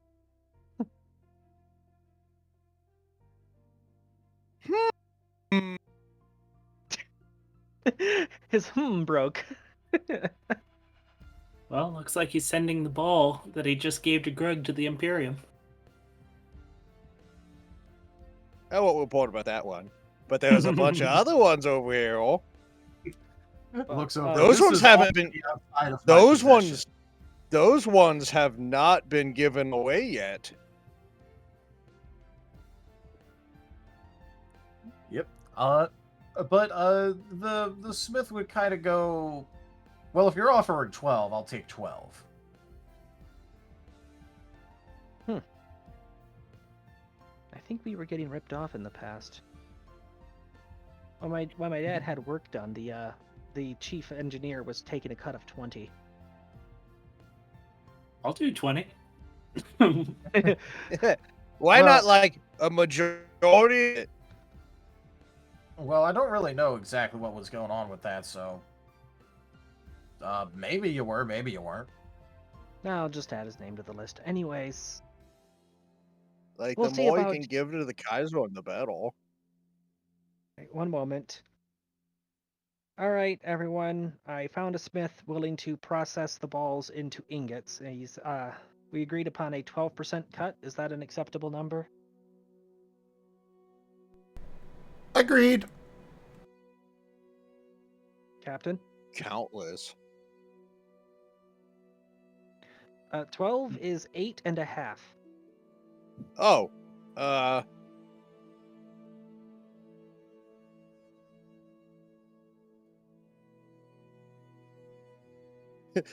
No, I broke him. Storyteller. Can Temple ask, like, is 8.5 good? To the Kaiser. sure. Yeah. Yeah, sure. He's outsourcing all of his thinking. Yes, as Yeah. he should. He's awaiting orders. Oh no! You get no And he's response just if it's good waiting. or not. He's asking so many things, it's starting to go to the spam folder. Yeah. Here's the problem. The island's going to get raided by the Imperium.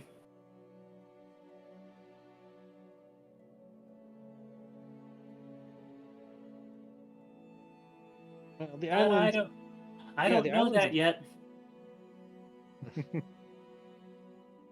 It's not like, Temple's wearing a while and the Kaiser and the Imperium's always listening to what Temple finds and taking Totally. notes. If it's Also- getting processed here with a cut, that means that 12% is left over and sitting there waiting to be collected. Several tons of bronze. Several, as if it's not at least 40 tons. Well, you say that, but metal's really heavy, so that's not a whole lot of bulk there. Yeah, but Wolven like heavy things.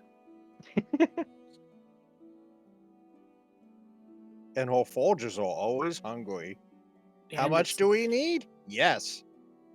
And it's time for Rose. For me to head to bed? Yep.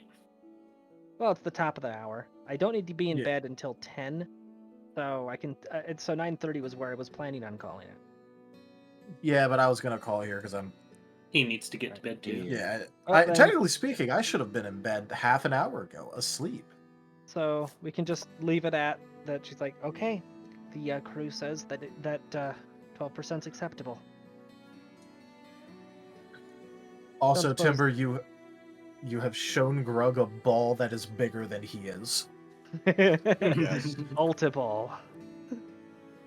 Timbal is like a golden god to this child. All right. Rather than crowding up the streets, bringing all of them here, let's just bring one and make sure that your forge can actually handle it first. Like I said, they're quite sizable.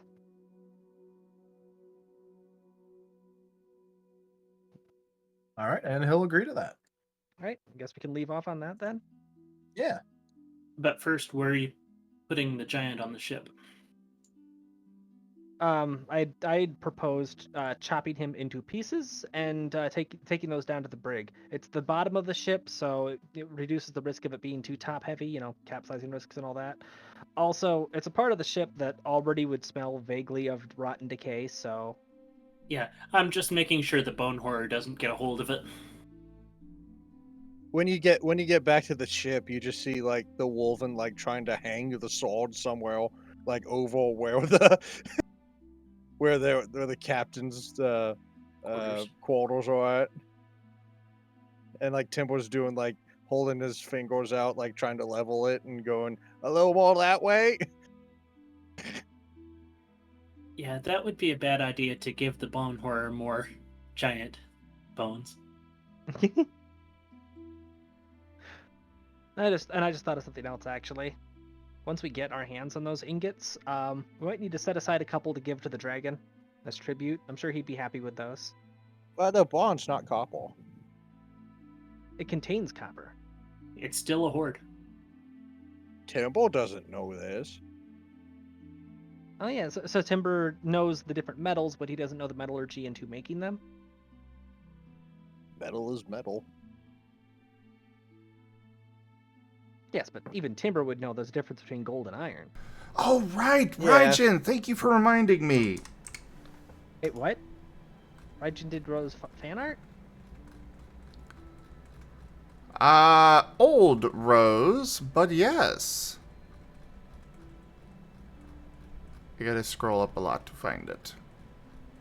Unless you can set it again, Raijin.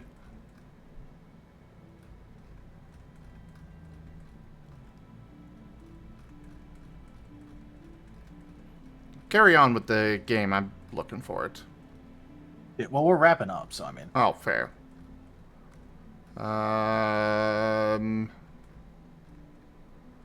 Not that. By the way, she is in the back of her mind, so the twins would probably notice this. Already drafting up design ideas for a walking carriage, using the rib cage for the hull. I guess Temple will stand at the helm, just waiting, He's just waiting. because The answer will come eventually. Yeah. Totally. Pat. Oh my god. The horde Yeah, of Imperium Timber- ships to take over. Timber, the end result of her working with the remains of the giant, she's literally going to be making a tank. A bronze tank. Because, hey, tanks need a lot of metal, and we happen to have a whole lot on hand all of a sudden. Well, I put my recommendation in Ascent to Ascend. Stat what you wise, should make out of it. yeah, Taldarius. Stat wise, would that be considered a bone horror in plate armor? Probably something similar to it. Oh, the salt one. Yeah, technically Also, before Tau took over, and I think we were still red flag rejects on that time. Yeah, But 'cause that version didn't have antlers.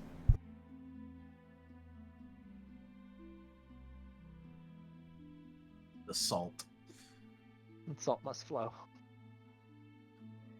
So what's the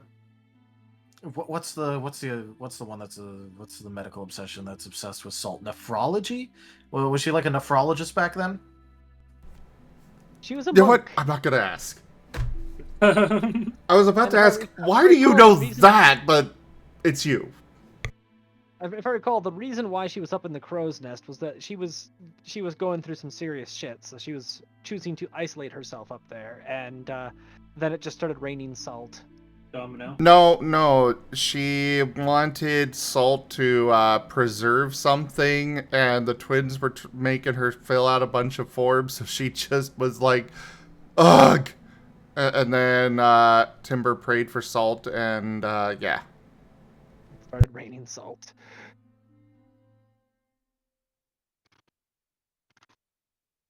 Nope.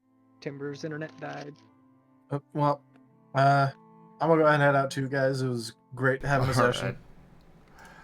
Well, thank you everybody for joining us today for Ascent to Ascend Pathfinder.